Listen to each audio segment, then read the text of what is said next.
Equally, and that's a very important concept for us to maintain. This is another fact. Democrats spent decades trying to engineer electoral maps that divided Americans, and this decision from the Supreme Court hopefully ends that terrible practice once and for all. We find it amusing that Democrats are suddenly concerned about fair congressional representation, they say. And I challenge those Democrats to raise those concerns with the Republican congressmen from Massachusetts, Connecticut, or Rhode Island. They'll have a hard time doing that, of course, because Democrats have gerrymandered Republicans completely out of those states.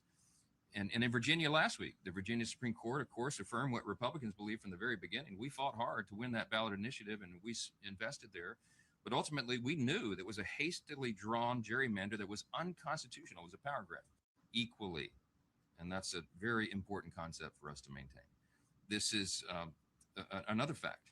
Democrats spent decades trying to engineer electoral maps that divided Americans, and this decision from the Supreme Court hopefully ends that terrible practice once and for all. We find it amusing that Democrats are suddenly concerned about fair congressional representation, they say. And I challenge those Democrats to raise those concerns with the Republican congressmen from Massachusetts, Connecticut, or Rhode Island. They'll have a hard time doing that, of course, because they don't exist. Democrats have gerrymandered Republicans completely out of those states. And in Virginia last week, the Virginia Supreme Court, of course, affirmed what Republicans believed from the very beginning. Hey, what's up, Dan? How you doing? Initiative, and we invested there. But ultimately, we knew that it was a hastily drawn gerrymander that was unconstitutional. It was a power grab. That's a power grab. What's up, everybody? I do have another quick video I'm going to play real quick, but I want to say hi to everybody who's here. Thanks to everybody who's being here. Dan, what's up? Good to see you. Thanks for stopping by. Jay Schwartz, good to see you. America First, awesome to have you. American Jane, La Raza for Trump, good to see you. Kimby, awesome to have you. Who else? Dan, Maya Joe time. No, I had a late dinner, so I had to get the kids cleaned up, get myself cleaned up, change shirt, get everything all, so I look presentable for all you fine folks. Gotta maintain presentation stuffs. You know what I'm saying? Catherine K, awesome to see you. Sylvia, take your time. Well, I didn't take my time. I got here as fast as I could. Mr. Sneaky Sean, awesome to see you. You're eating breakfast. Well, that's awesome. Your volume is good. Video low. You look great. All right, thank you. I turned it up as high as it would go for the video, so it's not. I can't really. Not very much I could do at this point with this videos. I don't know what else to do. Hey, what's up, Linky Wiz? So yeah, there is a goal, as there is every night, everybody. So I'll just get through that real quick. For every $100 in total that comes in across all platforms, YouTube, Super Chats, Rumble Rants, gifted memberships, becoming members, Cash App, PayPal, Coffee, Ko-Fi, Super Tips, also Locals coins and Kick and Twitch memberships. When we hit 100, we add an extra hour, and then for each additional 100, we add an additional extra hour to the show. When we hit 50, we activate Bellavision. Oh my God, where is she? Where is the Bellavision? We activate Bellavision when we hit the 50. And let's see, where is she? There she is. There she is. For some reason, early in the night, she likes to hang out over there. I don't know why. And that's that's when we hit 50. But if somebody is so generous that an individual person gives $25 or more by themselves, it doesn't have to be all at once. It could be, a 10 and 3 5s. It could be a 2 10s and a 5. It could be 5 gifted memberships, anything like that. Then we automatically add Bellavision for the evening. What's up, Kofi? Great to see you. So yeah, so that's how that works. That's this, and then let's see. I have one other video here which I thought is funny. This video probably won't stay in. You're probably going to only see this live because I think the music might get me might get me clipped here.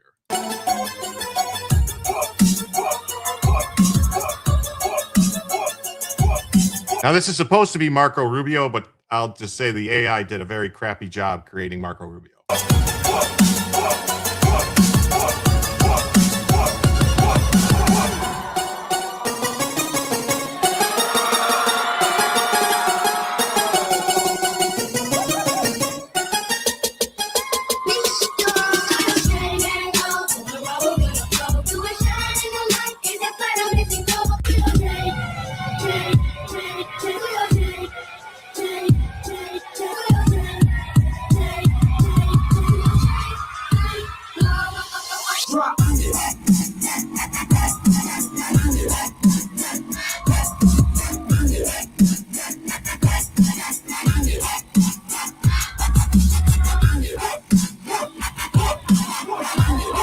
Hey, Jen, how you doing?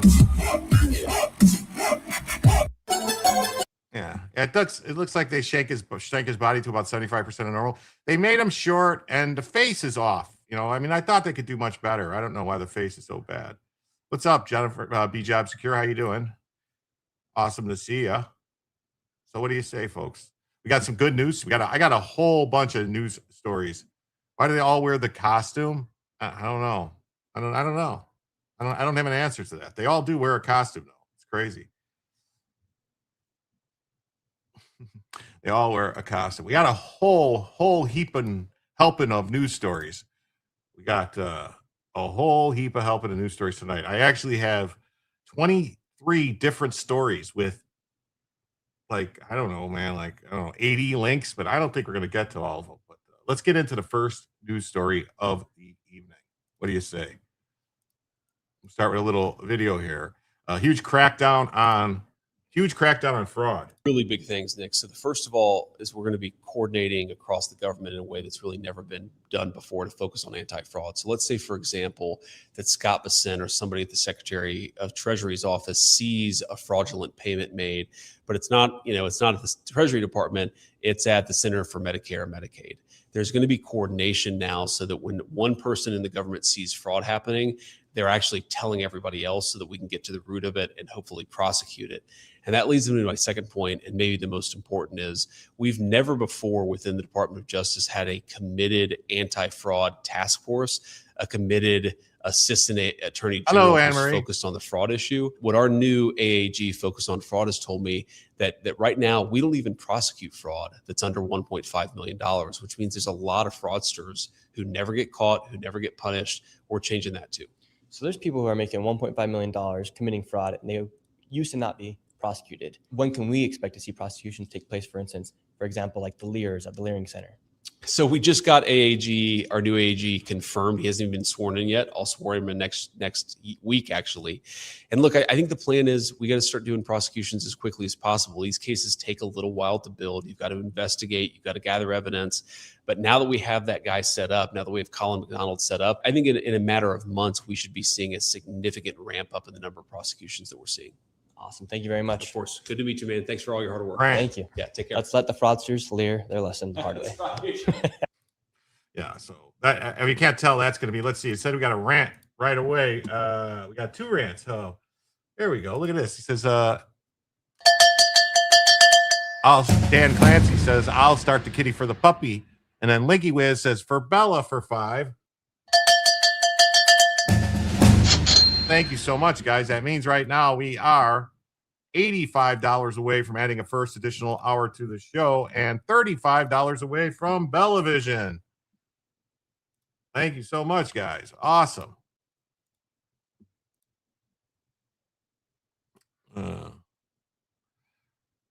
Ding, ding, ding. Thank you. Thank you. Any updates on Iran? I don't really have very many Iran stories for tonight. I got a bunch of other stories. So far, I haven't really heard. I mean, like, I think we're going to end up bombing Iran again. I think that's what's going to end up happening. Oh, and then we got another one. $10. Evening peeps. Guess what day it is? It's hump day. Hump day. Hump day. Thank you. New rant. Thank you, Anne Marie. Thank you. That's right. With that $10 now, folks, we are just $75 away from adding a first additional hour to the show and $25 away from Bellavision. Thank you so much. I think Iran went boring for a bit. It did. It's kind of boring, and I kind of don't want to beat it up a lot. So let's go here. Let's do this. Share this tab. Come back over here. And we got this. It's right. And here's Dr. Oz saying, more to come. Stay tuned because exclusive U.S. halting Medicare enrollments for new home health care and hospice providers. Dun, dun, dun. The Trump administration will temporarily block new home health and hospice providers on Wednesday from enrolling in Medicare, a senior administration official said, citing concerns about widespread fraud. CMS announced a nationwide data-driven moratorium on new Medicare enrollment for hospices and home health agencies. The moratoria will allow CMS to temporarily halt the influx of new providers into these high-risk categories and stop fraudulent activities. Wow. Here's the news release from CMS. We'll read this first, look through this, and see if we see anything that catches our eye before we get to the news stories. Gundam says, I am here. You can all put your clothes back on. Party's over. Oh, damn, man. That's terrible. You think they will take out Iran's China rail and Caspian seaports? I don't know. I mean, the whole thing about Iran, what's happening right now in China with the meeting with Trump and Xi is going to probably have a lot to say what's going on. You know. Yeah, he's a party pooper. He always is. Hello, Chicklet. How you doing? Hey, can't we all just get along? Great to see you. So CMS announces aggressive nationwide crackdown on fraud with 6 months hospice and home health agency enrollment moratorium. Hey, what's up, Boom Boom? So CMS announces a nationwide crackdown on fraud, which is about time. We can all agree. It's about time. In coordination with Vice President J.D. Vance's anti-fraud task force, the Centers for Medicaid and Medicaid Services, CMS, is taking decisive action to protect Medicare beneficiaries and taxpayer dollars through implementation of a 6-month nationwide data-driven moratoria. Isn't it moratorium? Why is it moratoria? I always thought it would be moratorium. Yeah, it's about time. About time. Always about time.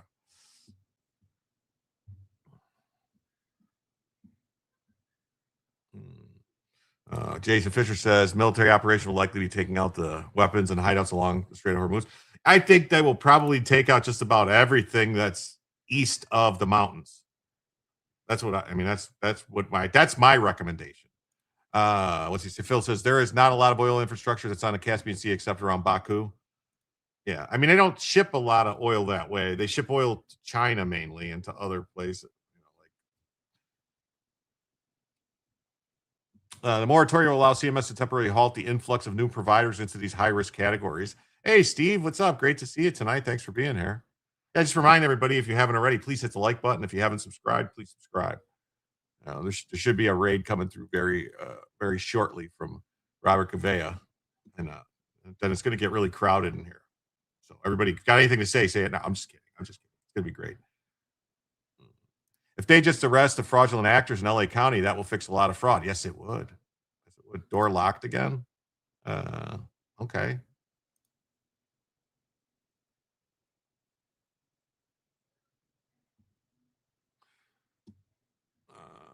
our weapons and drones being snuck in the back door on the Caspian Sea and rails. Well, some stuff was coming in, but I think Israel bombed the ports on the Caspian Sea when like really early in the war. I don't know if they're back up and running, but I know stuff was coming in there, and I know that China sent like a whole bunch of stuff on planes, and then like a couple days later, that's when they shot down one of our jets with the man pad in infrared man pad or whatever it was called, something like that. And so, and then China tried to ship in a bunch of other stuff that they were like dual use, which was to fuel for rockets and missiles and stuff like that, and oxidizers and other stuff. So China's got to knock it off. But then again, I mean, China's got a beef because we supply, we sell tons of stuff to Taiwan, and they consider Taiwan to be part of China, even though like I consider Taiwan to be the only actual China and the proper original government of China.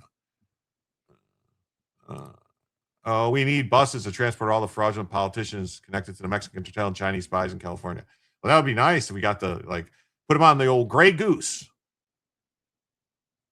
They call it. That's the Gray Goose was the name of the bus, right? Gray Goose.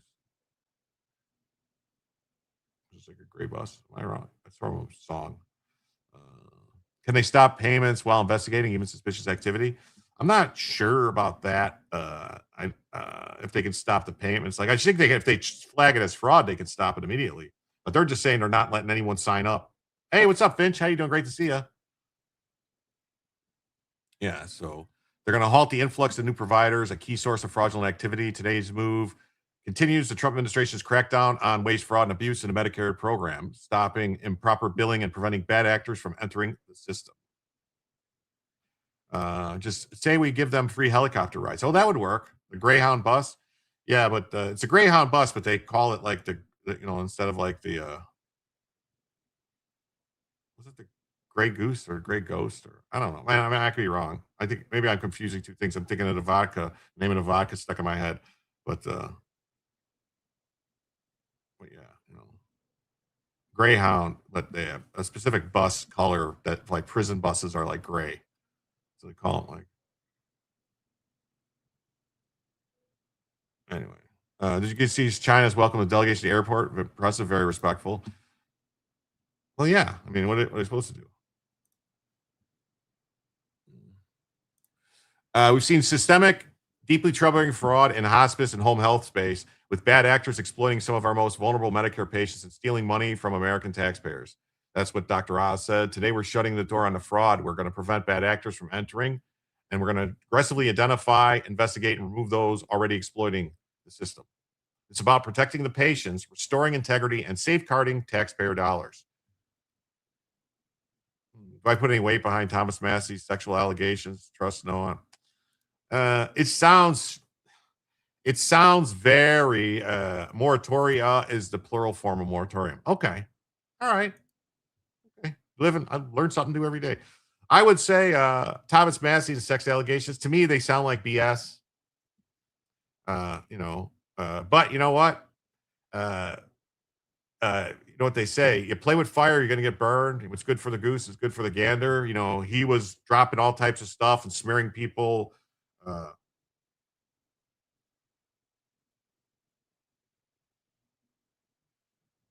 Oh, we got another 5 on Cash App for Bella. Thank you so much from Jonathan Marcus with the 5 on the Cash App. Thank you so much. Thank you so much, Jonathan Marcus. With that 5, that means we are now just 70 away from adding a first additional hour and only 20 away from Bellavision. Oh, wow. Thank you. The Gray Ghost was a nickname for the Enterprise CV06 because the Japanese thought they sunk her multiple times. You got to notice patterns. It does make me smirk when they raise the U.S. flag in Tiananmen Square, when they spew hatred at them the rest of the year. Yeah. Eric Dieters is a douchebag. Don't trust anything he says. So respectful that the powerless number 2 in the government greeted him, underhand insult, and smack yourself for making me remember declinations of Latin nouns. Okay. Speaking of veggies, I just had steamed carrots with roast seasonings on them. So good. Oh, God, it sounds really good. I made myself tacos for dinner. Because, why not? Hopefully everything works out all right with the tacos. You never can tell. Never can tell with the tacos. So, yeah. So during the 6-month moratoria, CMS will intensify targeted investigations, deploy advanced data analytics, and accelerate the removal of hospice and HHA providers from the Medicare program that are suspected of committing fraud. So, yeah. So during, Gavea Raid, thank you, everybody. Hello, everybody. Rob Raiders, thank you for being here. Thanks for coming by. Please remember, hit the like button if you like it, even just a little bit. And if you haven't subscribed, please think about subscribing.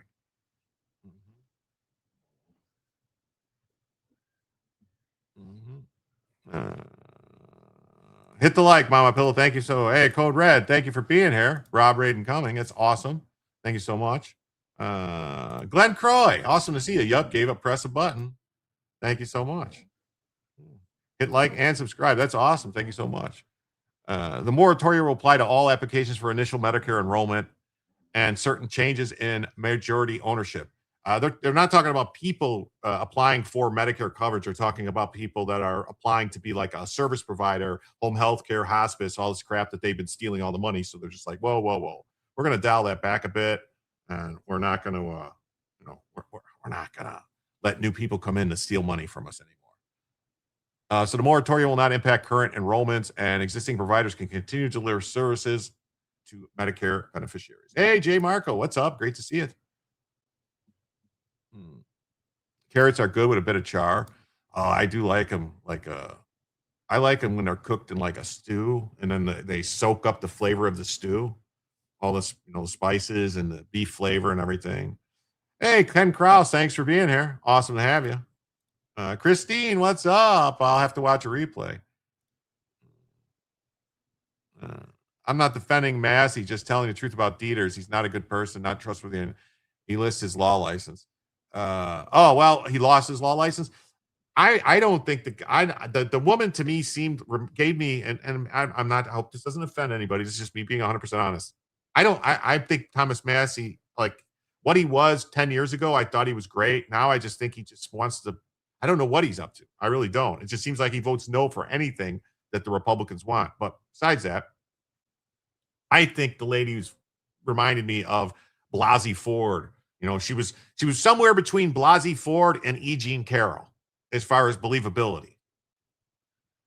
Carnivore here, keep your rabbit food. Oh, John McGarvey, what's up? I made homemade chili for dinner. That's awesome. I love some good chili.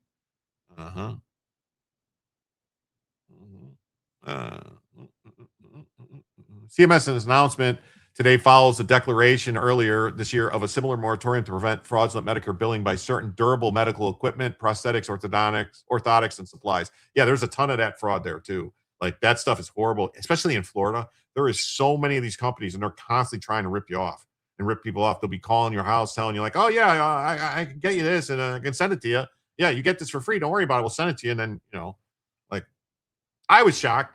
I went to Walgreens. I got the shingle shot about a week or so ago. If you guys remember, I got a little sick off of it and stuff. That was last Thursday, I think it was. I got it. I think it was last Thursday. Anyway, I just got the statement from Medicare, from Blue Cross Blue Shield. They charged $600 for that shot. What? Like I didn't have to pay any, like it was completely covered or whatever, but wow, that's insane. Something happened to Massey. There's somebody came out and accused Massey of that he was screwing around with a girl. The bar closes for this band of bananas. Massey, the accusations are just that he was screwing around with some woman like right around the time his wife died. But it's not like an underage girl or anything. It's an adult. So I don't know just trying to smear him, I guess. I don't know. Just ate, now you're hungry again. Oh, this guy says he's back. James the Maccabee. Oh, you like grilled bacon wrapped asparagus and seasoned zucchini.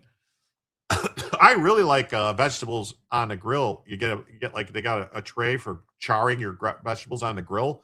Put some avocado oil in there, and you put some green peppers, red peppers, onions, and with some seasoned salt, and you fry them up, like on the grill until they get like a nice char and a burn on them. And then you add like some cherry tomatoes or grape tomatoes right at the end to get them blistered. Oh, that's so good with a steak like that. Like you put it on a steak. Oh man, it's so good. They trying the lamest shit that Brett Kavanaugh Massey. Yeah, that's what I'm saying. Like I don't, shingles are awful. Yeah, I know why. That's why I got the shot. I didn't want to get shingles. So I can't spell names, but you know what I mean. I know what you mean. I got you. I can read misspellings. I'm good like that. Used to do stuffed peppers on a grill, man. I'm telling you something like good grill, like nice char on peppers, onions, a nice char on them, a nice char on tomatoes. Man, with steak or beef or pork. Oh my God, is it good? It's good. So additional work to crush the fraud in hospice areas included revoking or deactivating hundreds of hospices and HHA's home health assistants engaged in improper or fraudulent activity, conducting a nationwide hospice visits to verify operations and identify suspicious activities. You think they pay women to smear people? The first time I know of was Justice Thomas. Oh yeah, definitely. Massey seems like a trapeze artist. Wife died, girlfriend in months, and second one right after. Married the last one. Only been a few. I mean, we don't know. Like, we don't know. I mean, I'm not defending Massey, but we don't know. Like, it's possible it's possible they were having trouble before she got sick and they just stayed together because she was sick and he didn't want to abandon her. And then that's why he moved on. I don't know. But I do know, what I mean? Like, nobody should be alone, be forced to be alone. I don't know. Like maybe, I don't know. We love our American women, always respect them here. That's right. Massey's a swinger. That doesn't seem like he's a swinger, I don't think. I mean, that's not been the allegation. The allegation was just that he was screwing around with a girl that was in her 20s around. This girl's claiming this. All right. And like I said, I don't believe her story. She doesn't seem believable to me. That's all. I had alarm bells going, wah, wah, wah, wah, wah. This is bullshit, but maybe I'm wrong. So they're going to have heightened oversight over the newly enrolled hospices, providers in states with elevated fraud risk, including Arizona, California, Georgia, Ohio, Nevada, and Texas. Why not Minneapolis? Why not Minnesota? They're going to have a new publicly available hospice scoring system to increase transparency. They're going to implement enhanced enrollment screening, and they're going to demonstrate expanding a demonstration project that allows pre- and post-claim review of all claims in Florida, Illinois, Oklahoma, Ohio, North Carolina, and Texas. What about Minnesota? America first. That's right. America first. Well, trapeze artist, that's what they're getting at, swinger. Yeah, it says they do erode support from women voters who fall for it. Yeah, that's what they do. Yeah, she has a very Christine Ford vibe, different persona, but same kind of unbelievable stick. That's what I'm saying. She's in between like Christine Blasey Ford and like she's not E. Jean Carroll nuts, but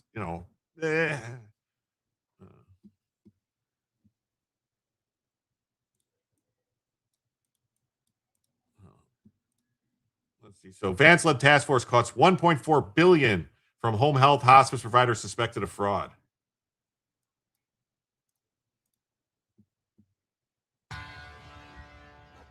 Welcome back. The U.S. Government Accountability Office out with a new report identifying $186 billion of improper payments across 64 programs in fiscal year 2025 alone.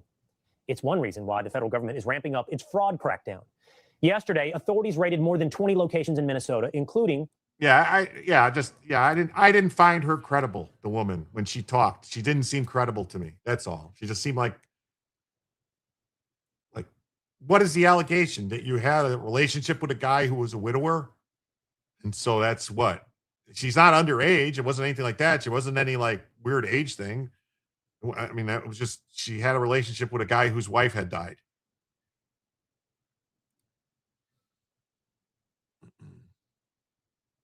Yes, they did. I have this. They blocked the appeals court, blocked the payout, so Trump doesn't have to pay it for right now. It's going to the Supreme Court.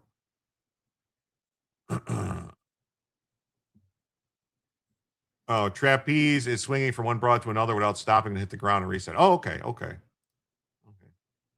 All right. multiple child care centers, and now How's the volume on the video? the Everyone infamous hear it good? Quality Leering Center. Investigators say some state licensed daycares may have been billing for services that were never provided, and the raids are part of the broader fraud probe involving largely Somali-owned businesses. In other words, a federal operation, something Governor Tim Walz doesn't seem to realize.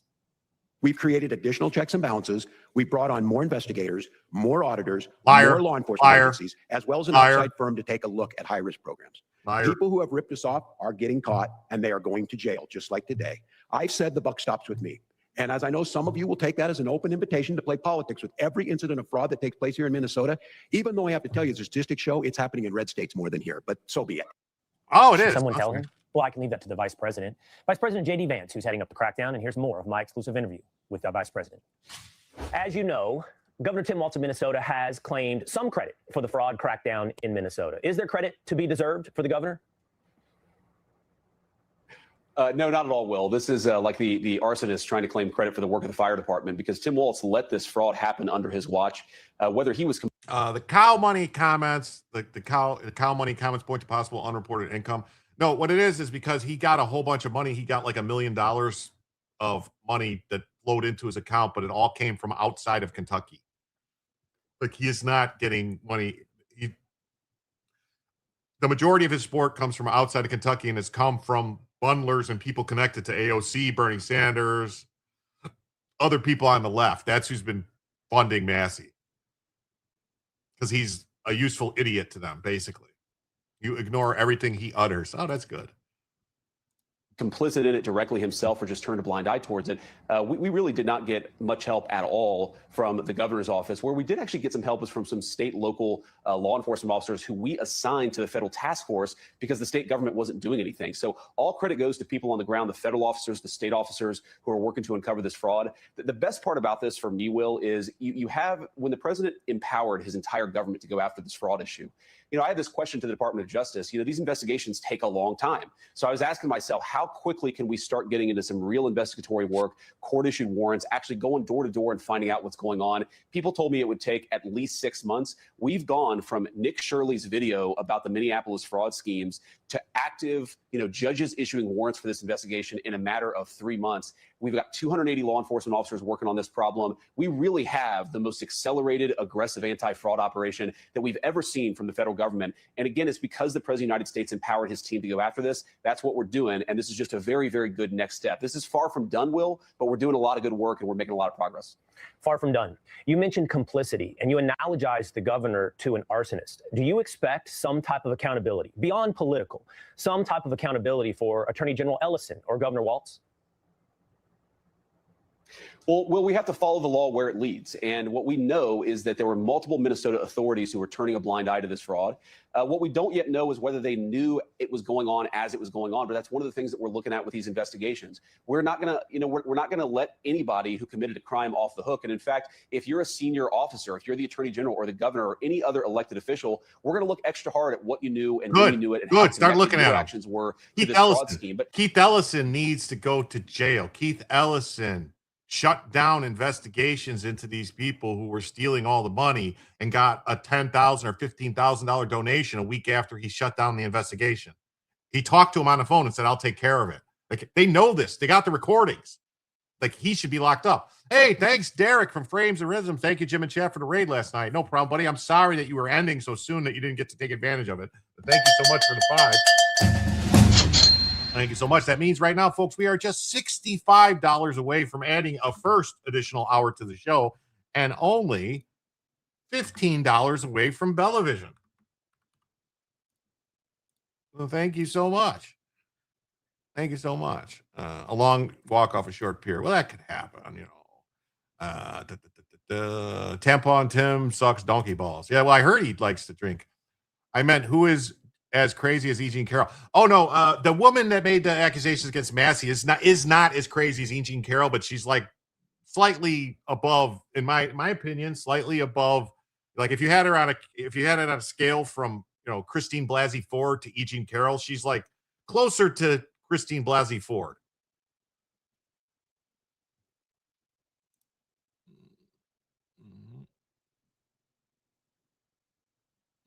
Nick is the balls today. Yeah, he's doing a lot of stuff. Jim vapes. How interesting. I do. I vape. I have multiple vapes that I vape and Weaponize. Didn't DeSantis pick Massey to run as a VP? I don't know. Did he? I mean, yeah, Keith Ellison's a Muslim. That explains everything.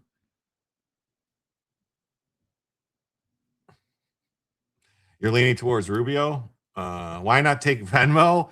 I don't know. I never set it up. I mean, I guess I could set up Venmo, but I have, Cash App, PayPal, Coffee, Ko-Fi, and Super Tips, along with, I have like 8 ways to donate now. I mean, I guess I could set up Venmo. Look at this. We got one gifted membership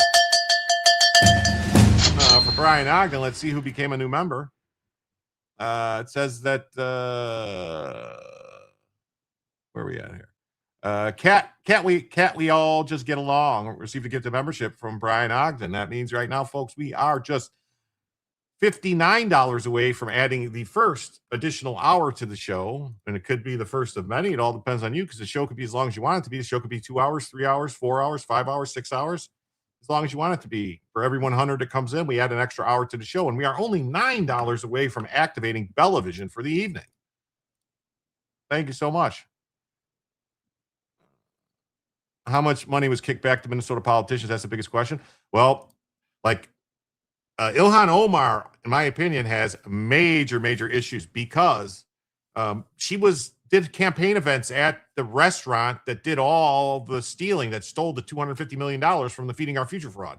Like, that restaurant, that's who did her. Oh, look at this. Look at this. Thank you. Thank you so much. That means we activate Bellavision for the evening, and she moved again, so I have to adjust this. Yep. There she is. Miss Bella. She's chewing on her paw. Bella, stop chewing on your paws, sweetheart. Thank you so much, Christine. Thank you. Wow. So generous, $20. Wow. So that means we are now just $39 away from adding a first additional hour to the show. We're moving right along tonight. It looks like we're going to have some extra time tonight. Probably have at least an extra hour, maybe more, it looks like.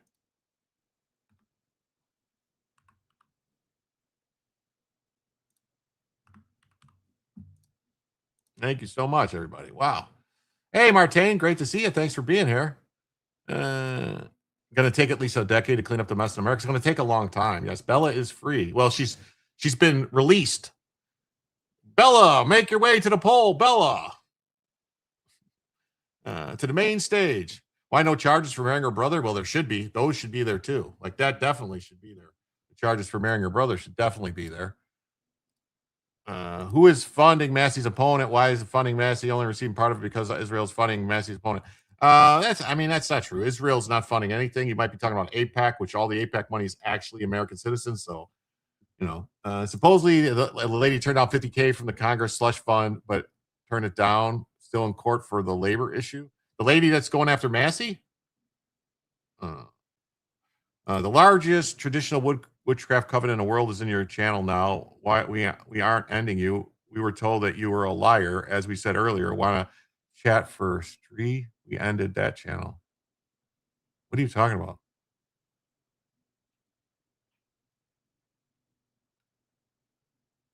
What are you talking about? That makes no sense to me. Now I'm confused.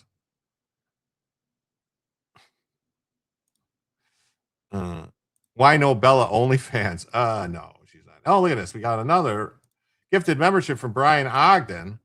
Wow. And that James the Maccabee received a gifted membership from Brian Ogden. Wow. Thank you so much, Brian. Wow. With that means we are now just $33 away from adding a first additional hour to the show. Thank you so much.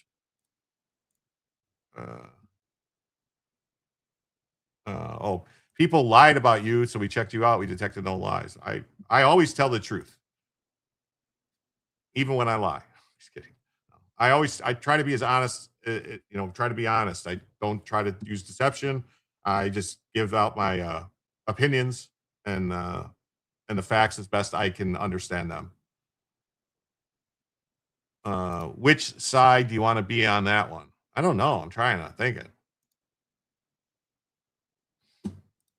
It's part of the reason why we're serving these warrants, Will, is because, of course, people don't come out and tell you, oh, yeah, I knew that the Quality Leering Center was committing fraud and people were getting rich off of it, and I did nothing. People don't say that. So we've got to do the investigatory work to understand what was known, when it was known, and by whom. That's a big part of the reason why the fraud investigation. What's up, Star Wars Marvel Girls? Great to see you. All across the city of Minneapolis. Why that's such a big deal is because we're finally starting to really get into the nitty-gritty of what we knew, of what people were involved in this fraud scheme.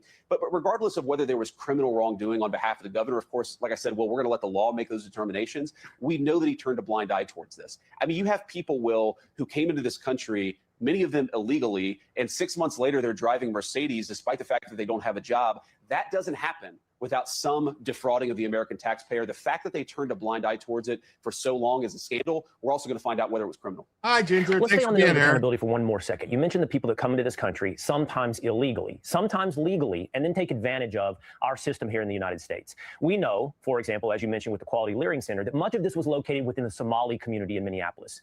Could the law lead you to a place where we see accountability in the form of denaturalization or deportation? Got a lot of people stories that come to this country legally or illegally and take advantage of America. Yeah, well, absolutely. And that's one of the angles that we're looking at is the people who committed immigration fraud against our system and how do we denaturalize those people and send them back to where they came from. There's also, as you know, Will, under the Biden administration, there was a big blurring of the lines between illegal and legal immigration. The Biden administration would often take people who were coming in on fraudulent asylum claims, fraudulent refugee claims, and basically wave the magic wand of amnesty and say, we're not going to enforce the immigration laws against those people. The first thing, and maybe the most important thing that we did in the Trump administration is that we stopped that from happening. But then you still have a lot of people who benefited from that Biden administration amnesty program. We're trying to unwind as much of that as possible. We've already had some success, by the way, Will, despite the fact that left-wing radicals in the justice system, the court system, have tried to stop us. We have been able to denaturalize and actually unwind that temporary protected status, a lot of those fraudulent asylum claims. So that work has been happening, but it's going to keep on happening so long as Donald Trump is president. I think Minneapolis is the tip of the iceberg. I think there's sort of a good news, bad news situation in that, Will, which, you know, the good news is that we're stopping the fraud that's happening against the American taxpayer. The bad news is that my own children will never be able to attend school at the Quality Leering Center. So, you know, you got to take the balance, the good with the bad. But fundamentally, what we're able to do is make sure that this fraud is stopping, that the American taxpayer is not being stolen. Hey, Doc, anymore. thanks for being here tonight. And one final point on this, Will, is we have to understand this as really a two-way fraud system. On the one hand, you've got American taxpayers who are generous, who love to take care of their country, who are paying their taxes, and they expect it to go to the services that people are actually legally entitled to. They don't expect it to go to fraud. Those people, millions and millions of Americans, are being taken advantage of by this fraud. You also have people who are supposed to benefit from certain services. Let's say you take, for example, a food stamp recipient, a low-income American who's down on their luck, who needs a little help to ensure they put food on the table for their kids. When you have Somali fraudsters take away from that program, that means those resources aren't there for kids who actually need it, American citizens who actually need that. So this fraud ring that we've allowed to fester in this country, it defrauds the taxpayers. It also literally takes resources from the mouths of poor children. Oh, okay. We have to go at it for both Can reasons. we all just get along? You know, Mr. here. Vice President, you and I share something in common, and I learned this when I was researching your brand new book, which is coming out June 16th. The book. All right. Well, we don't need to hear about his book. So Medicare halts enrollment for hospice and home health care providers in the fraud crackdown. The Centers for Medicare and Medicaid Services temporarily halted the enrollment of providers of hospice and home health agencies into the Medicare program effective May 13th. So effective today. B-Job Secures has got a bounce. See you on your as well. Thanks for stopping by.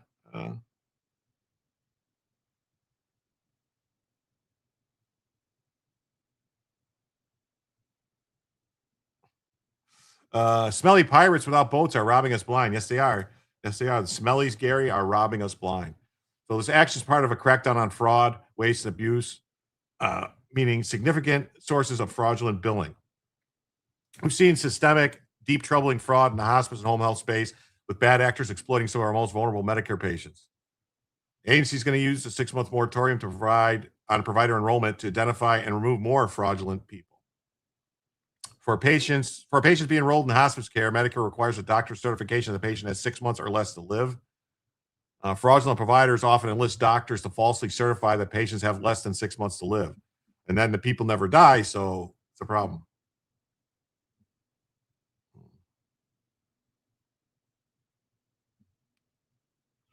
I wish we could hear about all those in government responsible for oversight of all the spending, or is that what you're trying to say? I think that's what you're trying to say.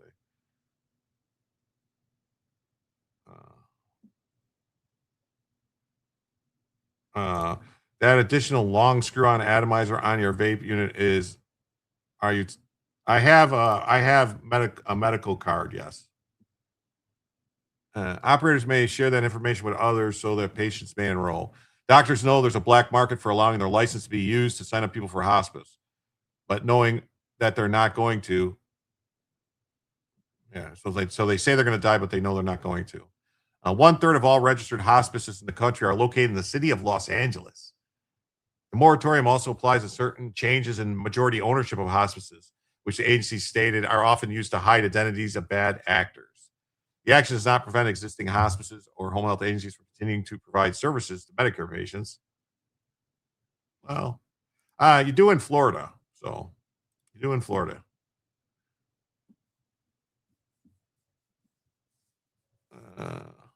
So on April 15th, they suspended payments to 773 hospices and 23 home health agencies.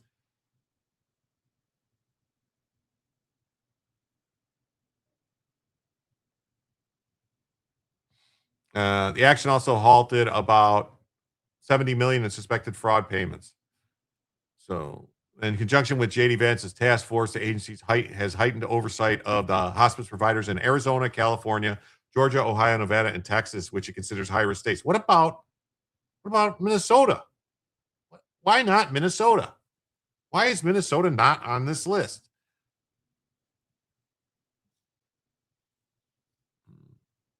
The moratorium just is on enrollments, and it only applies to new hospice or home health agencies.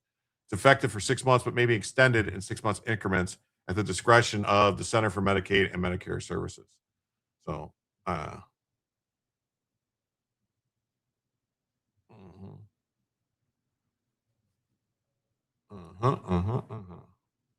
basically, it's the same thing from Newsweek. Just says U.S. halts new Medicare enrollments for home health service and hospices. Same thing from CBS News. Trump administration pauses Medicare enrollments for hospice providers amid fraud investigations. And then this says 1.3 billion in Medicaid money to California will be deferred over suspicions of fraud.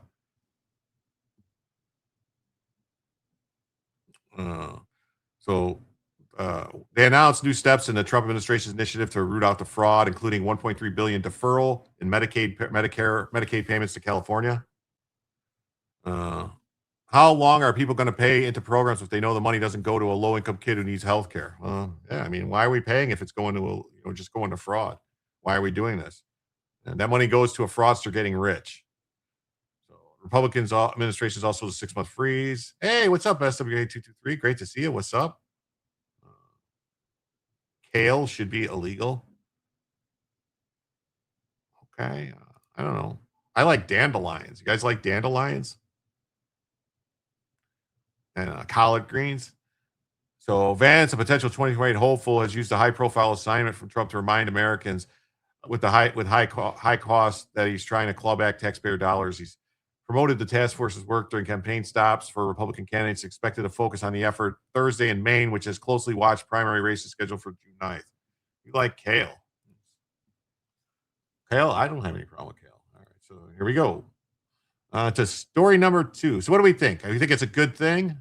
We think it's a good thing that they're rooting out the fraud. I think it's a good thing that they're rooting out the fraud. I think that if we can get rid of the fraud, fried dandelions and collard greens grew up on it. Yeah, I like that stuff. But I also love steak, beef, pork, chicken, fish, shrimp, lobster, crab, all that stuff, turkey, you name it, venison. It's all good stuff. So I personally think if we could get rid of the fraud, we might actually might be able to balance the budget without the fraud. I mean, I think that's part of the issue is we have so much fraud That's where we're borrowing money to cover the fraud. We're going into debt to pay for the fraud. It's got to stop.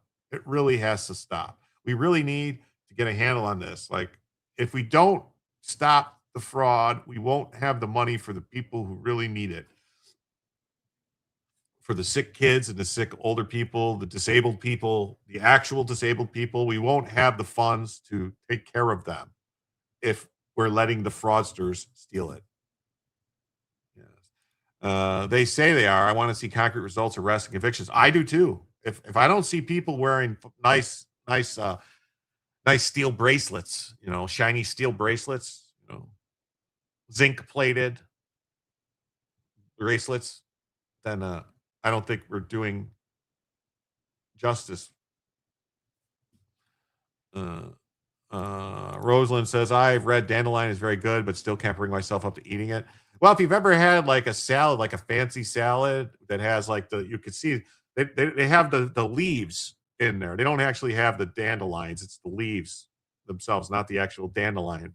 Dandelion leaves, like the green leaves.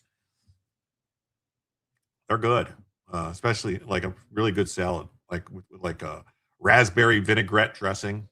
Hey, sweet daydreams. Hi, Family Bella. I love you. The cat, when I see her, I can't see her, but all on the members channel just to cover. Oh, well, if you were a member, you could see it. Fraud is the lobbies. Well, part of it is. The fraud is stealing the dollar from the dollar, your wages, your savings. It is. It is. I guess because we have so much of it because of weeds in the garden. Well, yeah, you could do it, man. You could go out and take it. You don't eat the dandelions themselves. You take the dandelion off and just eat the green leaf parts, the bottom parts.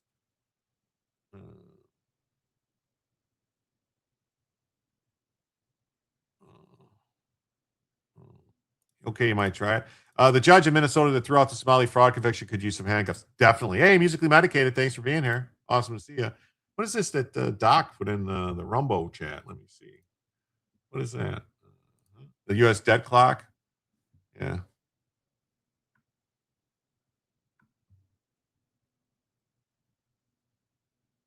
Coming soon, an incentive-based society, zero income tax, zero property tax, zero tax gains.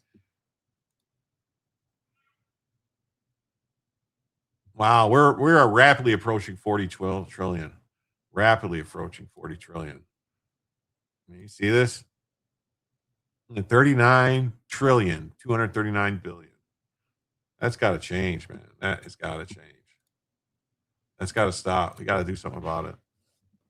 We got to stop it. Gots to stops it. Gots to stops it. All right, on to the next story of the evening, folks. I got to move a little faster. I'm going to go. Don't. That was the first story. That's crazy. So Kash Patel absolutely eviscerated Chris Van Houten. Kash Patel had to go testify in front of Congress. And, these people throwing the smears at him, claiming he's a drunk and all this other stuff. And so Kash Patel was firing back at him. It says, Kash Patel basically said, I will I will submit to alcohol testing. All right, will you? We'll just grow our way out of it. If we stop the fraud, we possibly could grow our way out of it. But if we don't stop the fraud, there's nothing. There's nothing we can do about it. Nothing we can do about it. This was epic. All right, let's check it out. Only person that was slinging margaritas in El Salvador on the taxpayer dollar with a convicted gangbanging rapist was you. The only person that ran up a $7,000 bar tab in Washington, D.C. at the lobby bar was you. So the only individual in this room that has been drinking on taxpayer dime during the day is you. The only person that was slinging margaritas. So, because you're accusing me of doing stuff, so that means it's true. I don't think so. The Dem witch hunt against FBI Director Kash Patel has failed. Kuhn says, you attended the Olympics in Milan. To what extent can you help carry out your mission? FBI and DHS are responsible for the security of the Olympics. 250,000 Americans traveled to Milan. We had zero major security incidents there involving American citizens. We purposely planned that trip around the Olympics because a top cyber criminal from the CCP was housed in Italian custody. While there, we worked an agreement to have the individual expelled to Italy instead of going back to China. What does that mean, expelled to Italy? Alcohol testing for all Congress. I think it's a good idea. Cash is right. We have to deport every illegal and stop all fraud, and the clock will reverse. Yeah, that's what. Hey, Spuds, great to see you. Thanks for being here. Yeah, you buy dandelion root tea. Is it good? Cash lied on her oath. Plenty of people in that room have run up bar tabs. Well, he said, who's the only one in the conversation? I understand what you're saying, but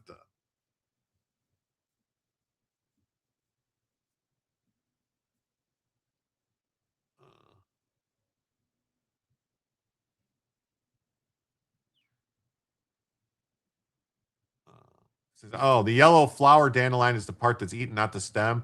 We may have come in hot, but at least we've eaten it. No, you eat the green leaves too, the bottom, not the stem. You can eat the yellow dandelion part. Not, you don't want to eat it once it turns to cotton and blows away. You don't want to blow it away. But the leaves, the actual green leaves, are very good in a salad. Like the leaves, the bottom leaf part. It's really good in a salad. Complete transparency for all politicians. They work for us, but they want to invade our privacy. It's bass backwards. I agree. So here we go. Here's another little clip of old Passion Cashin. You attended the Olympics in Milan. How much did your trip cost? And to what extent did that help you carry out your mission as director of the FBI? I greatly appreciate the question, Senator. As you know, the FBI and DHS are responsible for the security of the Olympics, the World Cup, the F1, the Super Bowl, and everything else. We had 250,000 Americans travel to Milan. We're proud that we stood up our jock there and had 0 major security incidents involving American citizens. And what we did was we purposely planned that trip around the Olympics because, as I mentioned in my opening, the top cyber criminal from the CCP was housed in Italian custody. While there, we were able to work an agreement, an arrangement to have that individual expelled from Italy instead of going back to China, like has so often happened in places like Serbia. And so we accomplished that mission and we kept it quiet. And that hey, Cesium Cat, awesome seeing you. 2 weeks ago. Flowers turn to seeds. You attended. Yeah, so they're just trying everything they can. Democrats looking for conspiracies where there are none, while ignoring what's plain to see. Poor people. And here's CBS says, in a heated exchange during a Senate hearing on Tuesday, FBI Director Kash Patel denied allegations of frequent drinking when asked by Senator Chris Van Hollen. Now, I know some people that have met Kash Patel and hung around with him, and they say the guy doesn't really drink. He's not a drinker. So I don't know. Van Hollen was, when asked by Van Hollen about a recent report by the Atlantic magazine, it's a total farce, says FBI Director. The Atlantic saying about the Atlantic, and Patel filed a lawsuit against the Atlantic saying the report includes false and obviously fabricated claims. Hold on. What's up, buddy? James?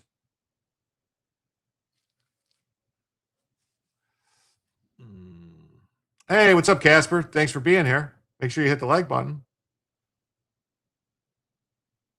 Saying it's obviously false and fabricated. Senator Van Hollen met with and helped return Kilmar Abrego Garcia, the Maryland man, the MS-13 member that has MS-13 tattooed on his finger, on his hand, from El Salvador, and he was reported last year. Claims made by Patel refer to Garcia as a gangbanging rapist are factually incorrect. Well, I don't know about that. Garcia faces human smuggling charges and had a restraining order. No. Here's the thing. He is a gangbanging rapist. There was reports that's why he said he couldn't go back to Guatemala because they were looking to get him. James. Well, James is my grandson's name. So I was asking, he was at the door asking something. I couldn't hear him. Hey, Mark, what's up, buddy? He says, I love how the reports are always like this. Yes, they are. Thank you so much, Mark. That means right now we are just $23 away, folks. Just $23 away from adding a first additional hour to the show. Thank you so much, Mark. Oh, this is like a longer clip. All right, here we go. Let's see. So there have been no occasions during your tenure when FBI personnel were unable to promptly reach you? Absolutely not. You can ask my entire workforce. They hear from me at every single hour of the day, as do these great gentlemen here, as do the men and women of the interagency and state and local law enforcement and the White House. And so there have been no occasions when your security detail had difficulty waking or locating you. Is that right? Nope. It's a total farce. I don't even know where you get this stuff, but it doesn't make it credible because you say so. I'm not saying it, Director Patel. It's been written and documented. You are literally saying it. No, I'm saying that these are reports, Director Patel. No, And unlike I your will baseless say, reports, the Director only person that Patel- was slinging margaritas in El Salvador on the taxpayer dollar with a convicted gangbanging rapist was you. You know, The only person that ran up a Director $7,000 bar tab in Washington, D.C. at This the lobby bar suggests to me- was you. So This the only individual suggests in to this me that the room that has allegations been are drinking on true. taxpayer dime during Are the day you polygraphing? is you. Director Patel, come on. These are serious allegations that were made against you. They're in a allegations lawsuit are that you false. filed. You drinking margaritas with a gangbanger Actually, is true and on it just video. goes to show you You don't- running a this $7,000 goes- bar tab at the lobby bar Director Patel, has been filed by your own This office. goes to drink show. during the day. That's Chairman, you. Mr. This is Chairman, the ultimate example of hypocrisy. Mr. Chairman, I will not. Hypocrisy. This is all hypocrisy. Fucking Nancy Pelosi had set up alcohol sales in the house. It was like a house. It was like Nancy's bar so that people could get drunk during the day. They had specials. And guess what? I think they stopped serving alcohol at like 7 or 8 at night. That's right. We had a PayPal from, where's it at here? From Lisa Day. Thank you so much, Lisa. $10 on PayPal. That means right now we are just $13 away from adding a first additional hour to the show. Thank you so much, Lisa Day. Thank you.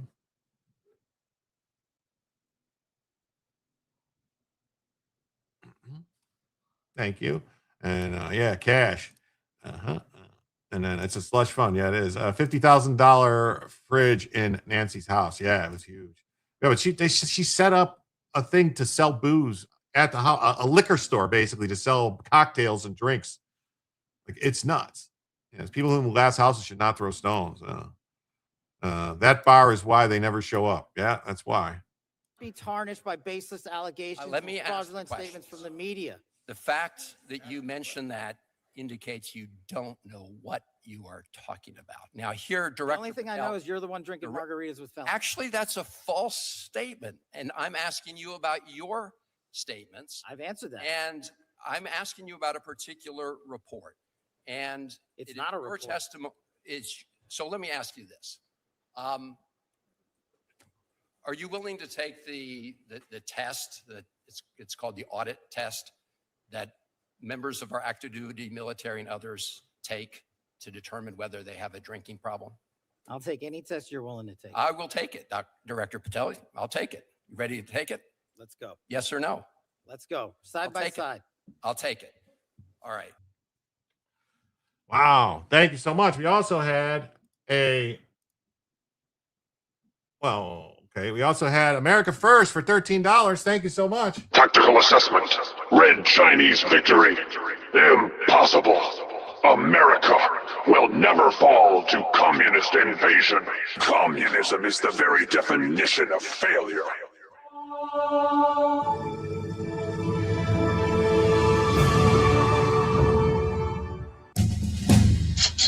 Thank you so much, America First. That means right there, folks, we hit the first goal for the first additional hour of the show. And right now we are $100 away from adding a second additional hour to the show.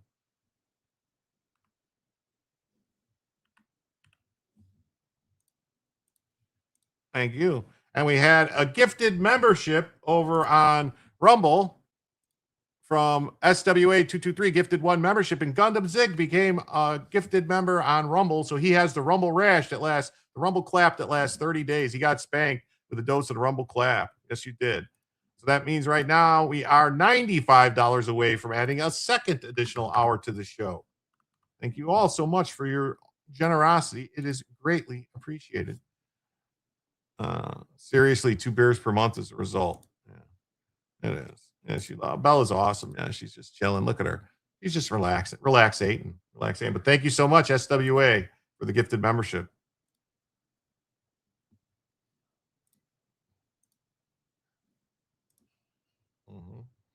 Oh, Patel brought the receipts showing Van Hollen spent over $7,000 on cocktails for criminals. Will you do a separate story for that? Here it is right here. It says Lexus Nexus, Van Hollen for Senate. What is this? Amount of each disbursement 408. This one is lobby bar. Look at this. 7128 on 12/12/2025. So $7,000 at a bar. That's crazy. What's he doing for Microsoft for $130? LexisNexis, that must be the, wow, that's a lot of money. $7,000 at a bar. That's a lot of drinks. That's a lot of drinks. That's lot of drinks. Yep, there's the lobby bar. Oh, that's where he's hanging out. That's what he's doing. Kash Patel, hearing the crap out of Democrats and liberal biased media only means one thing. The flack is the worst when you're over the target. That's right, people. That's right. And here, I wanted to bring this up because here's just to see how this is Comey. This is James Comey doing an interview where Comey admits that he was at a wedding getting drunk and he left his wife to go to sleep. And his wife came back drunk. And when she came in, she accidentally hit the emergency button and armed agents came storming in and Comey was passed out cold and never woke up. But he's like, well, I was just asleep. They just didn't wake me up. No, he was passed out drunk. So when Ron Johnson says reverse psychology doesn't work anymore. Yeah. It's difficult to listen to Congress hearings. The Dems just want sound bites. They sit down for 6 minutes and then leave. It's crazy. It is. When you're insider trading, 7K is a drop in the bucket. It is. It is. They're all, they're all insider trading. So here, Comey casually admits while he was the FBI director that he'd been drinking at a family wedding, left his wife there to keep partying. She came back intoxicated, hit the emergency button. Armed agents in their underwear entered his hotel room, and he slept through the whole thing. He took 63 days of vacation in his first year. Yeah. The FBI director gets no vacation. You're on time, so you can never be intoxicated. He's a liar. Comey is a freaking liar, man. He is a liar, a lying liar that lies. As FBI director, I assume the rules about not drinking on property, are there, for standards reasons at the FBI, but just as a broader part about responsibility, like you need to be on your game if something comes up. Yes. 24 hours a day. It's the reason that the FBI director gets no vacation because he took 63 days of vacation his first year as FBI director. Idea is you're on all the time. And so I could never be intoxicated. I remember I went to a wedding in Iowa of one of my wife's family members, and I went to the wedding reception, and I'm sure I had a drink or two, but it was really important that I not be intoxicated. So I went back to my room early, left my wife to party with the relatives. She came home and she may have had more glasses than I had. And then she may have had more glasses than he had. See how he's like, saying, well, I'm sure I had a couple drinks, but I went back to my hotel room and then I just passed out. And then when, 15 armed agents come storming into my room, breaking in, saying they have to see me because the emergency button was hit, I just slept through it all. Placed something on top of an emergency button that the security team had placed in the room. And so within 10 seconds, there was a pounding on the door, and she opened the door and there were stacks of agents in their underwear. And so she looked down the hallway, and down either side of the hall, what they call in law enforcement a stack. So agents stacked one behind the other with their weapons out. Hey, Jim. Demanding to see me. And she said, he's fine. I can see he's over in the bed sleeping. And they said, man, we need to come in and see the director. And she said, okay. She let one of the agents step in and see me sleeping. I slept through the whole thing, believe it or not. Yeah, believe it or not. I wasn't drunk. I just was, all this noise going on, people pounding on the door, trying to break into the door, and my wife arguing with them, screaming. I'm sure his wife was not nice. His wife was probably yelling, get out of here. So, Jim, is that actually Comey? On the right is Comey, yeah, with the raccoon eyes. Oh, God, he doesn't. I remember him looking different, but that was years ago. Good God.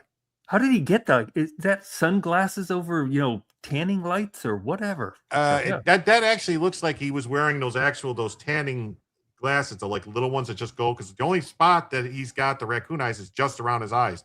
So to me, it looks like he was in a tanning bed with those glasses on. Oh, God. Yeah.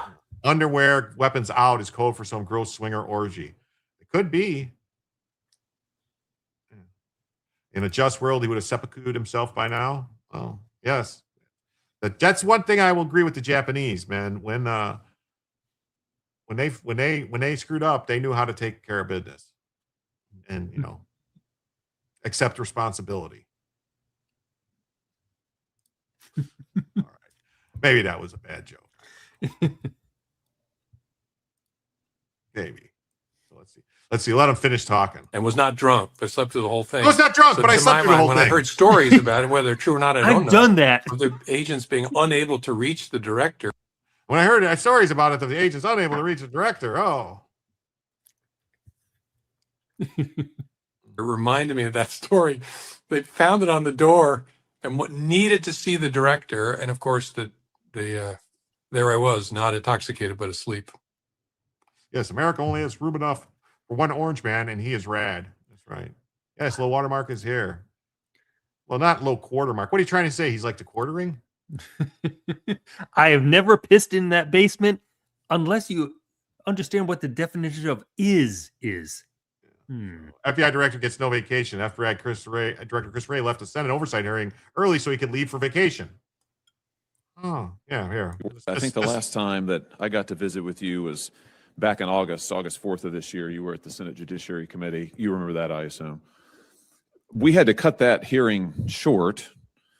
We were supposed to do 2 rounds of questions. You said you had to be somewhere, so we cut it short. Republicans were not able to ask a second round as we had been informed we would.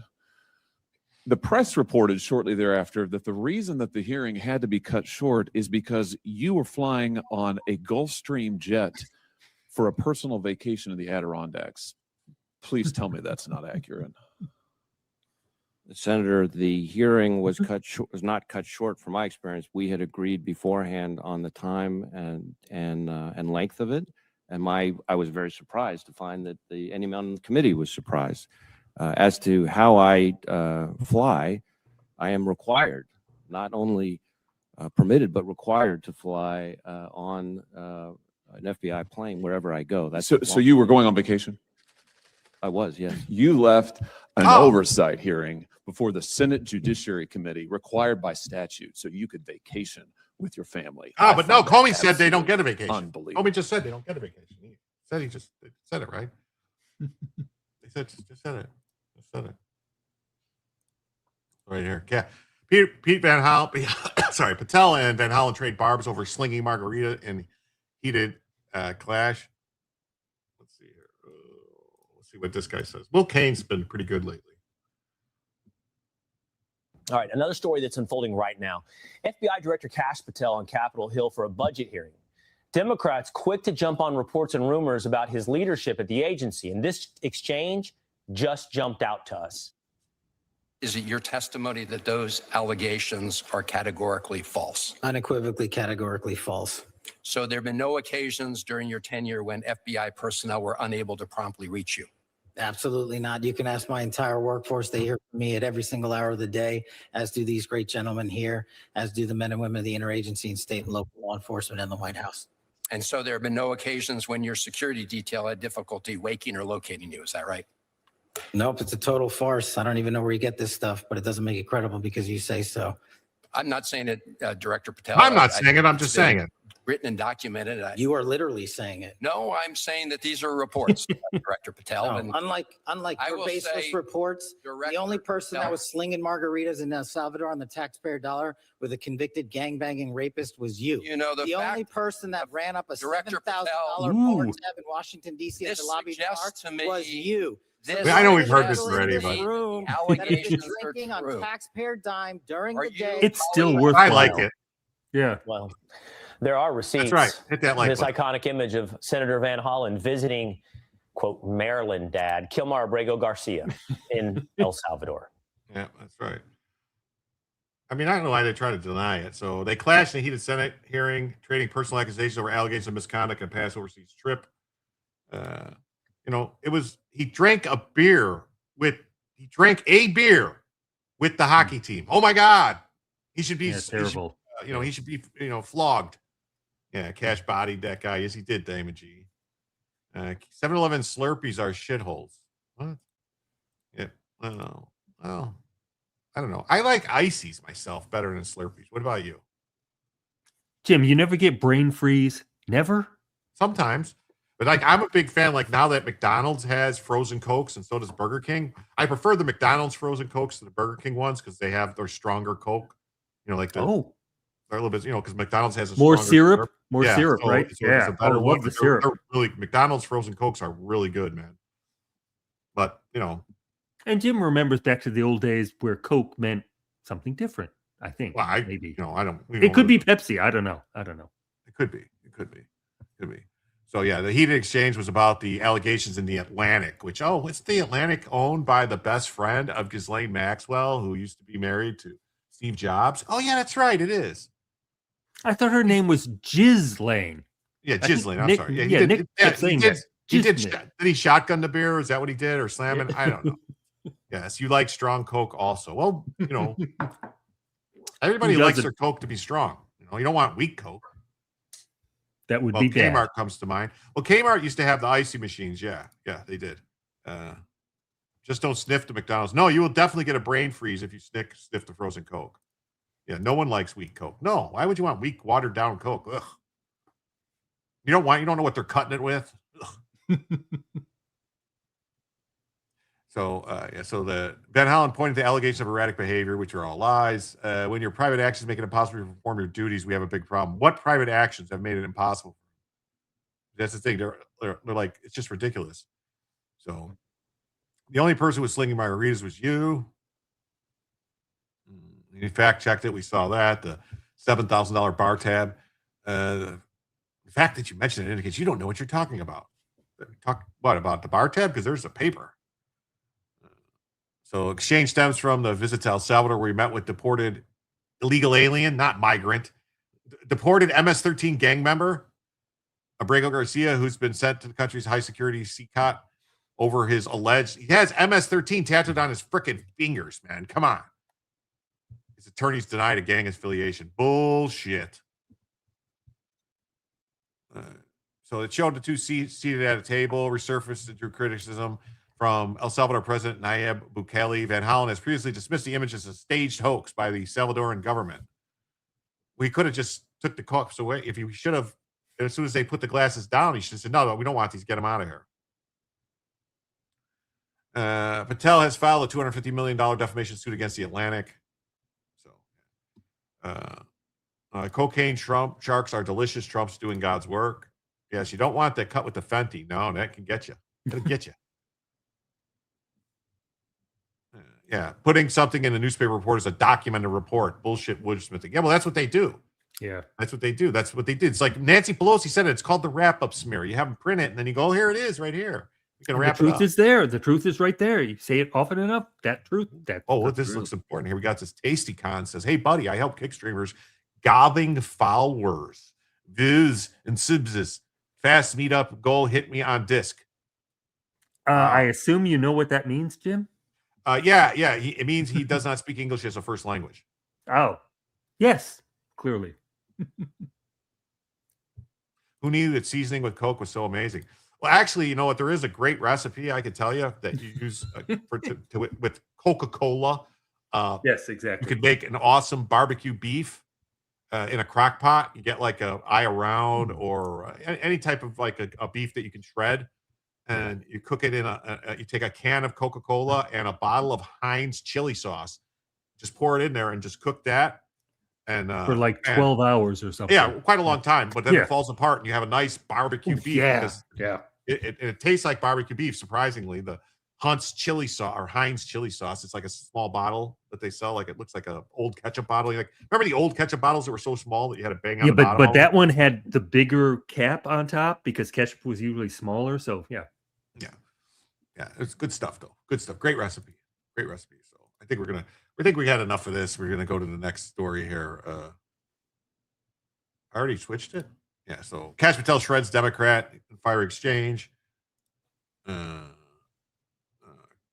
Kash Patel blasts Dem for having margaritas with gangbanging rapist. You know, that's good. But there's a girl on the screen and another girl on the screen. Patel challenged Senator Van Hollen to joint alcohol screening. Heinz sounds awesome. Yeah, I think it's Heinz. It's Heinz chili sauce, not Hunt's. Heinz chili sauce.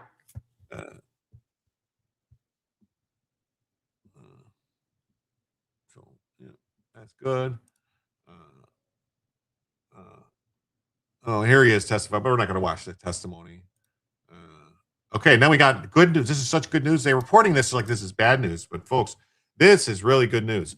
Record number of immigration cases now ending in voluntary departure. So a record number of people go, you know what, fuck it, I'll just go home. I don't want to deal with this, which is good news. That's great news.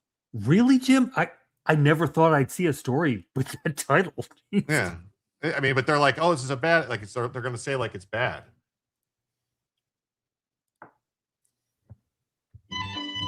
Oh, you're going to bad? Jerks. So alleged scammers use fake lawyers and fake courts to prey on immigrants. ABC News chief investigates reports on alleged scams that seek to prey on desperate immigrants who are tricked into hiring lawyers who turn out to be fake. What? You might want to watch that video because that sounds interesting. Immigrants are giving up their claims in immigration court and opting to voluntarily leave the U.S. in exponentially higher numbers under the current Trump administration's crackdown than at any time previously. Well, that's great news to me. Oh, here we go. Let's see. What is this?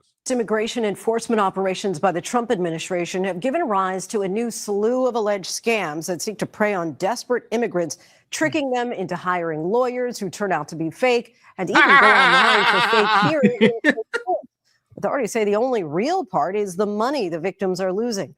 Our chief investigative correspondent, Aaron Katursky, has this story. People have to make a profit, At a quick Jim. glance, this looks like a real courtroom. There's the judge on the bench, the seal in the background. And this looks like a legit immigration proceeding, with an officer in uniform, the agency logo on the wall.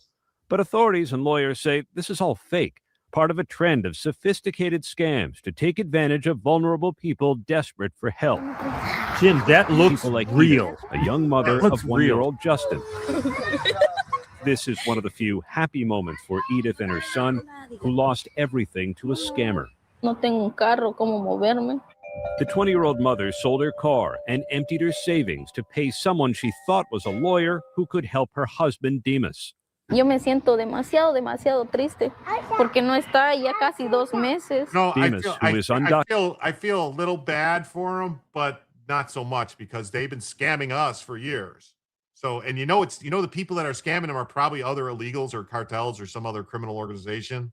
So it's not, it's not MAGA people doing it. Okay, I guess I'm talking to myself. That we're trash talking them in English, I bet. Yeah. What? No obligations? I don't, that's the thing. Like,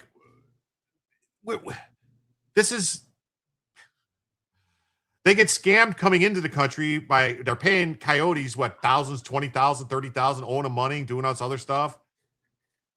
I mean, Jim, I think you misunderstood that. No obligation, no, Spanish. Espanol. No obligation. Okay, I get it. All right, now I get it. Documented is in immigration detention. Mi corazón se me partió en dos al saber que se lo llevaron y al verlo por videollamada no es fácil porque lo extrañamos mucho. Desperate for help, Edith, an American citizen who lived most of her life in Guatemala, turned to social media. Wait a minute. Hold on. How is she a fucking American citizen that lived most of her life in Guatemala? And she has a $3,000 iPhone. So there you go. Don't make any sense here. How is she an American citizen? Please explain this to me. Woman who claimed to be a lawyer in Florida. The woman's name was similar to a real California immigration attorney. But that's not who Edith began talking to on WhatsApp. Y yo accedí, después me hicieron una cita por videollamada. The woman kept in constant touch and asked Edith to fill out form after. The only thing I could think is that she was an anchor baby whose parents got deported to Guatemala, and so she went with them. So technically, according to in the world of Jim, she's not a U.S. citizen. Yeah, no habla escamol. Yes, afuera now. Yeah, GTFO, not buying it. Me neither. Form, including these, purportedly from the federal agency that handles immigration services. But the agency told ABC News it did not send those messages. With every phone call and each new form, Edith believed she was closer to getting her husband released, and she sent multiple payments. Me empezaba a pedir dinero, $500, $600, 1,750. 4,800, 1,750, fianza, petición, copias. Edith paid more than $10,000, but last month at a critical immigration hearing, the supposed lawyer did not show. Y después me llama mi pareja y me dice, tu abogada no llegó. Y me dijo, te está estafando, me dijo. Y yo cuando escuché eso le dije, ¿por qué? porque a mí le dije, me sentí muy mal, no sabía qué hacer. Edith fell victim to a growing trend of scams, seizing on the Trump administration's mass deportation agenda. They have a virtual hearing, and they will do anything using artificial intelligence, using these, made up studios to make them believe that they are engaging with they're having a real legitimate experience. Jorge Rivera is an immigration lawyer in Miami. The woman who... Yeah, exactly right. Because you can't speak English is why. Now get the fuck. Yeah. If she spoke English and she could talk to people, like if she was like, why didn't she? What? Something doesn't make sense about this whole story. Like, how did you get hooked up with these people? How did they contact you? This has got to be. This is other people that are illegal aliens, fucking taking advantage of other illegal aliens. I'm sorry. This is not Americans doing this. Yeah, you were supposed to pay in Target gift cards. Yeah, exactly. My granddaughter suffers from Espanol kids today. I don't like if the amount of money we spend on, multilingual classes, teaching people, like it's a ridiculous amount of money. It's crazy. Like some of these schools, they have to have 6-7 different translators for all the different languages. Yeah, it's an old BS of pulling on the heartstrings to get a good outcome. It's all scammers. Yep, definitely. You gotta watch out for those. You gotta watch out for those translators. Are there certain expensive or coveted RX products being scribed and exported from Medicaid covered states and counties could relate to receiving RX during hospice coverages that Venmo or Zelle? It's possible. That's possible. And she's probably on welfare. Oh yeah, probably on welfare. Yeah. She probably got pregnant and came back to the U.S. just to have the kid in the U.S. so that way she could be double anchored. Allegedly scammed Edith listed his law firm's address as hers. In my experience, this is a $1 billion industry. And this is the vulnerability of the immigration victims. They are ready to believe, and because they have hope. And when somebody offers them hope, that's when they become the victim. Well, you know what? My granddaddy always told me, hope in one hand, shit in the other, see which fills first. Jesus. Yeah, so she is an American, but spent her whole life overseas. Where do you think her loyalty lies? Somehow she spent her whole life in Guatemala, why, if you were an American citizen, would you be in Guatemala? There's something else going on there. Which part of I don't give a fuck and go back to your country for people who don't understand? It says, regresa a tu paz, no me importa tu problema. I think. My mama said the same thing. Yeah, through the woods. Yeah. Was he Southern? In New York, 5 defendants have pleaded not guilty to charges accusing them of holding sham immigration proceedings, including asylum interviews and court appearances. According to the complaint, several of these fictitious proceedings featured impersonators of immigration judges. They wore judicial robes and law enforcement. Oh, so they're just like Elvis impersonators, but they're doing it with judges. She was an anchor baby. That's what I'm saying. She was an anchor baby, but the parents got deported anyway, and so they took her with. This state has driver tests in 30 languages, road signs in English. It's crazy. Like, why? Very good, Espanol. Well, thank you. Very good. If you have to be able to read English to have a license, why the fuck do we have driver tests in other languages? My mama said, life's like a box of chocolates. Yeah. You never know what you're going to find inside the box, some razor blades or something else. Every time the Obama asshats bared out the BS about hope, I put 2 hands and grinned. No, you wrong, Colonel Sanders. Bella is rolling with this talk. Yeah, she is. She likes it. Elvis is now a CBP officer. Yeah. This is 1 for the money, 2 for the show. You're going to hit the road. You got to go home now. Step off the border. Border? Uniforms and appeared in front of backgrounds that resembled courtrooms and government offices, including featuring agency seals and flags. Prosecutors said one victim ended up skipping a real immigration hearing and was deported. Oh, this case came to our agent's attention in September when. And in Orlando, 4 people are facing charges accusing them of setting up a fake law firm and extorting more than $20 million from victims. Law enforcement officials involved in raiding the firm, seen here, said the suspects were accused of improperly filing immigration applications and charging significant fees. They have not yet entered pleas. In Miami, Rivera says some victims are showing up in person at his office. They'll travel to our office and they'll say, okay, but what happened to my case?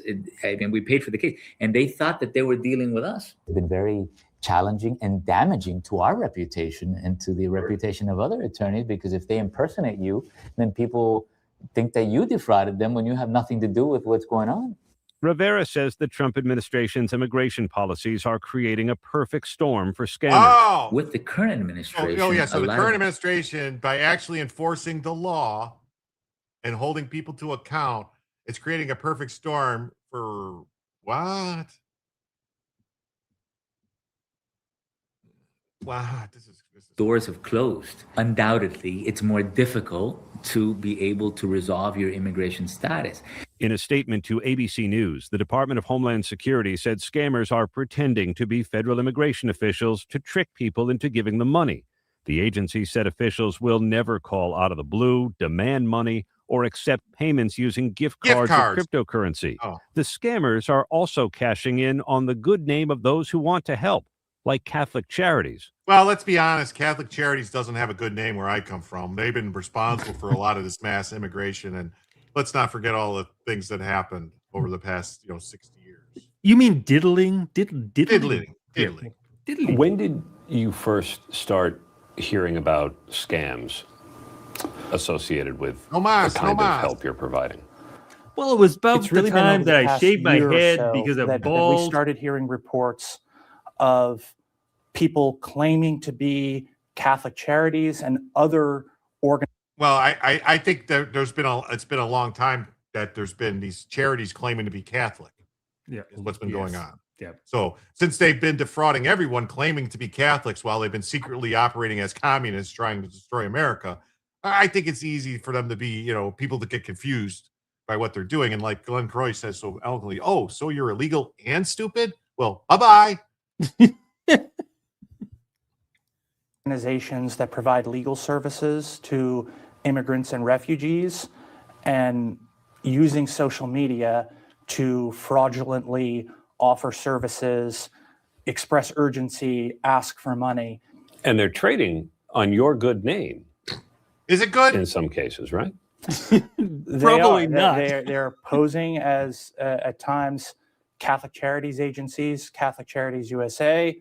But what is so distressing to us is that these are families, and when they're looking for help, they're being taken advantage of and defrauded. For Edith, time is running out. Le entregué toda mi confianza a ella y como que vino y me falló y se siente muy feo. She shared this voice message that she says she received from the woman telling her not to lose faith and that God will reward her. Con mucho gusto. Al igual, todo queda en manos de Dios, que todo nos vaya muy bien. Well, not all not immigrants or refugees. They are illegals and invaders. Let's call it like it is. Definitely. I agree. And Sanglant points out that there's more diddlers in the public school system than the Catholic Church, just saying, yes, there is. Correct. There is. And it's just people don't realize it. And it's being covered up by the teachers' unions and other Democrats, basically, because the unions are protecting the people, and the teachers' unions are one of the largest donors, like union donors to Democrats. Like the power of, what's her name? Weingarten. Is that her name? Randy Weingarten. Yeah. Is ridiculous. And they do the same thing. They protect these people. Like there is every year, in Chicago, just Chicago public school systems, there's something like 47,000 cases of kids being touched by teachers and other staff in the schools. Well, Jim, they shouldn't be in that school if they didn't want to be touched. Come on. Blame the victim. Come on. I know. They aren't posing. They are. Yeah, I know. Do you think the Catholic Church is trying for a theocracy? I don't know what the Catholic Church is doing. Honestly, I think the Catholic Church has been subverted. I really do. I don't think it stands for anything that is, Why would they be going and like palling around with Islam and signing the book and saying like, oh, we're all but like, what are they doing? What's going on? They're trying to survive because they realize they're irrelevant. That's why they're doing it. Like Gundam says, they defrauded us, so karma, bitch. If that cousin happened to hold Baptist church connections outside of USA, what about church timeshares as a place of birth? Oof. Well, timeshares are an incredible investment opportunity. Jim owns many timeshares. You can super chat him. He'll tell you about his timeshares. Yeah, like Michelle says, these aren't one administration's policies. These are the laws Congress enacted. It is. A lawyer not wanting laws enforced is a lawyer who wants to be unemployed. I ain't kidding. We don't need these folks as any sort of or part of our country. Yes. Okay. We need to blame W. Bush for Catholic charity mess. He started with the Afghan immigrants. It's been going on long before that, though. It really has been. Like they were bringing people in the 80s. Like they were bringing people in the 80s. And Season Cat says, I love Hispanic, but come legally. Yes. Learn a foreign language to understand this rape. Yes. It's become a front for communism. Yeah. F the foreigners. Look at the school in Jefferson County in Colorado. Tons of diddler teachers. Yes, it happens. Kissinger hook communists up with the Catholic Church. You think the Catholic Church is getting the world ready for revelation?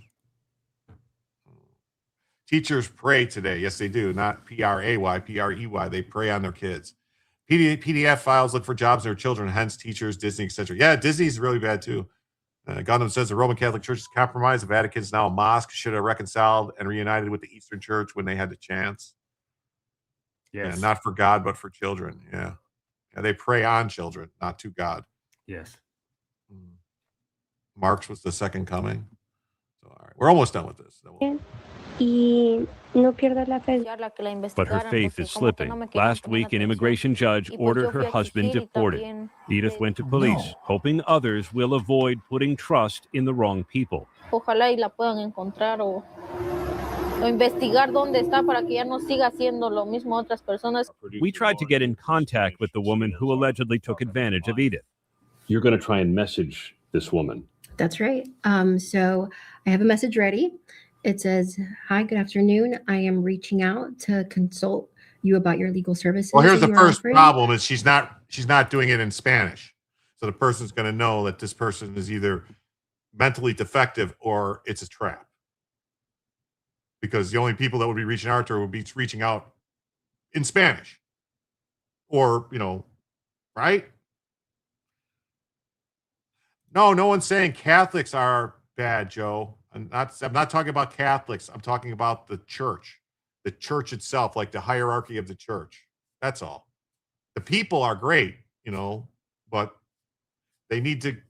The Catholics, like me and you, Joe, we need to take back control of the church away from these evil people that have subverted it and taken it away from the true meaning of what Peter wanted when Jesus said he will be his church and the rock that he builds it on, or something like that. And now look at it. It's crumbling. Edith is a liar. No, I'm not talking about Catholics. I'm talking about the church. The Catholic Church, the organized church, the corporation, whatever you want to call it. I'd appreciate any information about pricing and the legal services that you offer. Now, should we send? Let's send it. She did not respond to ABC News. Who would? Edith has no resources to pay a real lawyer, so she is waiting for word her husband is sent back to Guatemala. Es muy feo y no se lo deseo a nadie, más a una persona sola y sin apoyo. No es fácil esto. Can't she speak English, All right. bitch? So that's one pair of glasses with prescription lenses. Plus, and Sorry. All right. That looks like a commercial. I did have a response to that. Where is it? I'm thinking middle finger. English, motherfucker, do you speak it?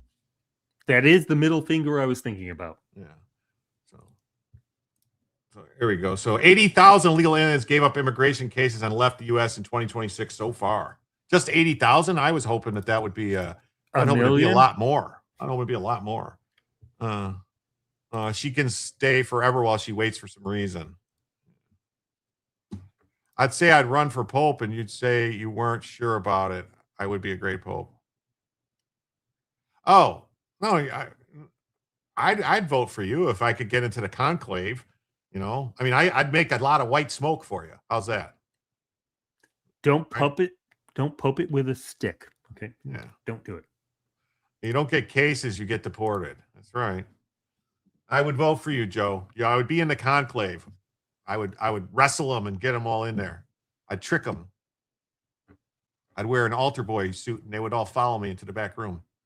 7 times as many people are abandoning their immigration cases and leaving when compared to the last 15 months of the Biden administration. People also forget the Roman Catholic Church, U.S., the Roman Catholic Church, when it's not the only one, it just gained the most power and wealth. These are just cases with 2 swords. From January to March, American immigration judges processed 80,000 voluntary departure orders per report from the Vera Institute of Justice, as the Trump administration has embarked on plans to deport illegal aliens. They've also encouraged those that are in the U.S. illegally to leave on their own accord. 70% of those who were in immigration detention when they came up with the idea to leave on their own rather than wait for a court date. See, that's why the detention works, because it makes them go, fuck it, I'll just go home. You don't get equal justice because you're an invader. Americans get American rights. I concur. For Americans who actually own actual property in Mexico over and above timeshares, there are abogados needed for long-term foreign visitors required. I don't think it counts the other self-deportation. Yeah, no, the other people, these are just saying 80,000 people that were in immigration detention that decided to just say, all right, I'll leave. That's just, January, February, March, 3 months. So, I mean, that would be, if you just extrapolate that out, that's, over 360,000 in a year, which is a good start, but I'd like it to be 360,000 a month.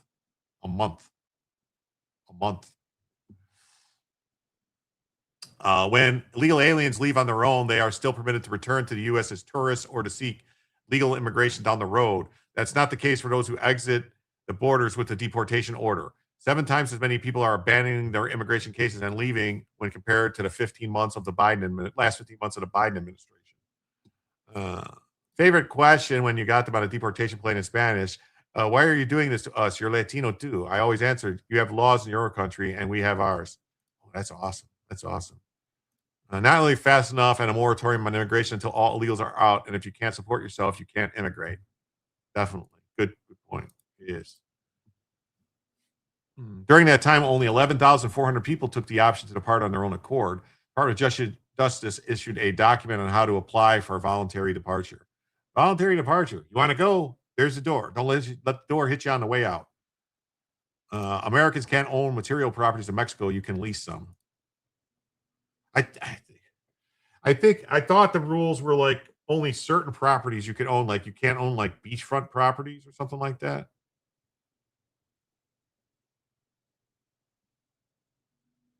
Catholics don't come for Protestants, but they always come for us crazy. If you interpret it a different way, true. I don't know, but I like that sword. And if you interpret swords differently, also that way. This isn't allowed in any other country. You can go too.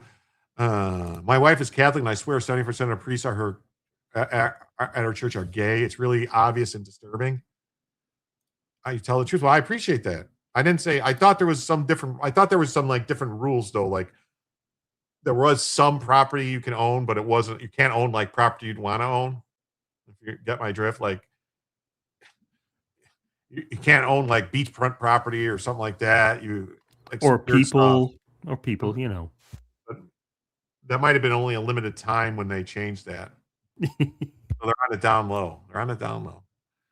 So illegal aliens in deportation detention facilities can leave at any time they like, so long as they return to their home country and do not pursue a court case while in the U.S. Many people who came to the U.S. during the Biden administration applied for asylum. The vast majority of them are not eligible for the residency option. Voluntary departures have been the greatest in Texas, Louisiana, Florida, Georgia, and California. I was known as an asshole, self-hating Latino. Ha ha ha ha ha ha ha ha ha. Yes, here's the secret. I enjoyed it.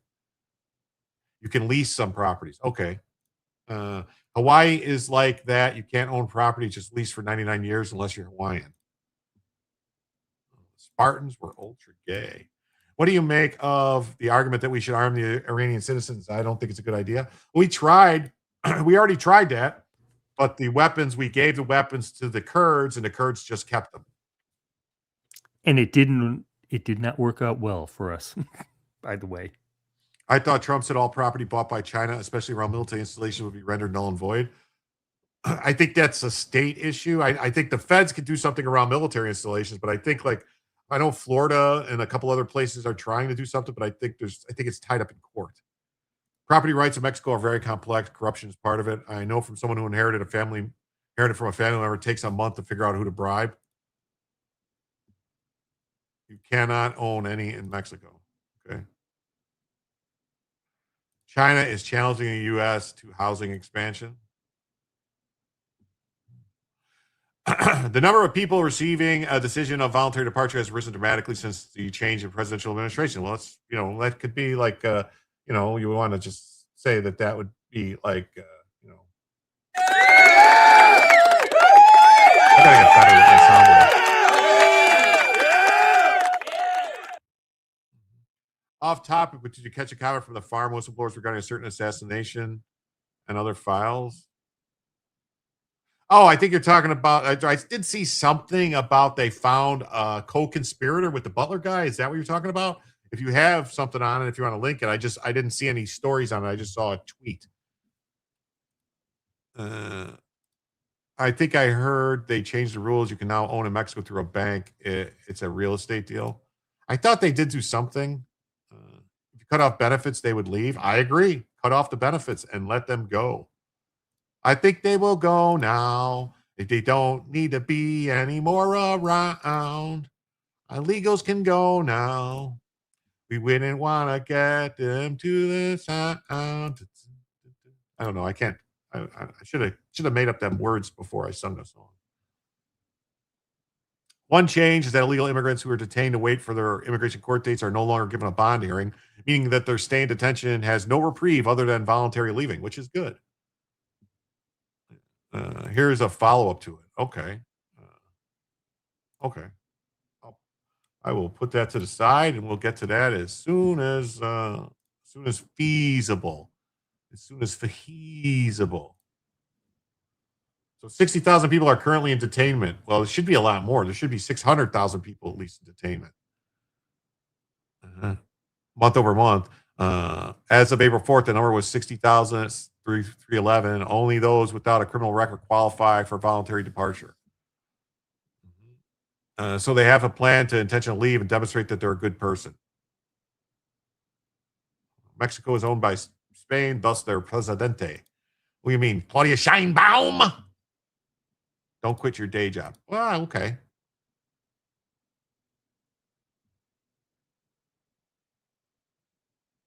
Think Trump is asking Z to take in U.S. deportees from anywhere? I don't think, honestly, I don't think China would be acceptable because China has very bad like humanitarian standards. Like they torture people and hard labor and take people's organs out and stuff like that. I don't think they would be people would just say, you can't send us there because they'll steal our organs. They'll do this, they'll do that. And they've been, it's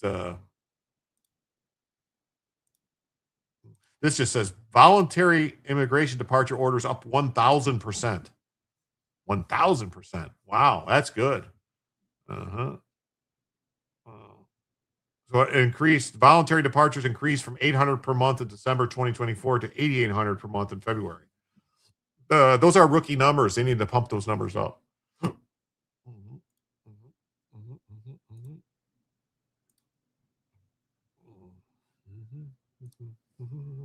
All right. Now this story, everyone. I know you guys probably heard about this, but I lot have maids to home in Mexico and live half here that there. A lot have maids to homes in Mexico and live half there and there. Think telenovela style fancy homes with their own maids and money they made here. It's 30 miles off the coast though. Okay. Yeah, being a POW in China wouldn't be advisable. We need to be deporting 10 million a year. Yes, 10 million a year. And then that gets us about 10 years to get them all out. I have 7 around my life and become friends with them through HS. So Alex Murdaugh, people. So we can all agree, first of all, we can all agree that the people leaving on their own accord is a good thing. It saves us money.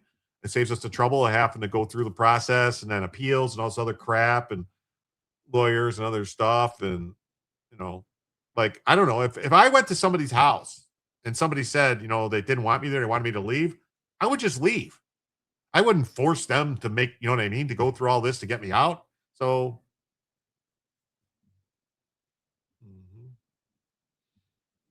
yeah, military style planes, no seats. Yeah, just pack them in.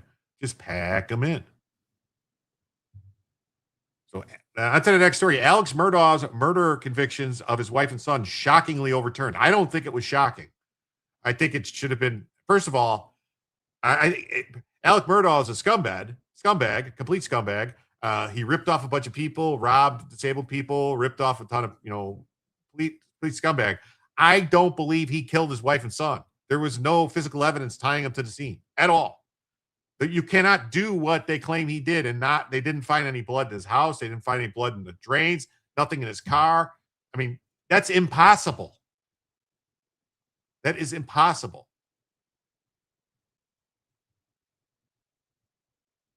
It's impossible. So the disgrace South Carolina legal scion, is it scion or scion? Is it scion, isn't it? I said it wrong.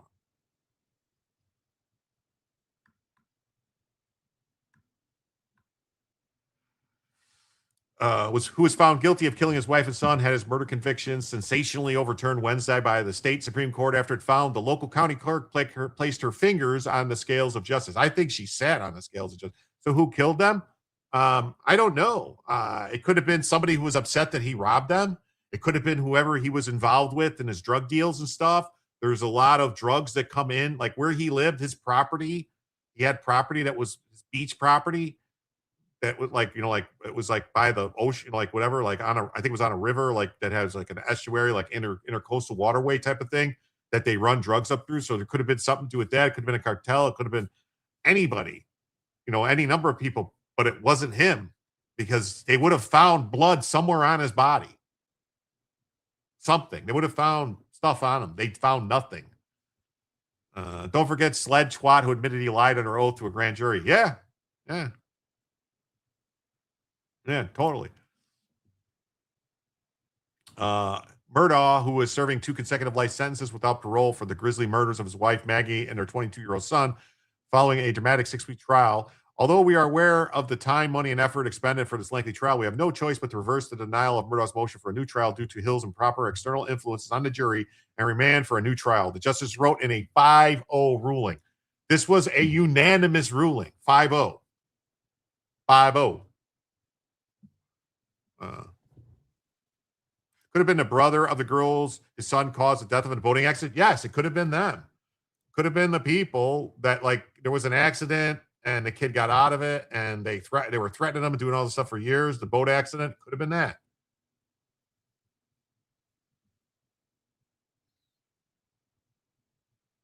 Despite having his conviction tossed and a new trial ordered, Murdaugh will not be allowed to walk free. He is also serving a concurrent 40-year federal and 27-year state sentence for financial crimes for stealing from his clients. Murdaugh's lawyer appealed the murder convictions, arguing the trial was affected by the county clerk, Becky Hill, who they say tampered with the jury during trial. See, now, the only way, 5-0, gotta go. Yeah. Yeah. Alex Murdaugh didn't kill them. I don't think so. I really don't.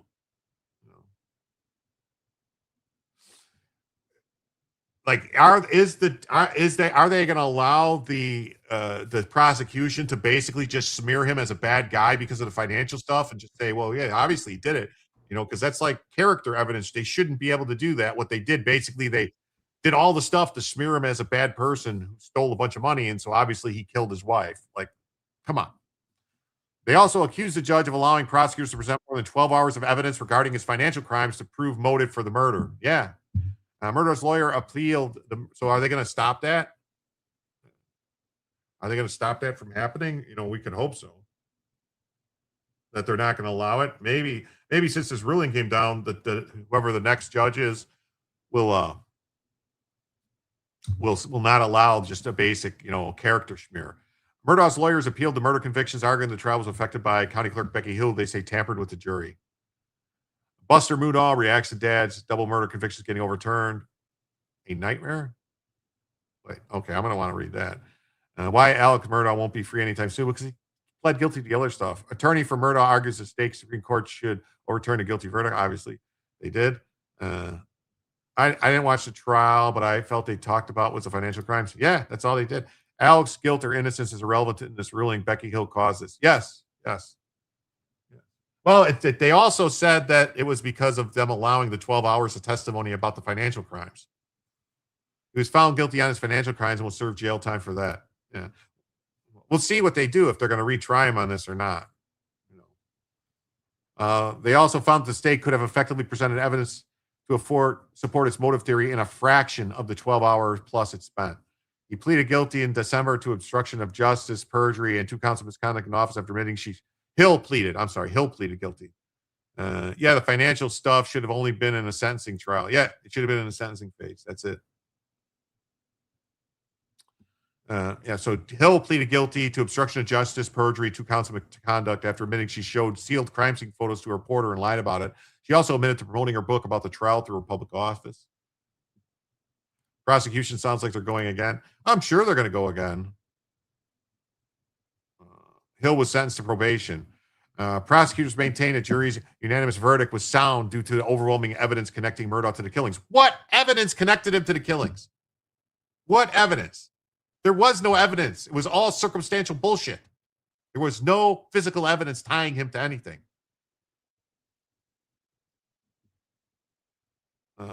South Carolina Attorney General Alan Wilson said his office disagrees with the Supreme Court's decision, but will aggressively seek to retry him for the murders of Maggie and Paul as soon as possible. Let me be clear. This decision does not mean Murdaugh will be released. He will remain in prison for his financial crimes. No one is above the law, and as always, we'll continue to fight for justice. Well, it sure seems like maybe Maggie Hill, or whatever her name was, Becky Hill, was above the law because she just got probation, and she just cost you guys millions and millions of dollars, yet she got probation. Murdaugh's defense team, led by attorneys Dick Hartpoolian and Jim Griffin, applauded the court decision. The court found that Hill's conduct during the trial attacked Murdaugh's credibility and his defense. The court rightly described her conduct as breathtaking, disgraceful, and unprecedented in South Kakalaki. We respect the decision that made clear the retrial must look different than the first. The initial jury heard more than 12 hours of testimony about Alex's financial crimes. The court held that this evidence went far beyond what was necessary and gave rise to unfair prejudice. On retrial, that will not be permitted. Alex has said from day one that he did not kill his wife and son, and we look forward to a new trial conducted consistent with the Constitution and guidance given from the court.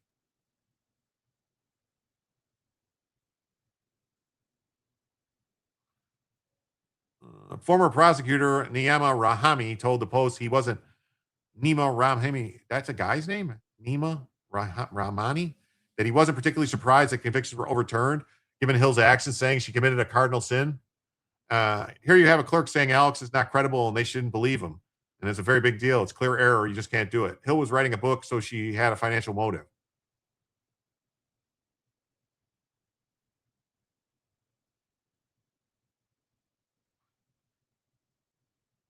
Oh, the family housekeeper reveals details that convinced her Alex was guilty. He did it. Oh, okay.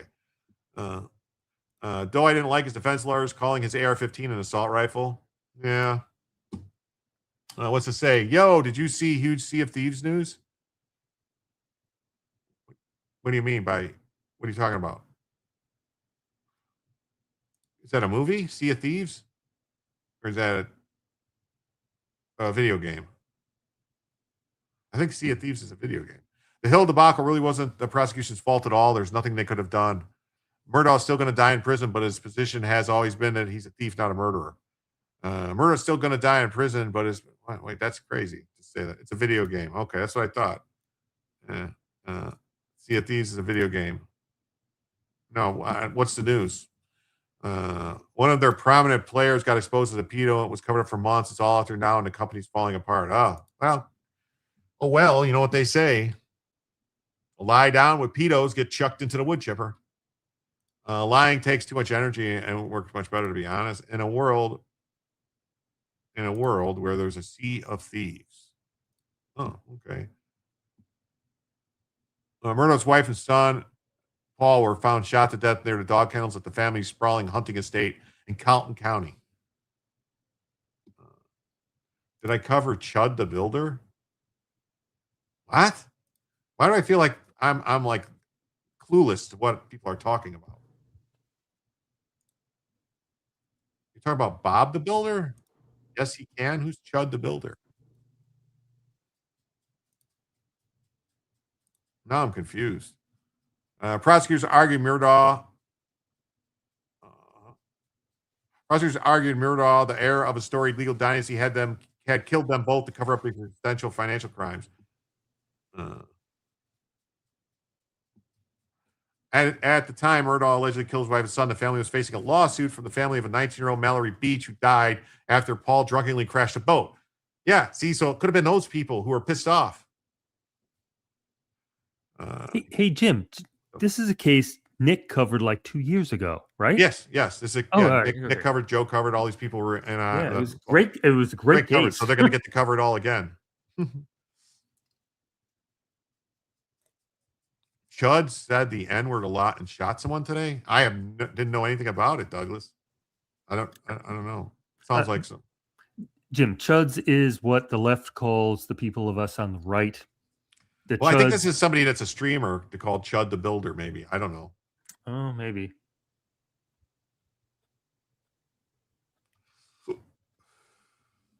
You thought the timeline of events was weak in his murder trial? I was not convinced after watching the trial. Yeah, me neither.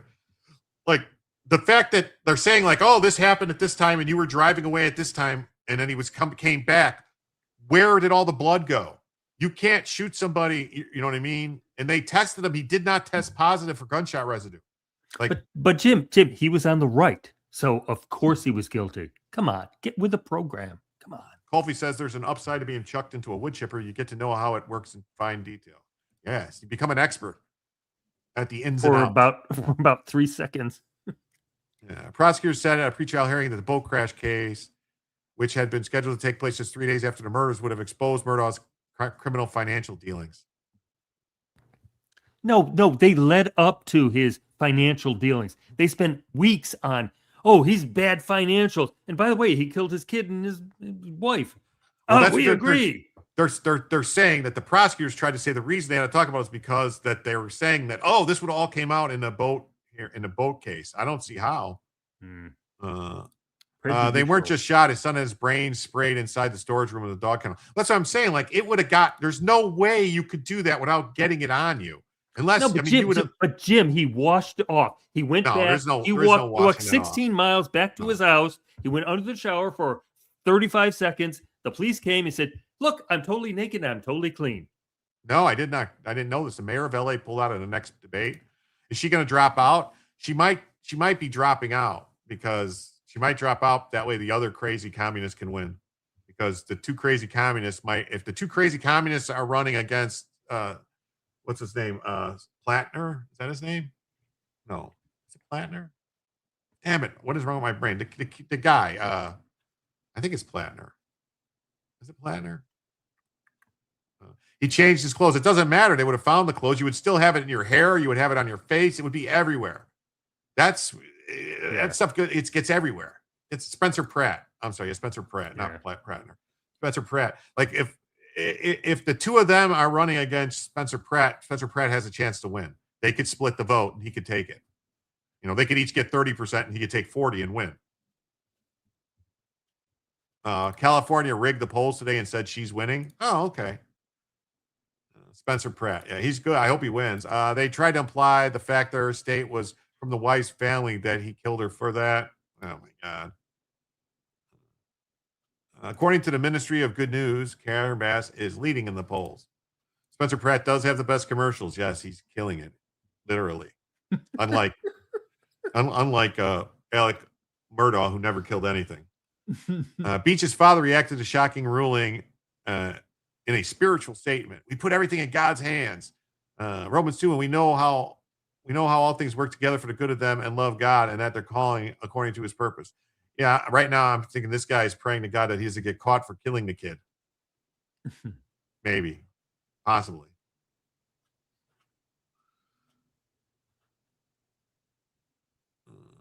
Let's see. I want to go back to this one. I want to see why the Sun said. I want to see what they tried to say about the Sun. Sun said something. It was up here. The Sun said, he reacts. Is he saying it's a nightmare that his dad was convicted, or is he saying it's a nightmare that his dad's getting out? Buster Murdaugh reacts to his dad's double murder convictions getting overturned. A nightmare. Okay. That could go either way. Why is this? The sole surviving son of disgraced legal, is it Scion or Skyon? Scion. Right? Scion. Alex Murdaugh is furious over the nightmare decision to overturn his father's convictions. Oh, let's see. Because he did it. Oh my God, Jim, you just discovered he did it. He doesn't want his father getting out. Got it. Wait, it's right there. Why is it going to another commercial? Oh, here we go. All right.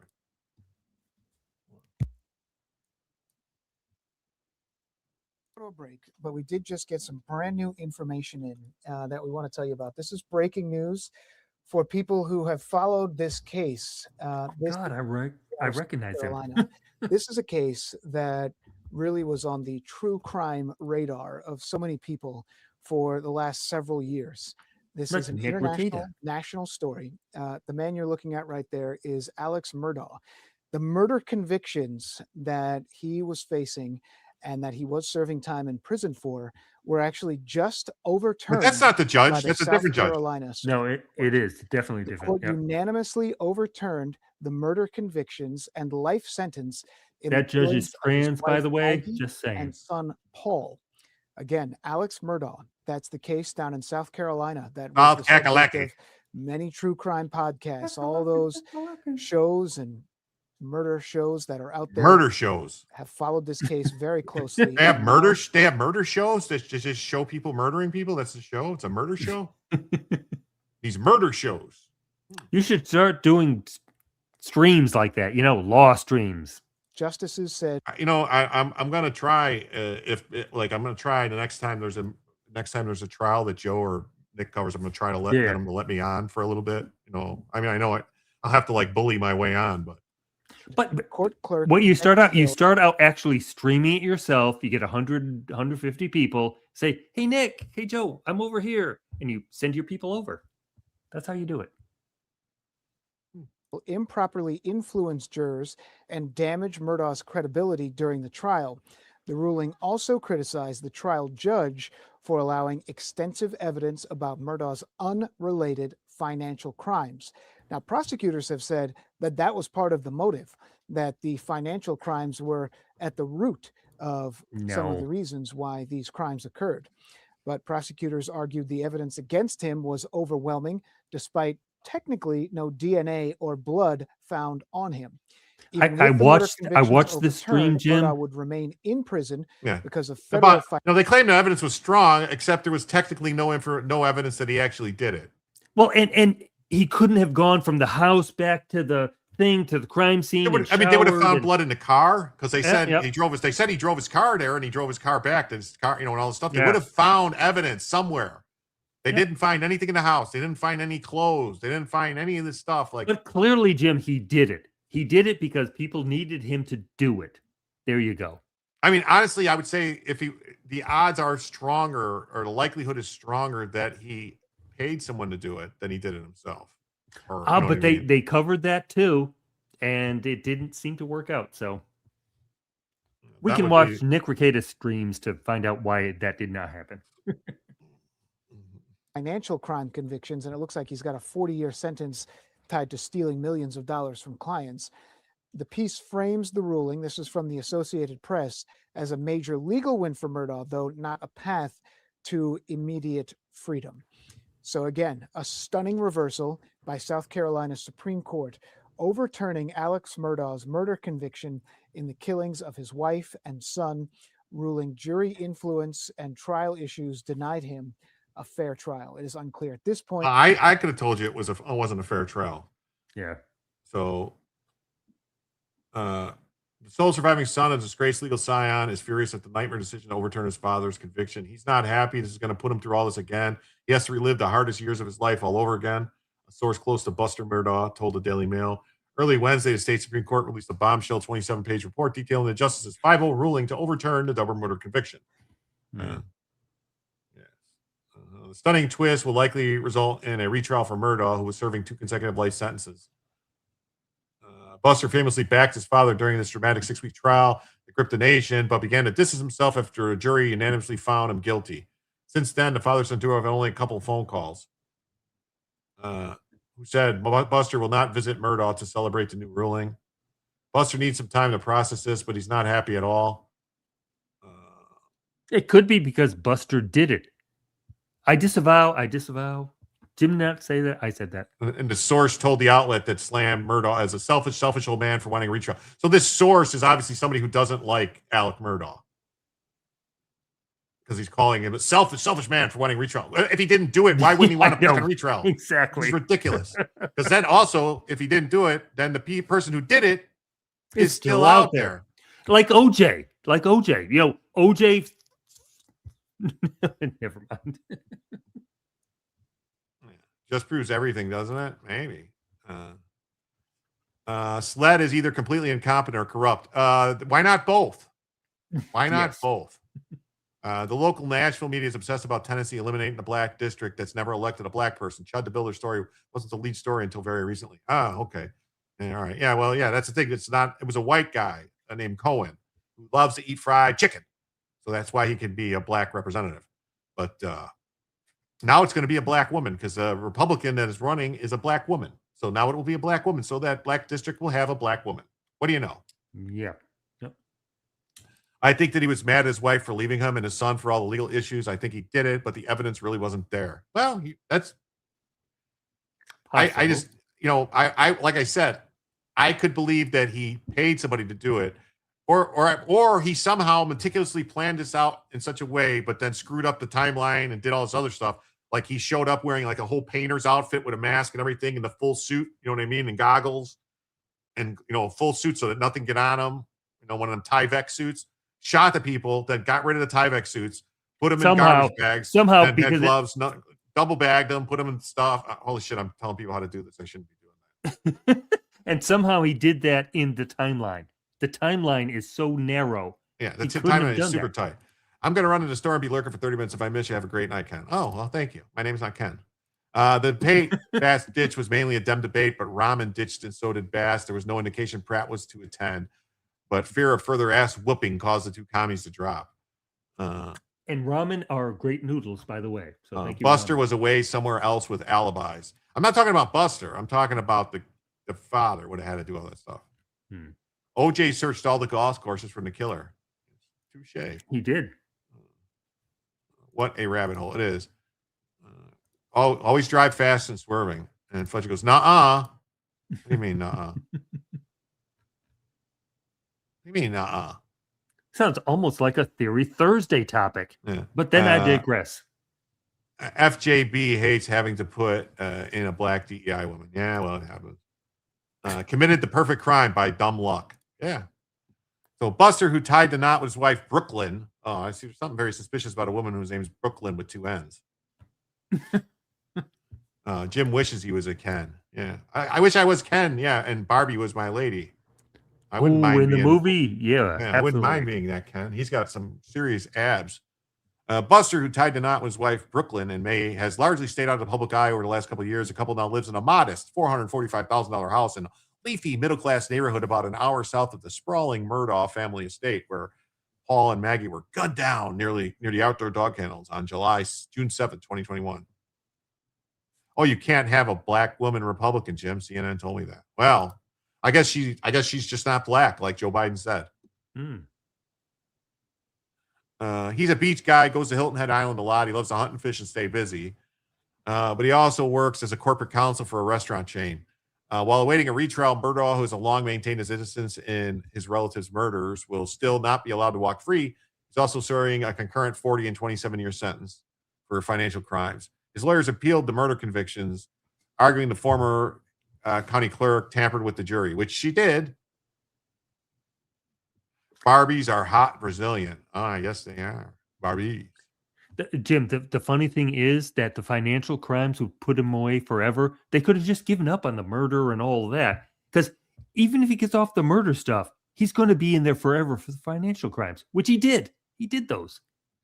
Yeah, they know he did those. I mean, I personally think the reason they did the push the financial crime and did all this weird stuff and try to be all weird about it was because there was other people involved in those. Other people had to be involved in those, like judges and prosecutors. And so if they convict him of the murder, nobody else. Okay, got it. I think that other stuff, there's other people involved, other lawyers. There's no way that he could pull that all off, the things that he was doing without other people being involved. Yeah. The financial crimes. There was other people involved in that. And, so that is how you get convicted, people. Yeah. Not because you're partners, because they'll frame you for something else. Yeah. Here we go. Tangentially speaking, many stones may need to be turned over. Yes, I hope so. Hey, look at this. Fletcher Boy goes, here's 10 to extend. I forgot to do the update, too. We have I have to reset it. Thank you so much. That means we are now just 85 away from a second additional hour. Thank you so much. I got to start a new goal over there on the YouTubes. I totally forgot. YouTubes. Yes, hiding tangible assets. Yes, I'm saying there's some other stuff there that they're going to have to start looking at. Let me go over here to the YouTubes here and restart the goal for another hour. You guys have been so generous tonight. We got at least another hour to go. So 20 stupid chats, $5 each for 1 hour. They're stupid. I could if I drank, I'd call them stupid chats. You did.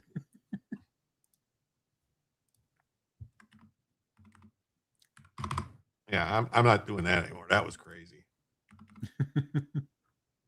Jim swears to never drink again on stream, people. You heard it. No, not to never drink again. Just I'm not going to do that. Like where I do shots for what was it, $50 or something? No, Jim, you did way lower, and we're saying no, Jim, no, higher dollar values. Oh, was it? Bring the RICO Act back. Thank you so much, Fletcher Boy. I can't remember. What's it, 25 or something like that? I did. It was 20 or 25. It was low. Man. I was wrecked. Hill was sentenced to probation. Look, she's so happy. Did she have to give back all the money from the book? It's much more likely Murdoch will be acquitted. It's much more likely that Murdoch will be acquitted during the retrial. Criminal defense lawyer Tyler Bailey of South Carolina told the Post. They can try to attack the case from a different angle, so I think he has higher odds of being acquitted now than he did before, simply because it's been some time. His team knows how people think about it. However, selecting a jury pool without knowledge and personal opinions about the highly publicized case will be a true nightmare. I think it's going to be impossible, just about, or highly improbable to find 12 people who don't know anything about the case. Stop. This guy has offensive red hair. I mean, offensively red hair. That's like clown red hair. It is awful. It's carrot top. Yeah. Hey, why are Ken and Barbie sold separately? So they can come in their own box. Safe sex. That's great. But Phillips agreed that if an impartial jury can't be selected, Murdoch's lawyers reworked their defense strategy could significantly improve his chances of acquittal. Murdoch's defense team said it respected the Supreme Court's decision on Wednesday to also limit the amount of testimony about the financial crimes. The initial jury heard more than 12 hours of the testimony about his financial crimes. The court held that this evidence went far beyond what was necessary and gave rise to unfair prejudice on retrial. That will not be permitted. Alex has said from day one that he did not kill his wife and son. Attorney General says he disagrees. Did they call for them to change the retirement age for all the Supreme Court justices so they can get a different justice like they did to Virginia? They said they're just going to make them all retire and put new ones in because that's all about democracy. Jim, they said 103. 103 is too old, so got to be under that. 103. All right, Let me close a few tabiolas here. Tabiolas, as they say. 63 tabs later, Jim is still clicking. I don't know. Did we hear it? Do you think we heard enough about this Alex Murdaugh stuff, or should we go more into it? Yeah, he's cool. I actually hope that he gets off, just from the from the murder stuff. Finance, go to jail. But, I don't think he did it. Okay. Well, here, you know what? It says there's a, hold on, we'll do this because this is a video. It says it's the South Carolina Attorney General talking about it. It says we have time to retry him. Let's see. South Carolina Attorney General Alan Wilson joins me now. Alan, welcome. Good to have you back on the program today. Thank you for being here. We have really covered every aspect of this case over the last few years. What was your reaction to this news, and how do you proceed in a retrial now, or a new trial for Alec Murdoch? Well, obviously, we are disappointed in the court's decision. We respect this court, members of the court, but we strongly disagree with their reasoning. But this is how the process is supposed to play out. They get to be the final arbiter and adjudicate these types of cases. And as we said in our release earlier today, we plan to retry this case.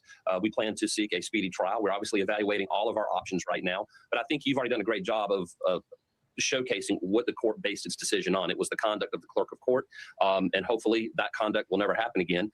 It's also important to note, Martha, that Mr. Murdaugh is not being released from prison. Our office secured a number of convictions against him for his financial crimes, and he's going to be serving several decades in prison, up to 27 years in state prison, as well as up to 40 years in federal prison. So we have time to try him again. Yeah, he's in his late 50s now, as I understand it, and the likelihood that he will be in prison for the rest of his life, regardless of what happens here, looks fairly solid. Here's Becky Hill. This is call for number 2 in a Fox Nation special about this case, talking about how she saw her role. Here she is. As the clerk of court, I tend to be more like a Switzerland in dealing with everyone. I take no sides, and I have to be accommodating to everyone in the courtroom, no matter what side you're on. Our jurors knew that part of their job was to perceive the defendant as being innocent until proven guilty. That was not what some of the jurors said. Let's play number 4 in the interview that I did with jurors who felt that she manipulated them during the process. So what you're all suggesting, is that Becky Hill was manipulating this jury to make sure that Alec Murdoch was found guilty. Correct? Do you believe that? Yes. Do you believe that? I do. Do you believe that, Joe? I know Becky Hill only through this trial. I like her personally.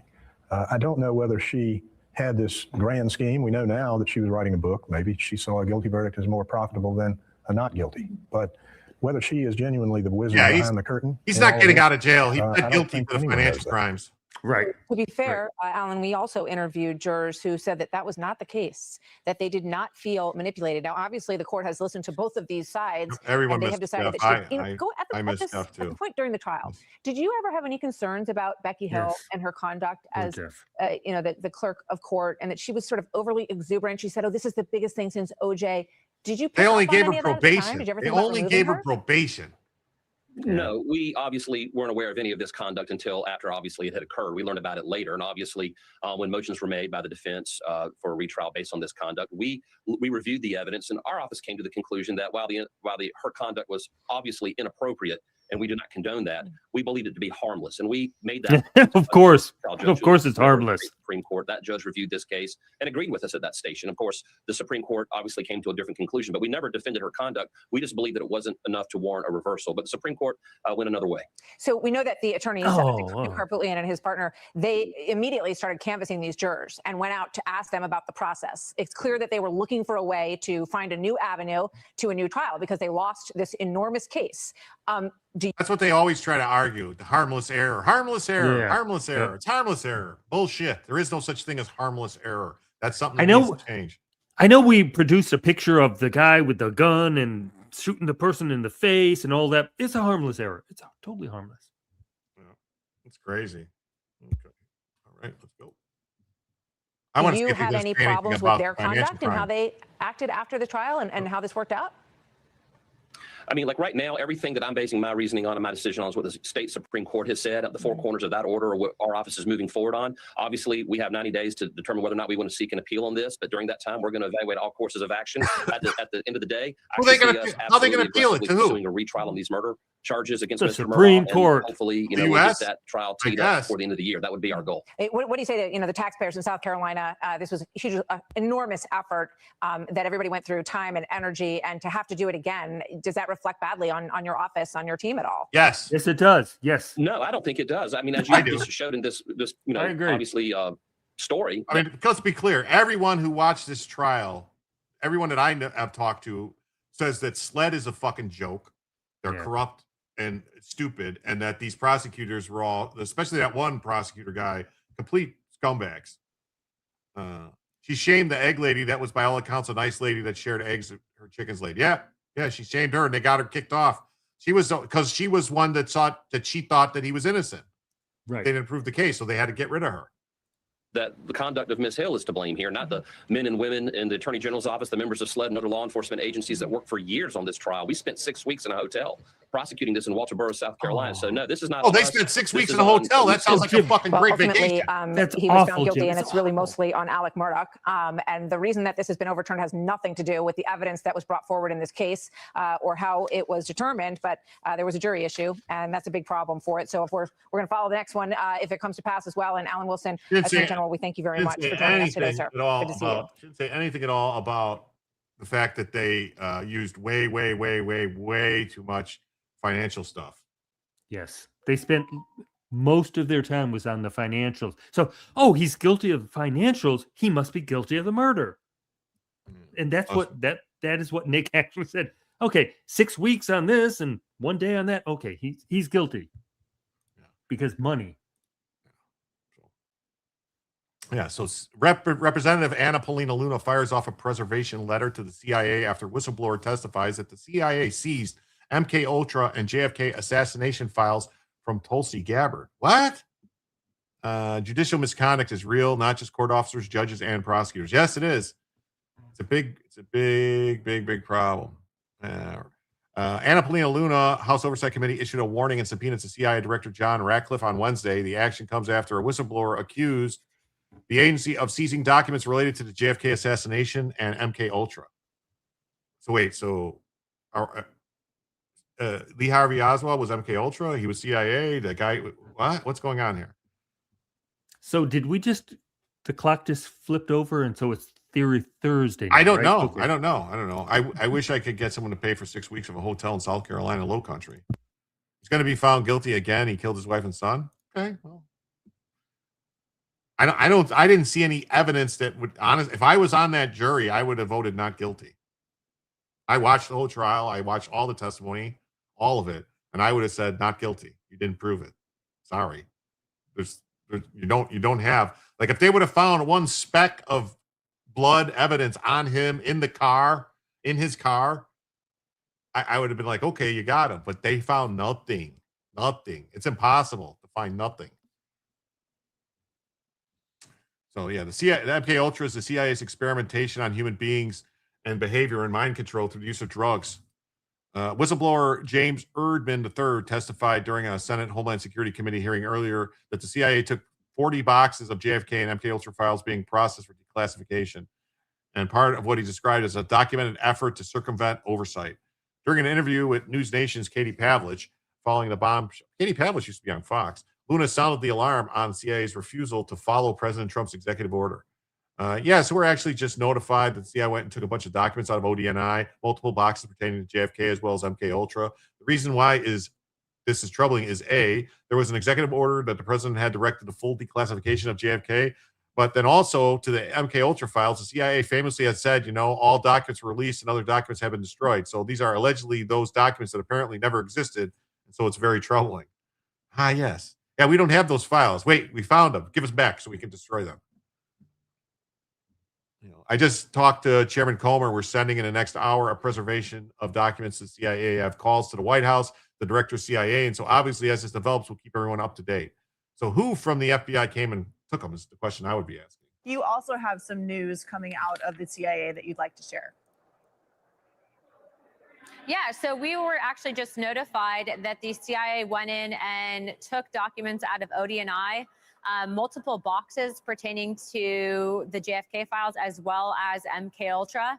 The reason why this is troubling is there was an executive order that the president had directed the full declassification of JFK, but then also to the MK Ultra files. The CIA famously has said that, all documents were released and other documents had been destroyed. So these are allegedly those documents that apparently never existed. And so very troubling. I did just talk to Chairman Comer, and we are sending in the next hour or so a preservation of documents request to the CIA. I have calls into the White House to the director of the CIA himself. And so obviously, as this develops, we'll keep everyone up to date. But strange times we're living in. Okay. This is a good question here. Brenda Ty says, but would blood in the car be enough? These were family members. Presumably they might have occasion to ride in the car. What if one of them had injured or something else? Well, so I'm saying but that's an explanation. But I'm saying if they would have found something, anything, honestly, they should have, from the damage to the kid, they should have found brain matter, skull, tissue, actual tissue from him on him. Yeah, and supposedly he just took a little shower, and it all went away. It was ridiculous. Sure, the CIA will preserve all documents. They've probably already been destroyed. I think the long-term relationship, financial crimes likely has ties with old fourth parties and various officials. Interesting take. And don't worry, he'll stay locked up during the proceedings. Yeah. So I'm saying, I think the reason that this went the way it did was because they were trying to tell him to shut up. Don't say nothing. Yes. Keep your mouth Yep. shut. Yep. Trying to circumvent Tulsi Gabbard is probably not a good idea. She has an axe to grind with the DC swamp rats. Well, I think this is going to piss Trump off to no end. And if it turns out that John Ratcliffe is the one playing games, he'll get fired.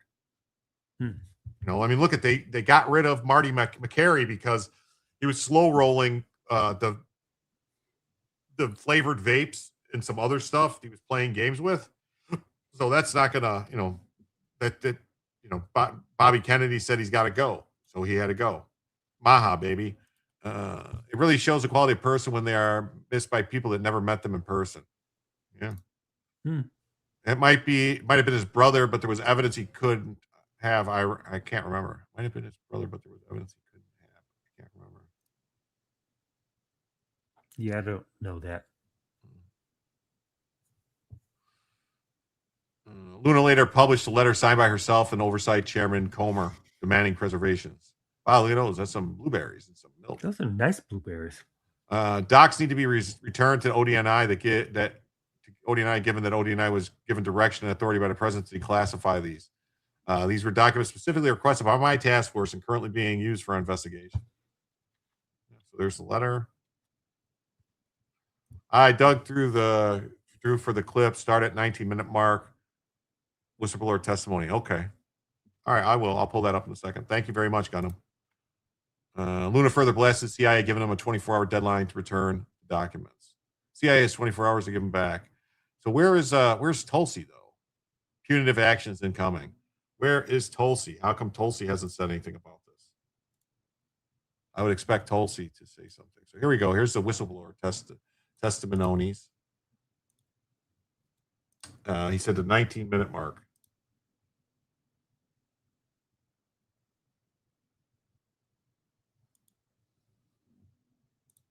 To understand why analytical standards at the CIA were violated. The CIA illegally monitored the computer and phone usage of DIG personnel, their investigations, and contact with whistleblowers. These were Americans being spied upon illegally while executing duties directed by the president and under the authority of the Director of National Intelligence. One CIA contractor assisting with the DIG's investigation into the events that transpired between 2022 and 2023 was fired by the CIA one day after meeting with the DIG. When the DIG ceased operations, the CIA also took back 40 boxes of JFK files and MK Ultra files being processed for declassification by DNI Gabbard.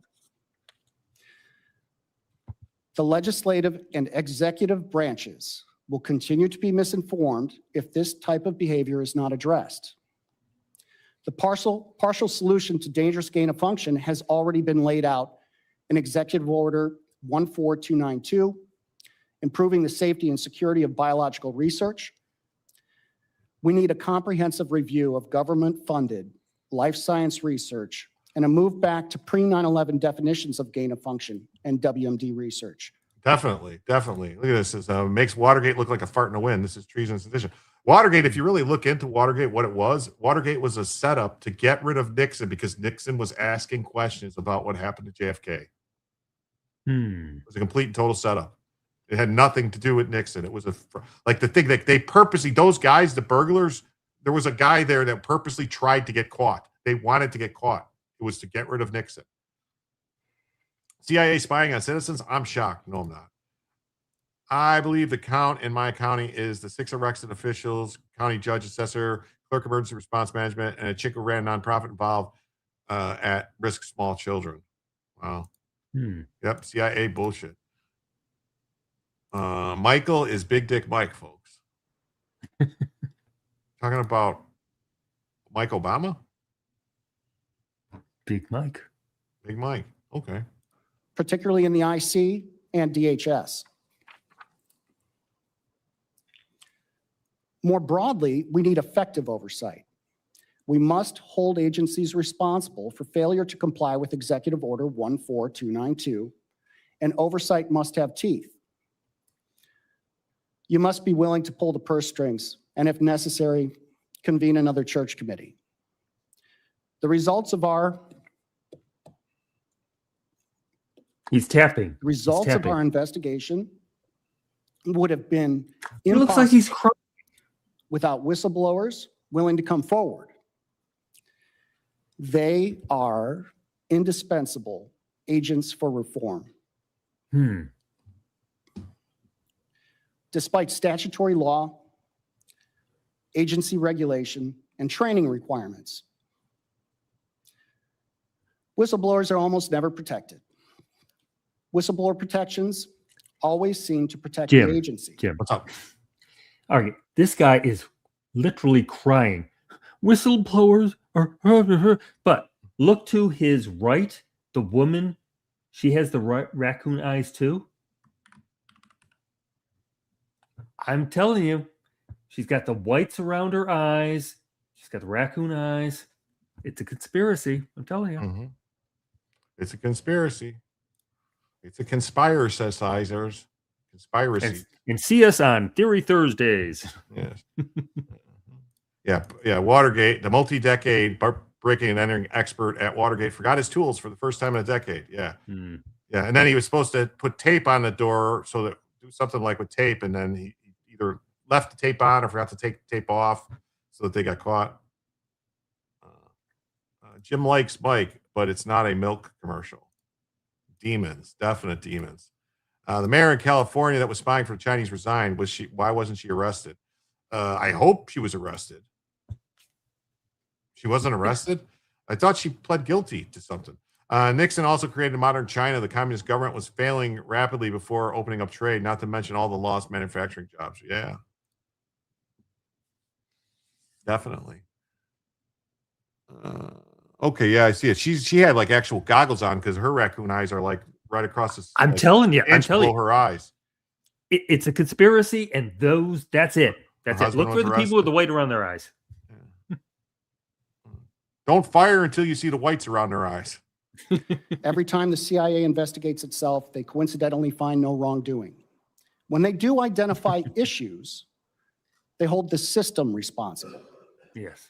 That last statement is a verbatim response from a Europe and Eurasia Mission Center lawyer when the CIA Office of Inspector General did identify shortcomings so serious. Gordon Liddy was awesome. Oversight bodies were holding meetings about it 3 years after the events transpired.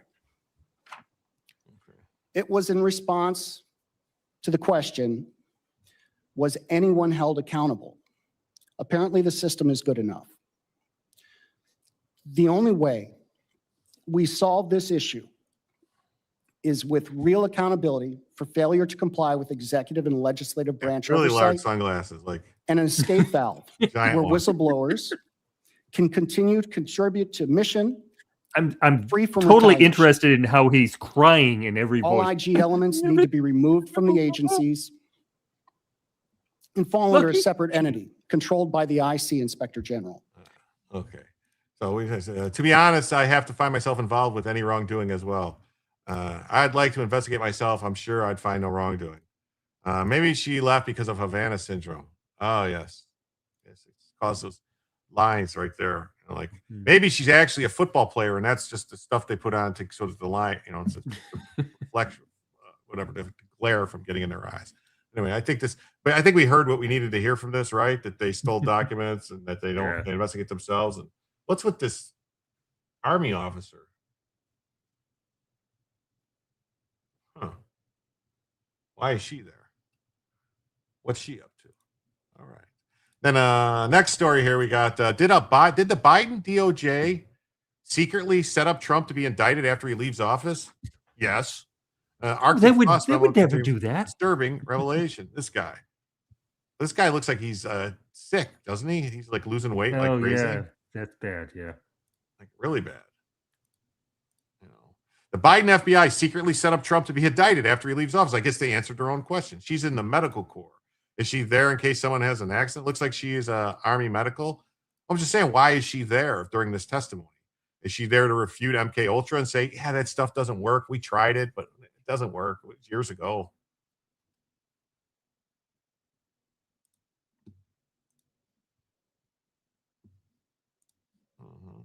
If nothing else, Donald Trump's second term is exposing how bad the DC swamp rats truly are. Yes. Definitely. So in the final weeks of Sleepy Joe Biden's auto-pen presidency, FBI agents tied to the Justice Department Special Counsel Jack Smith, who's not a real boy. She also had aviator's wings. Is she there to give people helicopter rides? Is that what you're saying? They didn't shut down MK Ultra. They waiting for midterms to impeach then prosecute. Well, they have to win the House. And doesn't look too promising.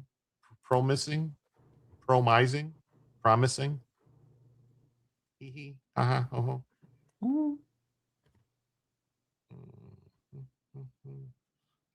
on, I'm looking for something. Here we go. All righty then.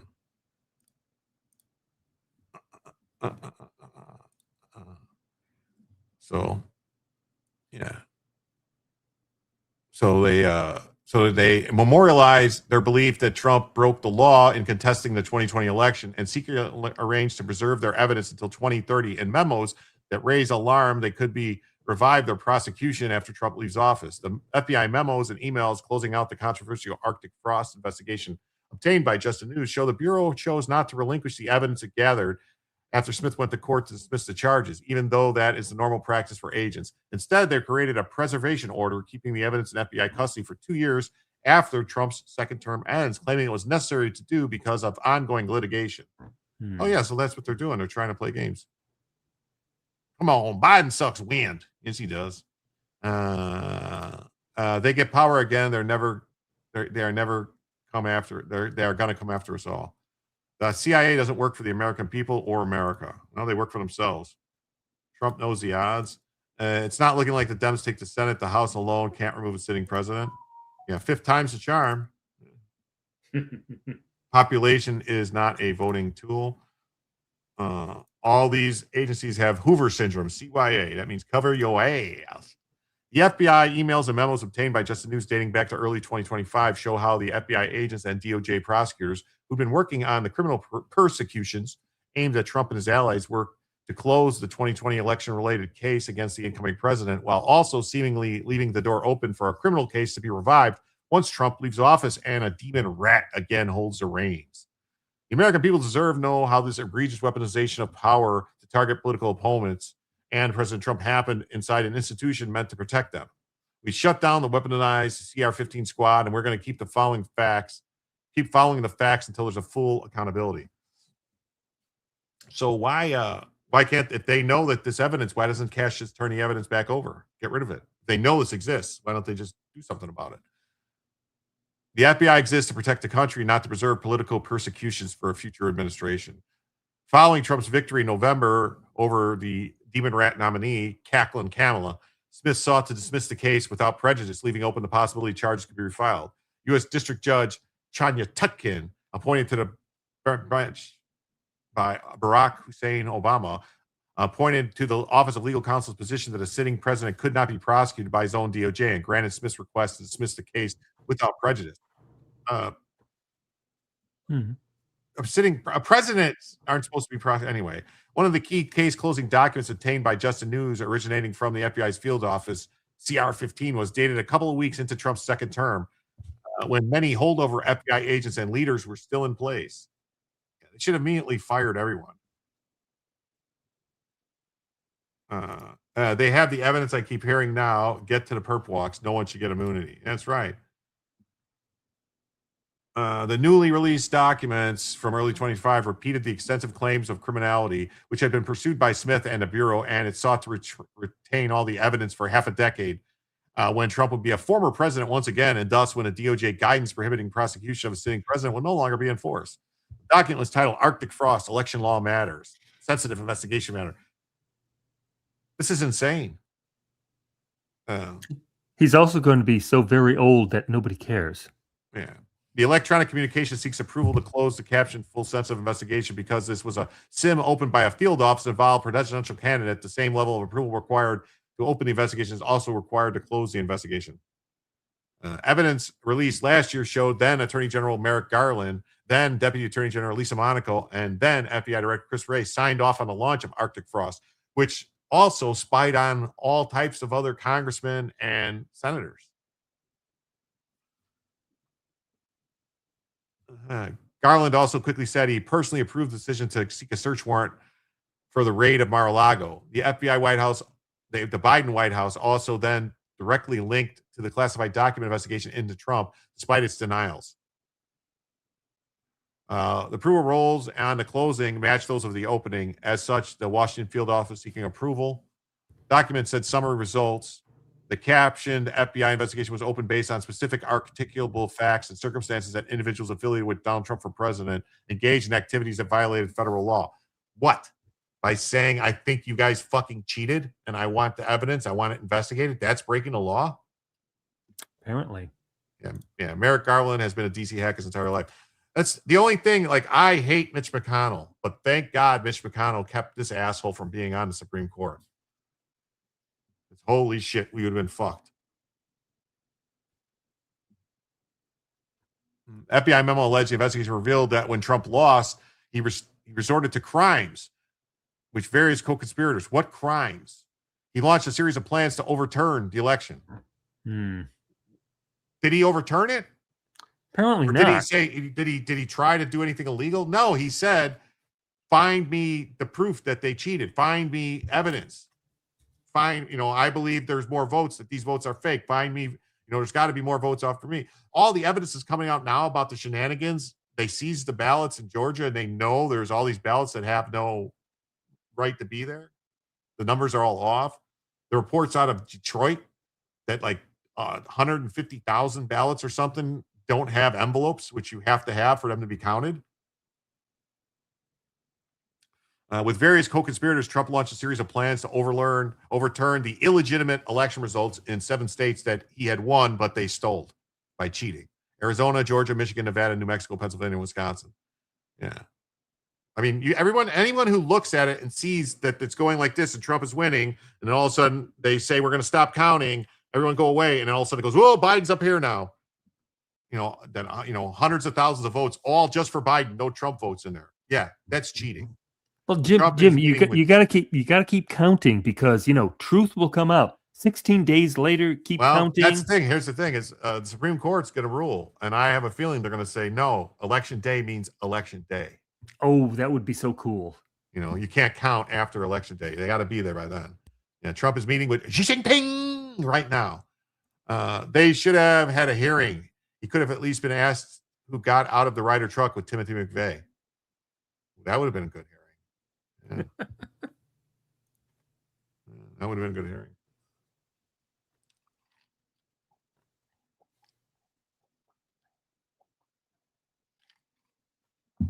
Sorry, I needed something to drink there. Xi is a commie the crap, the poo. He's commie the poo. Yes, I get it now. Commie the poo instead of Winnie the Pooh. He's commie the poo. 2 people in Michigan refused to certify the election until they were threatened and their children were doxxed. Yeah, that's a crime. That should have been a crime. That's a crime. Why did nothing happen there? Life and Difference says, I'm behind, but forgot to mention they were trying to say the Murdaugh killing was done with the gun that the dead son lost long before the killing, which is why they still haven't found it. They have no shame dumping military ballots all marked for Biden. Backdate them too. Yep. Tired of all this stupid redirect. Like, I'm smarter. Who's smarter?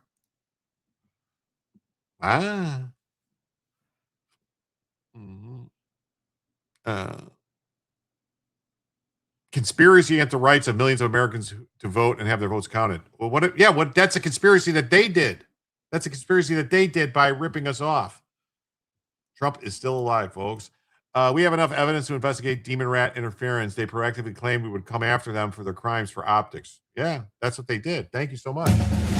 Wow, look at that. With that 5, folks, that means we are just $80 away from adding a second additional hour, and we are coming up on the 3-hour mark.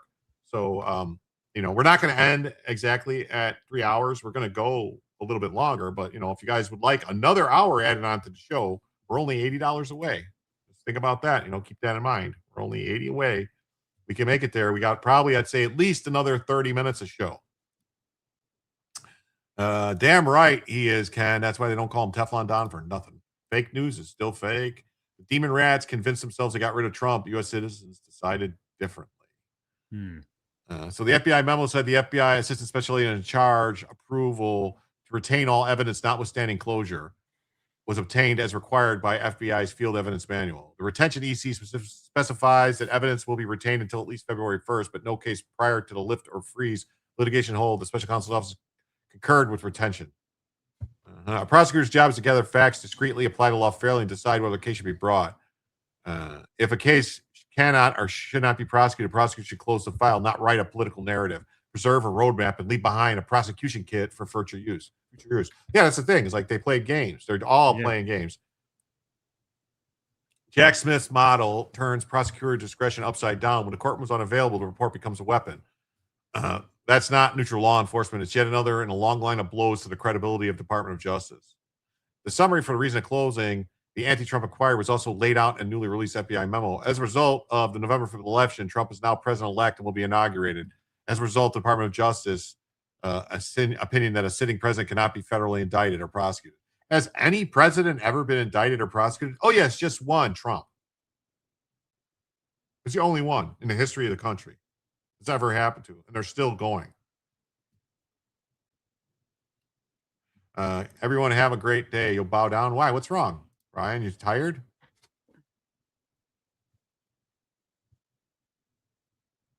Commie snowbirds are frozen. I trust Trump. He's hated by all the commies. The FBI memo also included a Department of Justice concurrence written by an unnamed deputy special counsel just prior to Trump's inauguration. The deputy counsel is identifiable from the documents as former DOJ prosecutor J.P. Cooney, who's now a candidate in the primary to be a congressman in Virginia. Cooney served as a supervisor before joining Jack Smith's counsel office. And he said the counsel's office to help lead the investigation and prosecution of Trump. Wow. As a principal deputy, he was a lead prosecutor. FBI memo quoted extensively from Smith's deputy counsel Cooney, who had written the FBI's field office. The SEO has submitted a final confidential report. As stated in a public filing, the SEO dismissed the case against Trump based on a pending inauguration. Jim can't read. Brian, stand up for America. Why can't I read? What's going on? He's got 34 felonies, 3 baby mamas, and lives in government housing, and he's been shot. Oh, he's the first actual African American president. Obama was a Kenyan American president.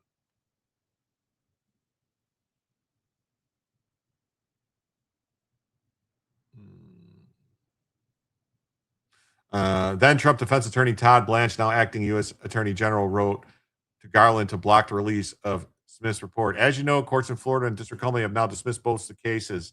Rather than acknowledging, as he must, President Trump's complete exoneration, Smith now seeks to disseminate extrajudicial final report to perpetuate his false and discredited accusations. Smith retorted in a letter saying, Mr. Trump's letter claims that dismissal of his criminal case signifies his complete exoneration. That is false. As an office explained, oh yeah, they try to say that even though Jim reads you, even though that what's his face, Mueller couldn't find no evidence that Trump did anything wrong, that it wasn't exoneration. It's like, oh, okay. All right, it wasn't an exoneration. I was talking to Glenn. Okay. The newly public FBI memo left out exactly one piece of Cooney's own January 2025 email. I note that Mr. Trump was charged with participating in crimes with at least 6 co-conspirators. Another related memo was specifically penned to document the ASAC approval to retain evidence. Proofread. Okay. Trump is the best president of my lifetime. Memo also says the anticipated disposition date no earlier than February 1st, 2030, but in no case prior to the lift or freeze of litigation hold. So why don't they just change it? They're in control now. They can say, yeah, we changed our mind. We're getting rid of it all. They should just get rid of it all. So FBI raided Trump's Florida home in August. Garland appointment order for Smith was in November. Said the special counsel was authorized, which he doesn't have the authority to appoint a special counsel. Members of the Biden White House and leaders of the Biden area Justice Department were all involved in efforts linked to the launch of Arctic Frost. Smith indicted Trump in August 2023.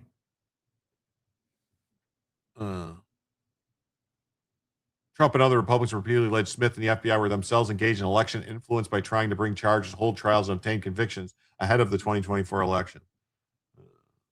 President Trump wouldn't have to put up with this crap. He could easily be chilling with Melanie and Barron on a golf course, have his TV show and pageants. He loves our country. He loses money to his POTUS. Yes, he does. I want to know why Trump hasn't ordered the DOJ to go nuclear on these people. It's a good question. Yeah, I'd vote for Trump a 4th time. Me too. Yes. I think Trump would be excellent as a 4th president. Yeah. Same thing here. Biden and his FBI plotted to indict Trump after he left office. What? Yeah, Jack. What do you say here, Jack? What do you know? Where does it go? Yeah. This is a crazy story that I just had to bring up. I tried to look for more. All I have is this letter from Brett Shumate or Shumat. It's either Shumat or Shumate. I'm not sure of the Assistant Attorney General. Biden wasn't involved in anything. He was senile, had no clue what he was doing. Yeah, well, Some states are refusing to issue license plates to federal law enforcement. It's dangerous, shameful, and unconstitutional. It needs to stop now. Under Attorney General Todd Blanche, Deputy Attorney General, this Justice Department stands with our brave law enforcement. So they sent a letter to the Attorney General of Washington State. All right. They sent a letter to the Attorney General of Oregon and the Governor of Oregon. It's come to our attention that Oregon's drivers and motor vehicles are refusing to issue registrations and license plates to federal law enforcement agencies. This is like Civil War shit right here. Massive two shits. State of Maine. It's crazy. Don't give these states a heads up with the letter and cite federal law unless there's a legal requirement to slap them with a lawsuit and be done with it. They can't ignore the law because they lost an election. This is beyond ridiculous. Trump is the 2nd best president behind George Washington. Is that George or Jorge Washington? You see that in some states, these commies have taken over. Oregon, Washington, California. They call themselves demon rats, but they are communists. They will keep acting like children until you hold them accountable. Arrest them. Amazing Disgrace comes in for another 5. Says Promethean action has been prophetic. Since I've discovered them, I've seen the big picture much better. Okay, I'll have to check them out. Promethean action, you say. With that, we are now just 75 away, folks. Just 75 away. We're adding a second additional hour to the show. Jack Smith was groomed by the Brits through the Hague. Check out Promethean podcast. Oh yeah. He was if I'm not mistaken, he was the guy who basically caused the whole thing with Slobodan Milosevic, the whole stuff with the Serbian war. Like, he was involved in all that, right? I think so. And then this story is crazy.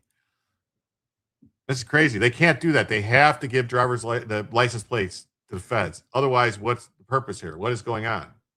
Like, are they going to tell you can't have license plates?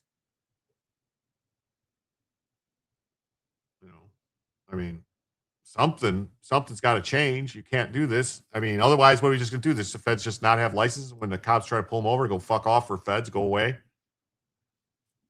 So that's nuts. And this is another crazy story. Last week, a federal judge in Rhode Island demanded that the DHS take down a press release. The release was factually true. It warned citizens that Judge Melissa DuBose had ordered the release of an illegal alien wanted for murder in the Dominican Republic. Because the press release reflects legitimate debate regarding a judge's ruling, the DHS refused to take it down. This judge released a wanted murderer illegal alien. This judge should be arrested. I mean, do what Lincoln would do. Arrest the judges. The feds need to send in undocumented federal agents.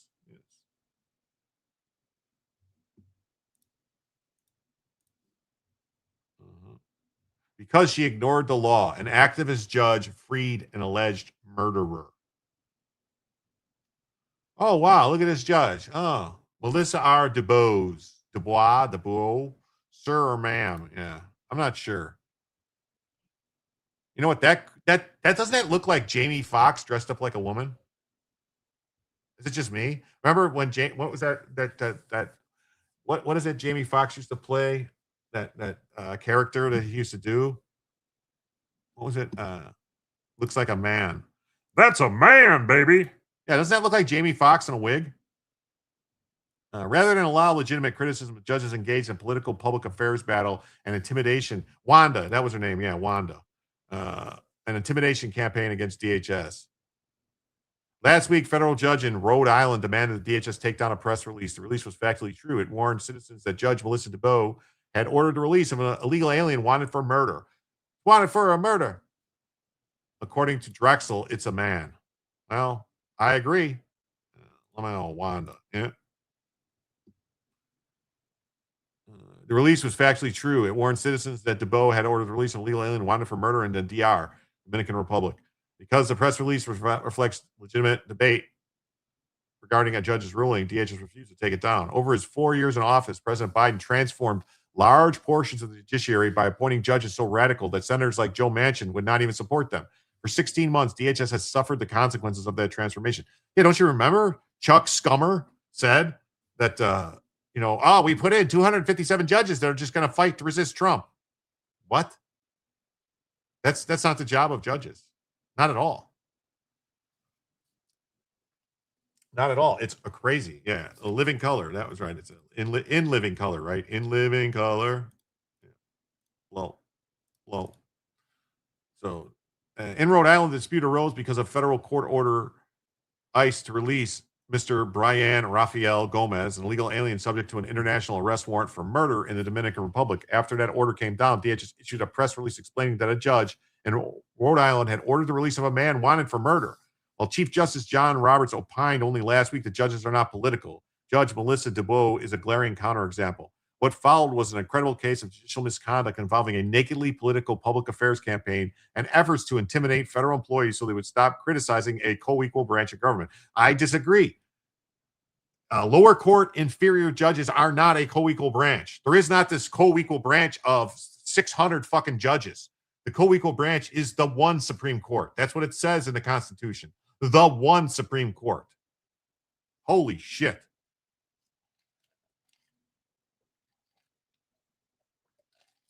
They are inferior. Thus, they are not co-equal. If they are inferior to the Supreme Court, they are not co-equal to the legislative and the executive. That's the bottom line. This shit needs to stop. You're the Federalists and you're calling it a co-equal branch? No. Dubois apparently upset before she ordered this alleged murder to be released. She was not informed that he was wanted for murder. But this situation is entirely of Dubois' own making. The legal issue in this case is whether Mr. Gomez is entitled to a bond hearing before an immigration judge or subject to mandatory detention. While DHS disputes that he's entitled to a bond hearing, the court disagreed. You can do what you want to do. Yep. But instead of ordering the government to give him that bond hearing, the court ordered him released immediately. The court had no authority to release the criminal illegal alien. The decision belonged to an immigration judge. In other words, the judge's reckless disregard for the law caused the problem. The fact that the court lacked the necessary information to review Gomez's custody status is the court's fault, and only the court's fault. Information about whether Mr. Gomez is a public safety risk is information that ICE should present to an immigration judge, not to a federal court analyzing the narrow legal question of whether Gomez gets to see an immigration judge in the first place. Jim is right. Federal district courts do not have the power of the Supreme Court and are not, under the Constitution, considered a co-equal branch of government. Yes. But see, everybody makes it up. They go, oh, no, they're a judicial branch. They're all. So it's like, so every district court judge, every magistrate judge, they're all co-equal. Each one of them is the same as the president. Go fuck. That's fucking insane. Come on. Yeah. And because the court lacked any plausible basis to review Gomez's custody status, it was entirely unreasonable to expect ICE to be prepared to present the information in court. Rather than allow legitimate criticism, the judge has engaged in political public affairs battles and intimidation campaign. The first thing the court did was engage a spokesman who gave a statement on behalf of the court calling DHS statements misleading and demonstrably false.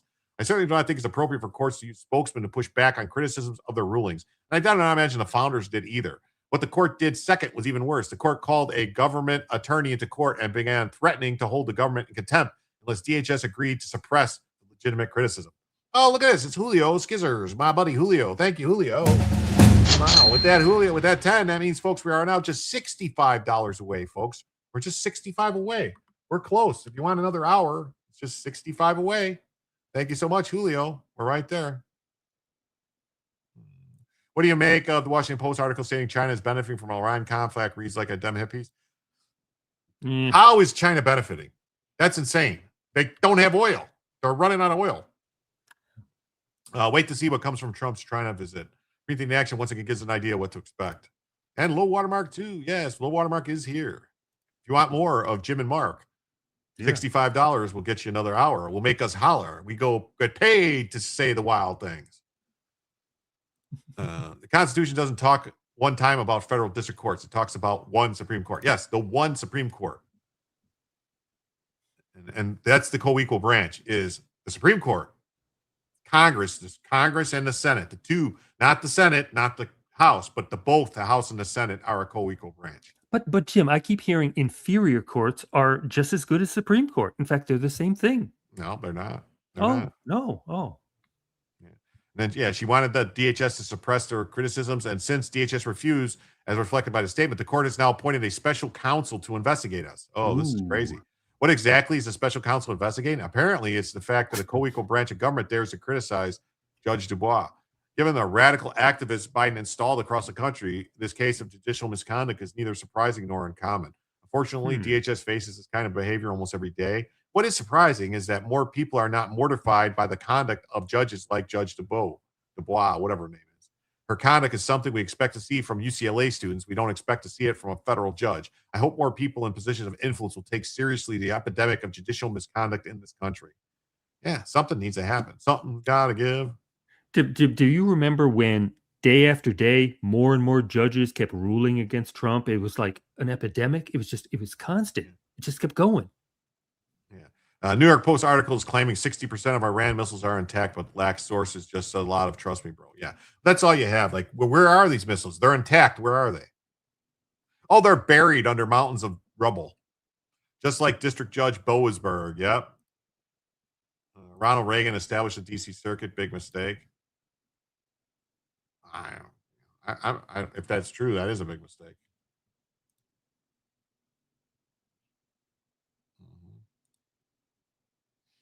We got this story, which I thought we should cover. Trump promises to get rid of all political prisoners released from Venezuelan jails. That sounds like a good idea. But yeah, the judicial misconduct must stop. We must completely stop what's happened. Our judicial system has been subverted by leftists who why doesn't Congress impeach these judges? The hell with the 2/3 crap. Something. It never stopped the demon rats to bring impeachments against Trump. They knew wouldn't be convictions. Didn't they do it twice or three? Multiple times. They keep filing them. Start filing impeachment papers against these judges. That's what needs to happen. Wow, I lost a whole bunch of viewers. We went from 300 down to 105. What the hell did I do? What did you say, Jim? What did you say? In what ways do demon rats benefit from Iran? It seems they're very short-sighted considering it's a monster they funded and created. Well, that's because it's all opposition to Trump. I mean, that's why Fetterman's like, what is wrong with you people? He's like, everything, no matter what, if Trump says it, it's bad. So if Trump cured cancer, you would say, how dare he stop cancer? Cancer was nice. Yeah, FTG for the goal. Well, I'd like to win the goal. Jim told them to F off. I didn't tell anybody to F off. Did I fart? I don't know. Alberta, Canada will be our 51st state. Well, Republicans don't have testicular fortitude. I forgot the Bronca quotes about judges, but it's gold. What, the tyrannical lower court, inferior black road judges? Yeah. Yeah, we're only 65 away, folks. We could do it. We can make it. Before Trump ordered his plane to China, he was asked about the fate of political prisoners. He says, we're going to do it. We're going to get them all out. Zhao went leave. Did he? No, he did. Zhao went leave. He sure did. He sure did. On January 23rd, Delcy Rodriguez, a former VP who has led the country since the communist Nicolas Maduro was ousted. Was ousted? He was arrested. He was removed. It says that 626 people have been released from prison. I think they have like tens of thousands of people in prison, though. Has anyone checked in on MTG? Haven't heard from her. Well, I saw a report that she sold her house and moved to Costa Rica, but I don't know if that's true. I don't know if that was just somebody talking shit. Earlier in January, the National Assembly for President Rodriguez, National Assembly President Jorge Rodriguez, Delcy's brother, said the regime has decided to release a significant number of Venezuelan and foreign detainees as a gesture affirming its broad intention to seek peace. Maduro was Trump-napped. Yes. According to Foro Penal, an organization that provides free legal assistance to people subjected to arbitrary detentions in Venezuela, more than 573 individuals classified by our organization as political prisoners remain in detention. MTG, I think she was always a stupid idiot. Honestly, I think she was always a stupid idiot. Honestly. So. I hated detention. You know, high school detention is terrible. Trump says Delcy's doing a great job. Rodriguez took over after Maduro was captured by U.S. Special Forces. The people of Venezuela are thrilled with what's happening. They can't even believe it. They're dancing in the streets. They're dancing in the streets from Rio de Janeiro. Wait, that's in Brazil. Never mind. Let's see. Anyway, they're dancing in the streets. We have Exxon. We have Chevron. We have big companies going in, and Venezuela is now making more money than they've made in the past 25 years. In March, ExxonMobil's upstream head, Dan Amman, said the company had a team in Venezuela evaluating the country's oil and gas resources and infrastructure. Chevron signed two asset swapping agreements in order to concentrate on the production of heavy oil in Venezuela's Orinoco belt. On May 12th, Trump posted a map of Venezuela with the flag of the United States on it and the world's 51st state above it. Uh-oh. Did he? My 81-year-old mom is trying to get right. Well, good. Try to get her mind right. Trump is live in China. People are watching that stream. Is there a stream of Trump in China? Does anyone have a link? You have a link for the stream in China? Sweet, sweet music. Yes. I have to give MTG credit for staying the course in dark times. Nanny Station. Anyone have a link to that? Where is it? Where would it be? Is it on the White House website? Oh, here we go. Okay.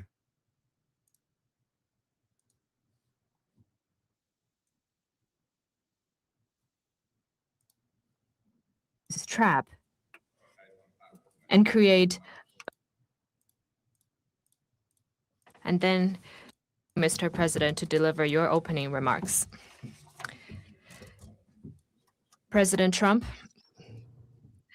I'm very pleased to meet you in Beijing.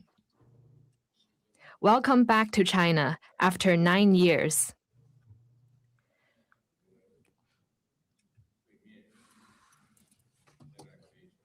Seems like there should be words there. The whole world is watching our meeting.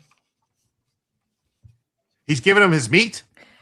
Currently, Transformation not seen in a century is accelerating across the globe, and the international situation is fluid and turbulent. The world has come to a new crossroads. Can China and the United States overcome the Thucydides trap and create a new paradigm of major country relations? That hurts my feeling, Ken. Can we meet global challenges together and provide more stability for the world? Yeah, he means a communist. Can we, in the interests of the well-being of our two peoples and the future of humanity, build a brighter future? Yeah, he's going to go, I will get you, Mr. Trump. Future together for our bilateral relations?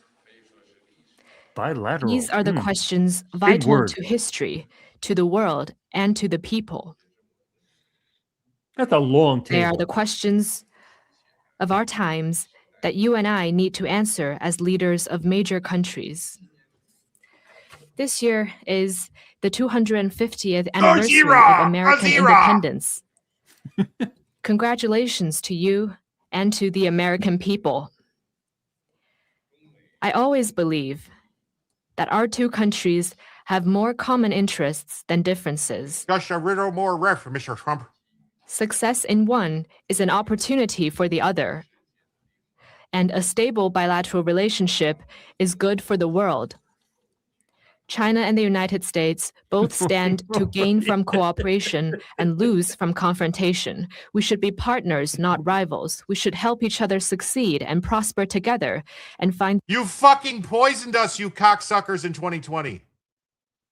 You purposely poisoned us to get Trump out of office. Fuck you. Fuck you, commies. You kill your people. You fucking welded them into their fucking houses. You fucking have slaves and people trapped, the Uyghur Muslims. Fuck these people. Wrong country for Gojira. Yeah, the Uyghurs need your Muslim help. Yeah. Gojira hit New York City in November. Yes. The Alaska conference was embarrassing for America. You ain't kidding. You ain't kidding. China owes us $20 trillion. Yes, they do. They need to pay up. Never trust China as a whole. Me, CCP. Me think Fabians and WF are building CCP and using it to perfect digital ID. WF want me to F up America. Me now beginning to figure out you have them in check. 2019, Jim. Yes, 2019. Yeah, okay. 2019, 2020. What's the difference?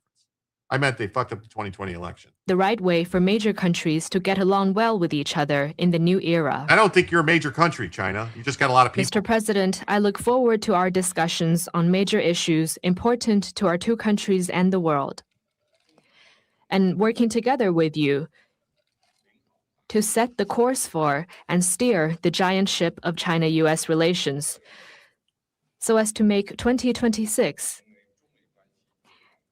a historic landmark year that opens up a new chapter in China-U.S. relations.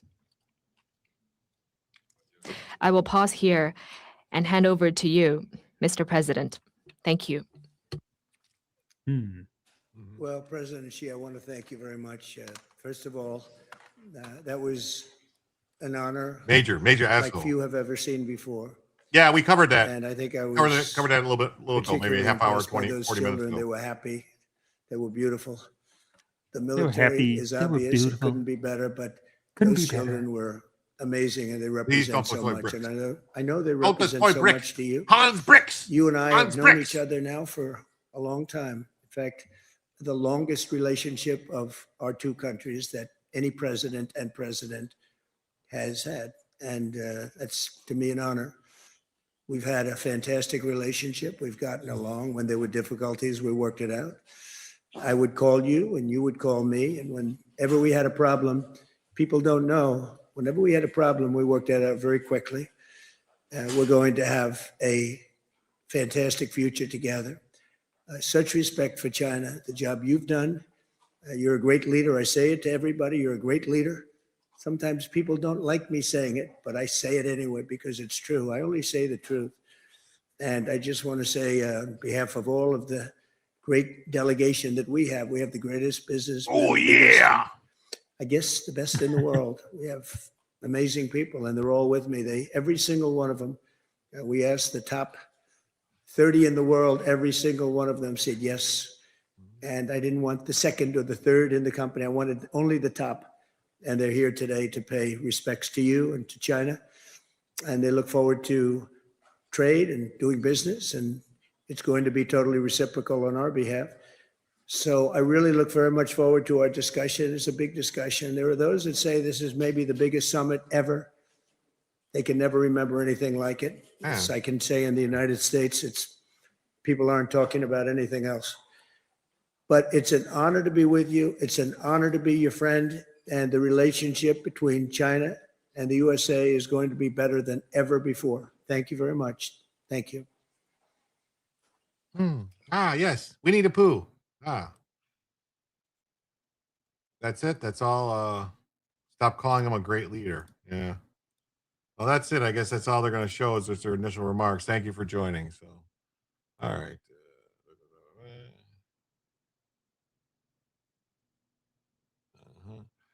All right. And then we got this. This was good news.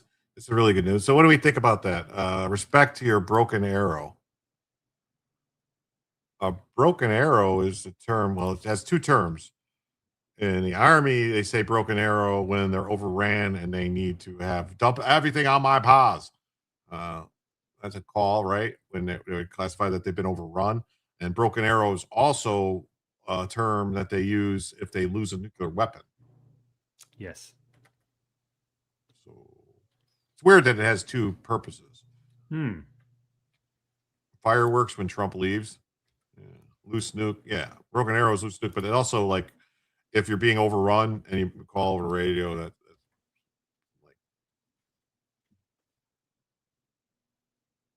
like Tennessee legislature strips all demon rats of committee assignments after redistricting riots.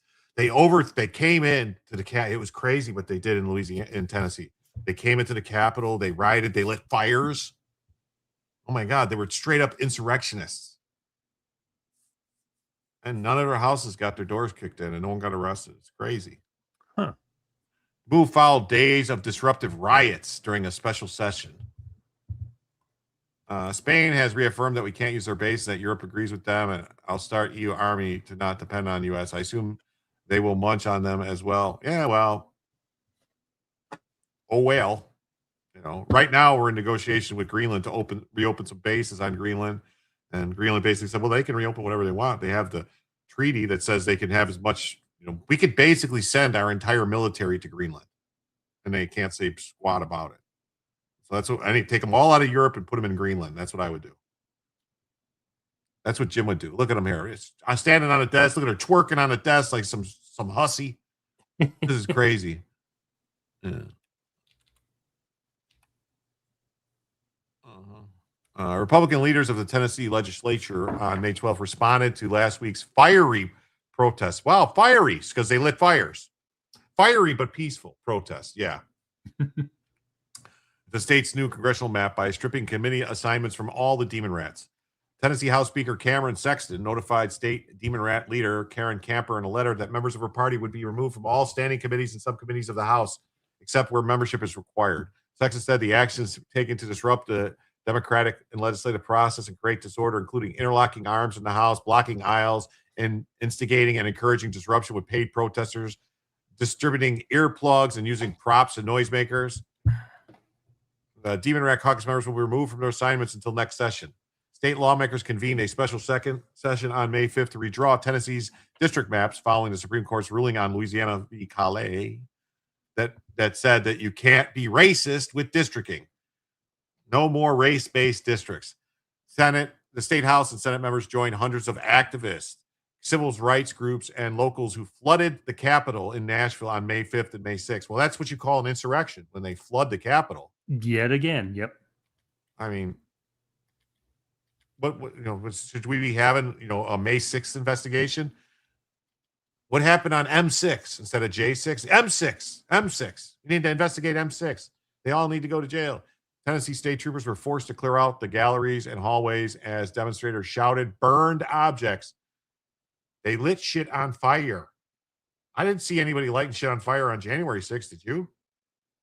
In the Capitol? Did anybody burn anything? I didn't. Yes, U.S. should leave NATO. Yes, definitely. Europe is gone. They decided to capitulate. I thought at first I thought it said copulate with Iran. I was like, oh, geez, that's weird. If They that's did true, that too. Pakistan is it true? Pakistan has a bunch of Iranian jets. I did see that story that they allowed them to park a bunch there. If true, that means Pakistan. The pack of Stanleys have always been behind the scenes playing games, lying. They're not a neutral party. You can get mad you can get mad at dogs for barking. It's what you can't get mad at dogs for barking. It's what they do. Well, who let the dogs out? Who? Three people were arrested by state troopers. During the short session, lawmakers decided to add a Republican-leaning district by redrawing the 9th district, which included Memphis. Memphis is represented by Representative Steve Cohen, the state's lone demon rat. Yeah, but he loves fried chicken. It's weird because he eats Kentucky Fried Chicken, but he's from Tennessee. What does that tell you? He's a traitor. Tennessee Governor Bill Lee signed a new map on May 7th. State Rep Justin Jones, a demon rat representing Nashville, one of the more vocal protesters. He's also the guy who was stripped of all his, like a couple of years ago, he was kicked out. They kicked him out of the House or Senate, wherever he was. They kicked him out. Then they had a special election and they reelected the guy who was fucking kicked out. What does that tell you? Same as California. Protesting the white supremacist agenda. You're about to lose the white guy representing that district, and a black woman is going to be the representative. That's very white supremacy. Yeah. And the Tennessee Dems are in the find out stage of F around. Yes, they are. Yes, they are. Jones accused his Republican colleagues of racial retaliation against Tennessee's black voters. I don't think so. They're going to be a black woman. When I was at the Capitol on J6, I saw boxes of brand new fire extinguishers laying around. I think they planned on burning stuff and blaming us. Probably. Prove you wrong. Was fired? Who was fired?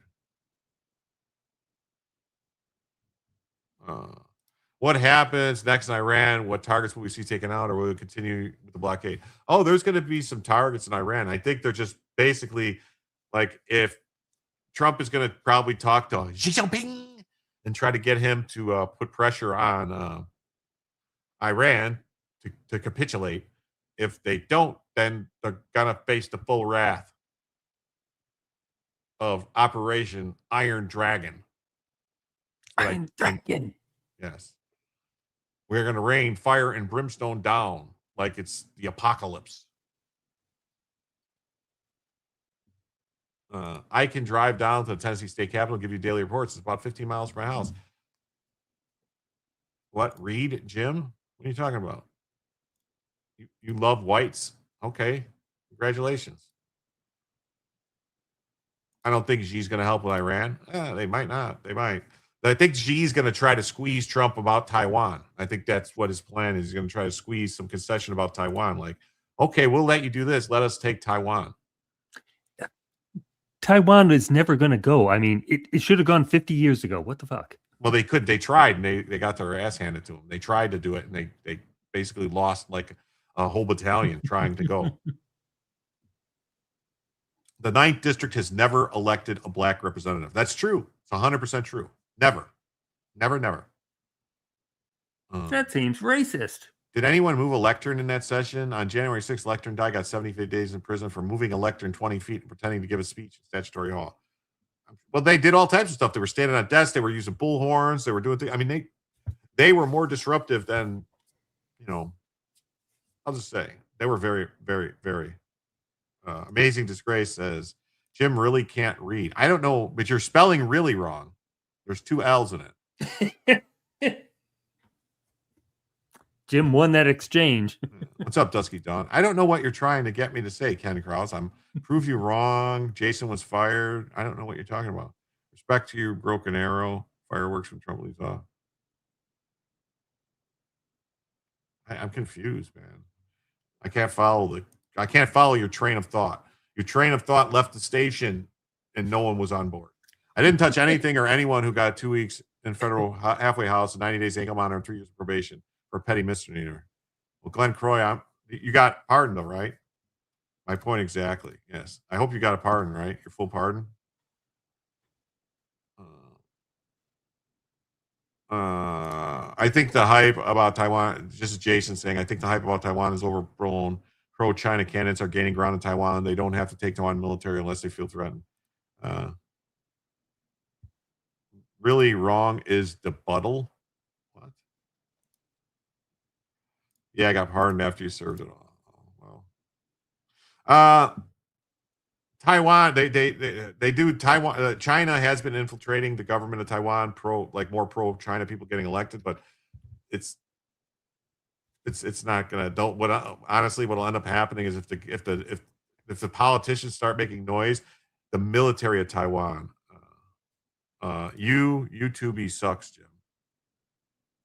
So you think my YouTube sucks? Oh, sorry. This is not new. Jones said in a statement.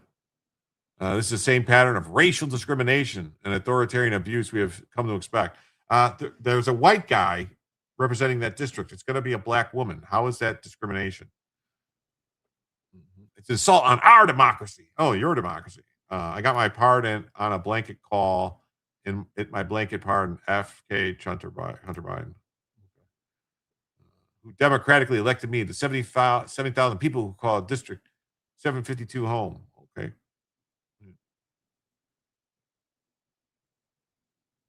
Jones vowed to continue fighting and getting in good trouble. Oh, okay. Well, he's good trouble. I guess you want to go to jail. Lock him up. State Rep Justin Pearson, a demon rat whose brother was arrested during the protest, announced his removal from committees. Speaker of the Tennessee House, Cameron Sexton, just removed me and every demon rat, and therefore every black elected official in the state legislature from any committee. Pearson said in a post, the move strips nearly 2 million Tennesseans from the representation they deserve. Well, you can't just do this crazy shit like this. Can't do this crazy shit like this, people, and expect there ain't gonna be no repercussions. I may be wrong, but military operations for China is extremely difficult given Taiwan geography. Chinese are patient and nibbling away bit by bit politically.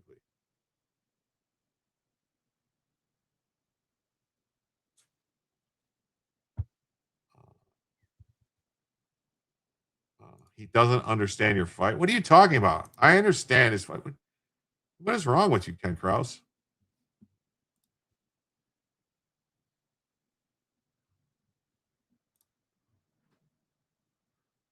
Sexton's office did not respond for request for comment. Tennessee demon rats removed from House committees following special session disruption. Has buying life insurance ever... Oh, you're going to put a commercial in there to be sure.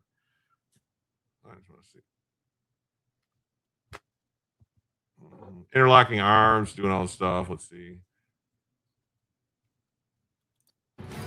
We begin tonight with breaking news from the state legislature downtown. House Speaker Cameron Sexton is removing all Democrats from standing and subcommittees because of what he calls disruptive behavior during last week's special session on redistricting. That includes interlocking arms in protest in the House well, blocking House aisles, instigating disruptions in coordination with paid protesters, and demonstrating a lack of respect for fellow members. House Democrats were informed of this by letter today. And you can see those letters for yourself and read more about the disruptions the Speaker mentions at our website, fox17.com. It's all good. I know what happened. I never believed for a second he did anything wrong. I don't think he did anything wrong either. Didn't see anything. All the videos I saw on January 6th was like nothing. There was a couple people that were, I think, were like plants from the FBI or Antifa that were breaking windows and doing other shit. But the vast majority of things I saw was perfectly reasonable. And that's what are you supposed to do? You're supposed to go to redress your grievances with the government. Can they read the letters? Do they know they're being punished? I don't know. Maybe they had to have somebody translate it to English for them. Disorderly Dems, Tennessee GOP removes disruptive Justin Pearson and others from their House committees. Good. This guy, yeah. You heard of FAFO last week? The Demon Rats in Tennessee engaged in disruptive FA in Nashville at the state capitol in the aftermath of the Supreme Court's ruling. They got an Representative Justin Pearson represents part of the district that made sure he and his fake 1960s black radical persona were seen and heard. Yeah, because he didn't look like none of this. This guy, they have pictures of this guy when he was first running for office, and he was wearing a suit, and he talked all straight and everything.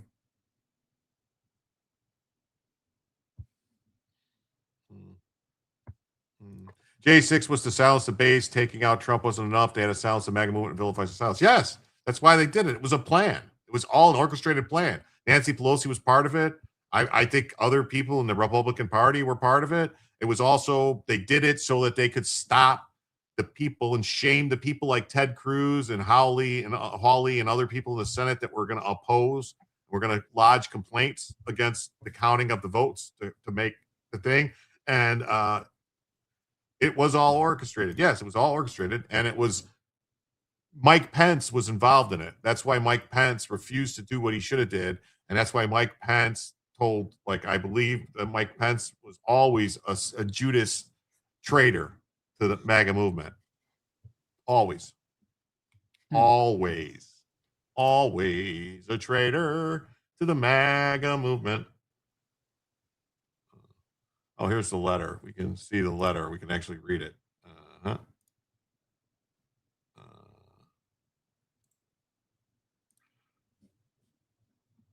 Not if we can't get it bigger.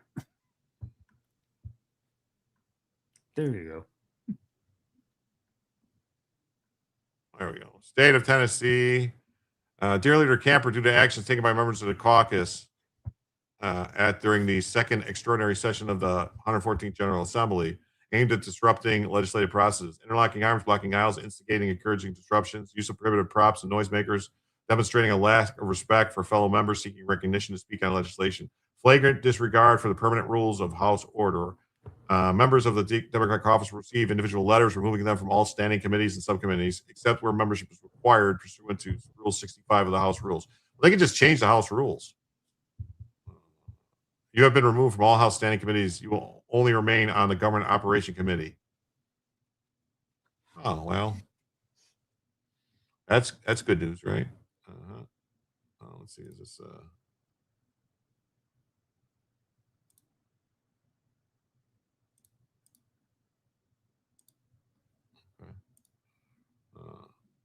okay, here we go. Trump gets red carpet treatment when he lands in Beijing for closely lodged summit with Xi Jinping.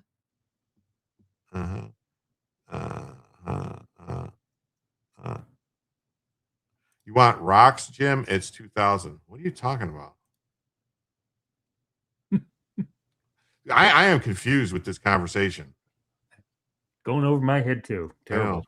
They wanted to stop the election challenge. Yeah, that's what they wanted to do. They wanted to stop the election challenge. They did it just enough. Did that, what's it say? Low water mark. The Cohen family was bankers for the cotton trade in Memphis. It's conveniently never mentioned that they supported the cotton plantations. Yeah, there you go. Pence got 2 gold coins. After that, it was a Palmer into his hands. That night, there's a video of him and Nancy bumping elbows. Yeah. Palmed into his hands. Yeah. Translate, please. It's on video. Yeah. They were all traitors to the country. Yeah. They can't build anything. Air Force One looks amazing. It does.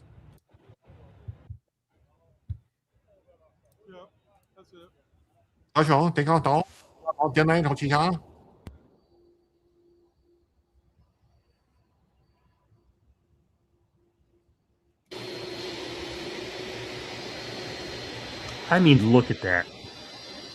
Man.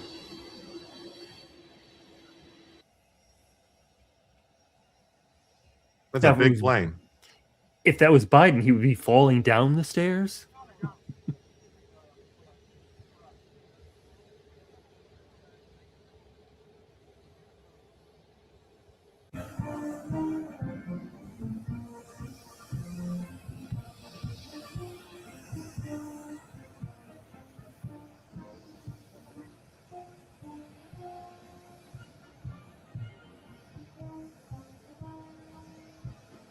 I'm younger than Trump, and I'd be scared of falling down those stairs.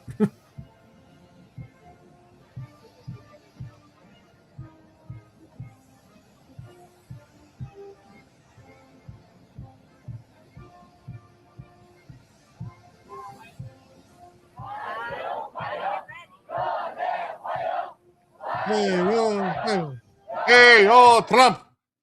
What if those girls were all assassins? What Come if on, they were? think Yeah, about what it. if they were all, what they call it? Ninjas. That's Japanese. Aren't ninjas Japanese? Yeah. I think Japanese are ninjas, samurais, all that stuff. Exactly. The rioters were not MAGA. The riot started when the first challenge, the state of Arizona, was brought up to the joint session. They derailed the challenge. That was its true purpose. That's what I agree. What do you guys think? Let me ask you, Glenn. Let me ask you, they only grift and destroy. Only if Biden can fall going upstairs. What's your opinion on Ray Epps? Is he a Fed or is he a Fed? Jasmine Crockett. A dedicated mentor, Whoa. an empowered. The fuck? Wow. Commercials are loud. So he met for a summit promising to call on Asian power to open up American businesses after last year's trade war. Trump received a red carpet tarmac welcome. About 300 children sang a welcome message and waved U.S. and Chinese flags. Yes. Trump is taller than everybody around him. Yeah. Look at that. There's Elon Musk. Trump and CEO of SpaceX, Elon Musk, the world's richest man, and CEO Jensen Huang of NVIDIA and the world's largest business by market capitalization, followed Trump down the stairs, as did first son Eric Trump, who has a leading role in the president's own business empire. Look at this picture of Rubio. Rubio hopes to convince China to play a more active role in pressuring Iran to open up the Strait of Hormuz. Look at this. Gavin Newsom offers a $1 billion subsidy for EV trucks as critics howl. Like, yeah, that's pretty stupid.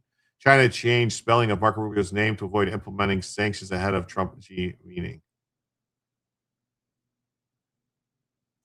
Spelling of his name?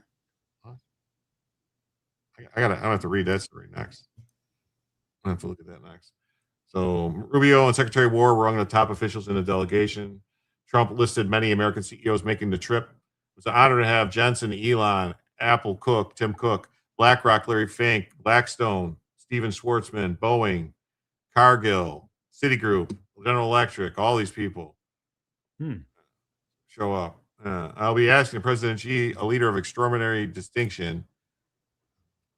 Jim Bob, what's up? Got Ray Epps is a hot mess. Got a lot less of a sentence than I did. Of course, he's a Fed. Jamie Ratskin saying leave poor Ray Epps alone is absolutely 100% a Fed. Okay. He's a fucking Fed. Epps was a Fed, glowy Fed. Pussy is held up by diapers. What the fuck are you talking about? I can't understand this, guys. I'm too pretty for my shorts. Okay, I can't pull that one up, Ken. Some 60-year-old woman gave up her 43-year marriage because a scammer convinced her that Elon Musk was in love with her. It turned out that was fake. Epps got a 1-year unsupervised probation. I got 3 years and couldn't be there when my mom passed. That's fucking terrible. That's these motherfuckers. They got to pay for what they did to you and to other people. Yeah, but that was also COVID, by the way. Yes, Musk was Nigerian catfished. Yeah. Well, the woman was, yeah. Trump is scheduled to be in Beijing for just one full day, and we're going to be talking with President Xi about a lot of different things. Trump and Xi swapped a tit-for-tariff increases last year, and the U.S. president is attempting to strong-arm China into a major trade deal to benefit Americans. Obama is a dick also. Yes, he is. He sucked. 3 years supervised, had to have permission to leave the state, and Ray Epps was allowed to go anywhere he wanted. Yeah, Ray Epps was on video the day before telling people, oh, we have to go where our problems are. We have to go into the Capitol. We have to go into the Capitol. He was part of it. He was part of it.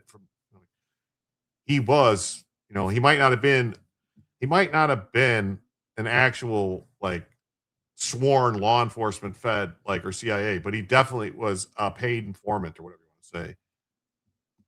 What's wrong with being a Fed? Nothing's wrong with being a Fed. Is Pence, or was he helped, replaced, or flipped after getting one of those envelopes? Questioning minds want to know. I have always loved the 747. Is it the queen of the sky? The A380 just doesn't look majestic. I laughed so hard my tummy hurts. Okay. Because So the trade fight at one point saw U.S. tariffs on Chinese goods rise near 150%. Yeah, when the feds go after Americans for the First Amendment rights, then there's a problem with the feds. Yes.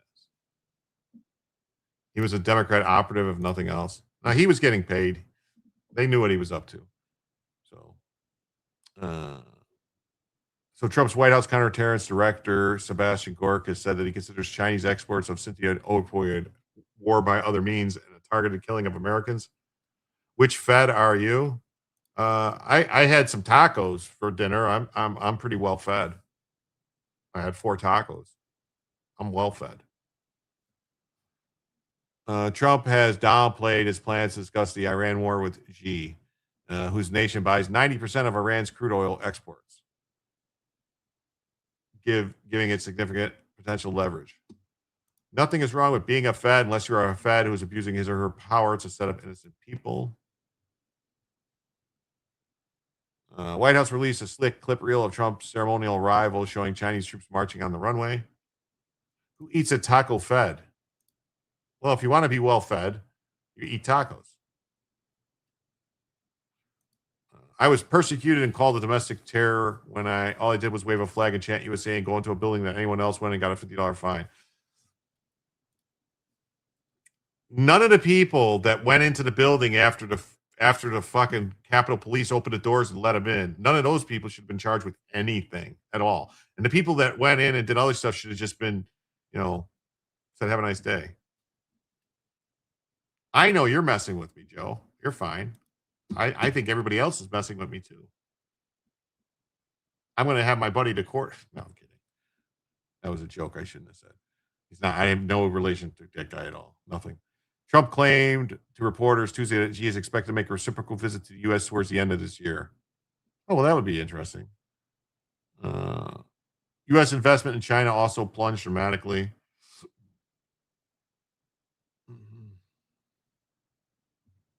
For 5 effing years, I was persecuted and lied about. Well, hopefully it's over now. If it's not, I hope you guys would get some kind of, isn't there talk of like lawsuits or some kind of class action lawsuit to get money? Yeah, Trump brought the serious business heavyweights with him. Lawmakers like Lindsey the Ladybug Graham have accused China of propping up Iran by providing critical intelligence material and funding. Well, we know that. Xi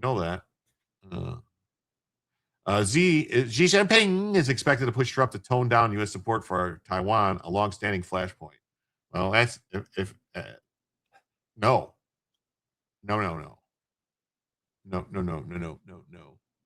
What's this say now? What is this about? China changed spelling of Marco Rubio's name to avoid implementing sanctions ahead of Trump-Xi meeting. All right, so how did they change it? I don't know. That's what I'm saying. The Chinese government reportedly altered the spelling of Marco Rubio's name ahead of his trip to Beijing as a diplomatic workaround to sanctions barring him from entering the country. Oh, Rubio was hit with sanctions in 2020 while serving as Republican U.S. Senator from Florida after he accused China's Communist government of human rights abuses related to his treatment of Uyghur Muslims. Oh. Chinese government reportedly altered the spelling of his name ahead of his trip. So the communists had to do a workaround. Instead of just saying, yeah, we're going to take the sanctions off, they're just going to go, we're going to play a game. You looked into J6ers will get no compensation. We got a pardon. That's the end of the story. I thought some people were suing though. Oh no, wait, maybe I'm sorry. I think he's suing media outlets, isn't he? The lectern guy. Statute of limitations ended in January. No one will be compensated. Well, that's terrible. My theory is this: the actual rioters were well compensated and promised immunity for their help. Someone had to be sacrificed. The J6ers who were let into the Capitol were patsies. I agree with that. Some people were, but none of it went through.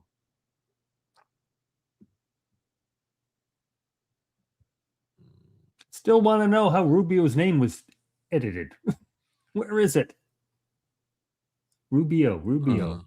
Multiple diplomats view the change as an immediate way for China to avoid implementing its sanctions against Rubio, who is banned from entering the country under previous spelling of his name. The sanctions target Mr. Rubio's words and deeds when he served as a U.S. senator concerning China. the ambassador's spokesman said. The White House referred the post to the State Department, which declined to comment. Rubio was among top U.S. officials to join Trump on his trip to China for a summit with President Xi Jinping. I'm still not seeing the alternate spelling. I want to know what the spelling is. Maybe they spelled it R-O-O, like Roo, because, Winnie the Pooh and Roo. Roo. So they spelled it R-O-O. Winnie the Pooh and Roo and you too. B-E-E-O. Rubio. Rubio. Trump is scheduled to be in Beijing one full day. He will visit the Great Hall of the People on Thursday, followed by a bilateral meeting with Xi and state dinner before he meets Chinese counterpart again Friday and flying back to Washington. Yeah, poo-poo. Yeah, poo-poo bear. Poo-poo bear. Poo bear. Your judge was Beryl Howell. Oh, flipping hate that bitch. I hate Beryl Howell. I really do.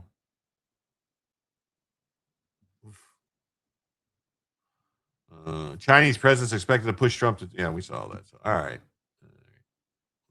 Alrighty then.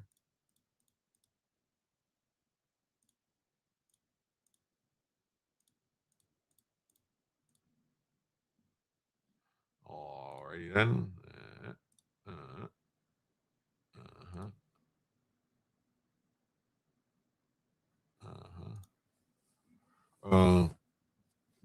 This was interesting. It says Trump, the DOJ may cut a deal. You had to listen to her for 3 hours in court when she sentenced you. Oh my God. I would have had to say, come on, wrap it up, lady. Wrap it the fuck up. Yeah. How is it even legal? There's no way you can get a fair trial in Deep Blue Trump Bull DC. That's why I don't understand how none of those cases were forced to be moved out. Like, that's why it needs to go. You'll wait. Wait for what? This is crazy.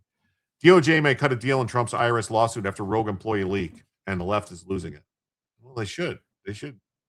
We want them to lose. For years, the media dined out on Trump's tax returns like it was political equivalent of the Pentagon Papers. Now comes the awkward part for Washington. The federal government may have to pay up for the leak that made it all possible. La Raza fortune comes with devastating consequences. That's why I just took the plea. If I had gone to trial like the guy I went with, I would have gotten prison. According to reports, the DOJ is quietly weighing whether to settle the Trump lawsuit against the massive lawsuit against the IRS. I think he's suing for $10 billion or something insane. And yes, it means Trump's own administration is now in the bizarre position of potentially cutting a deal with the Trump himself. He knows how I said that. The Trump. Trump filed a lawsuit in January demanding a staggering $10 billion in damages over disclosures of his tax information to the New York Times. That would be amazing. Yeah. The infamous story claimed Trump paid just $750 in federal income tax in both 2016 and 2017. Headlines the press treated like Watergate was a calculator. But here's the part conveniently forgotten. The IRS wrongly allowed a rogue politically motivated employee to leak private confidential information and the Trump organization about Trump, his family, and the Trump organization to the New York Times, ProPublica, and other left-wing news outlets, which was then illegally released to millions of people. The rogue employee turned out to be Charles Littlejohn, a former IRS contractor employed through a consulting giant, Booz Allen Hamilton.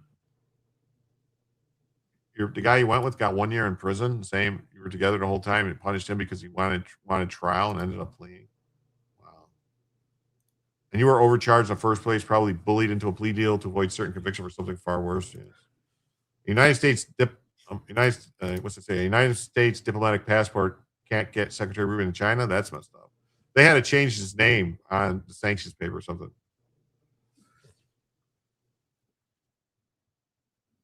You were facing 4 charges, 10 years in prison, and $250,000 fine. Yeah, and then they did that bullshit where they tried charging everybody with like destruction of documents or something to make it a higher crime when it wasn't, when nobody destroyed any documents. So, according to the Times, DOJ officials are engaged in internal discussions. Oh, so more leaking to the Times. One particularly eyebrowing raised possibility reportedly under review is the IRS potentially backing off audits involving Trump and his family members. After years of investigations, raids, subpoenas, and audits targeting Trump world, the government may finally want this mess to quietly disappear. The optics here are rich. The same Department of Justice now defending the IRS is.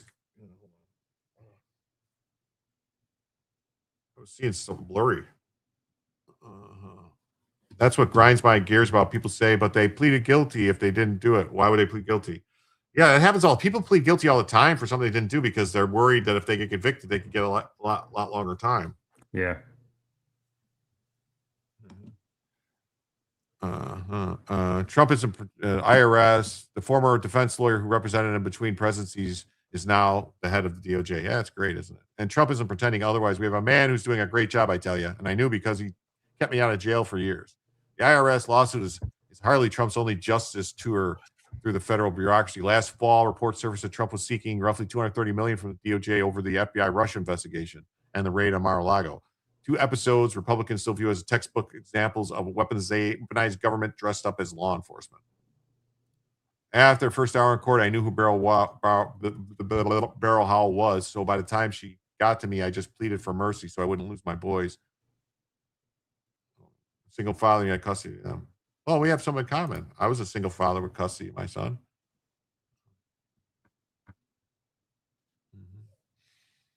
Trump pursued compensation through administrative claims rather than formal lawsuit. Meaning officials inside his own administration could ultimately decide whether taxpayers cut him another check. Spaghettios. For the resistance crowd that spent years chanting no one's above the law, the latest development lands like a bad punchline. The government might wind up admitting the law was broken when Trump's private tax records were dumped in the laps of the biggest media enemies. Funny how protecting democracy always involves leaking, spying, censoring, or protecting the same or prosecuting the same guy. Wow.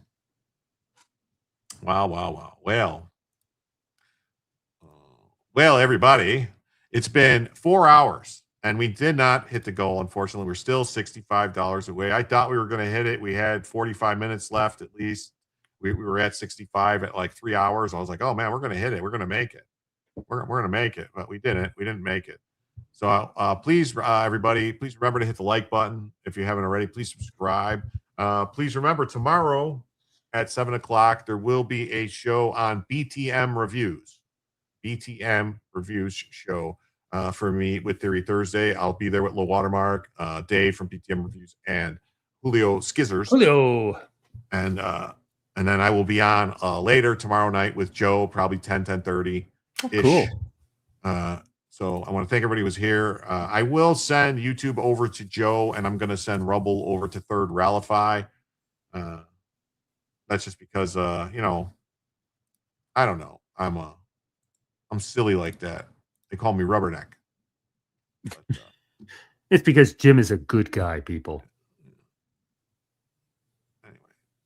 Yeah. Have you been able to rebuild your life? Glad you're able to keep your boys. Yes, definitely. She yelled at the prosecutor for an hour and then my attorney for an hour and then me for an hour. So I knew what was happening. Oh God. Yeah. Theory Thursday. Well, thanks everybody for being here, and come back tomorrow. And you won't send me anywhere. I don't know how to work it on Kick. I don't know how to do anything on Kick. I don't. I don't even know.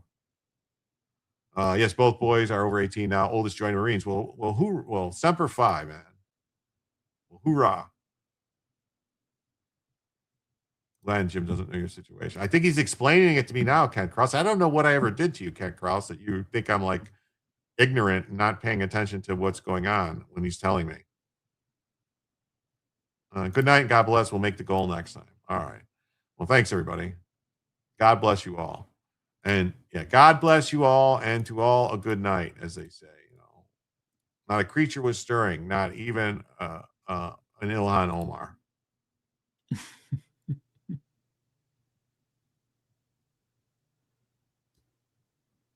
Cut my hair, brother. What?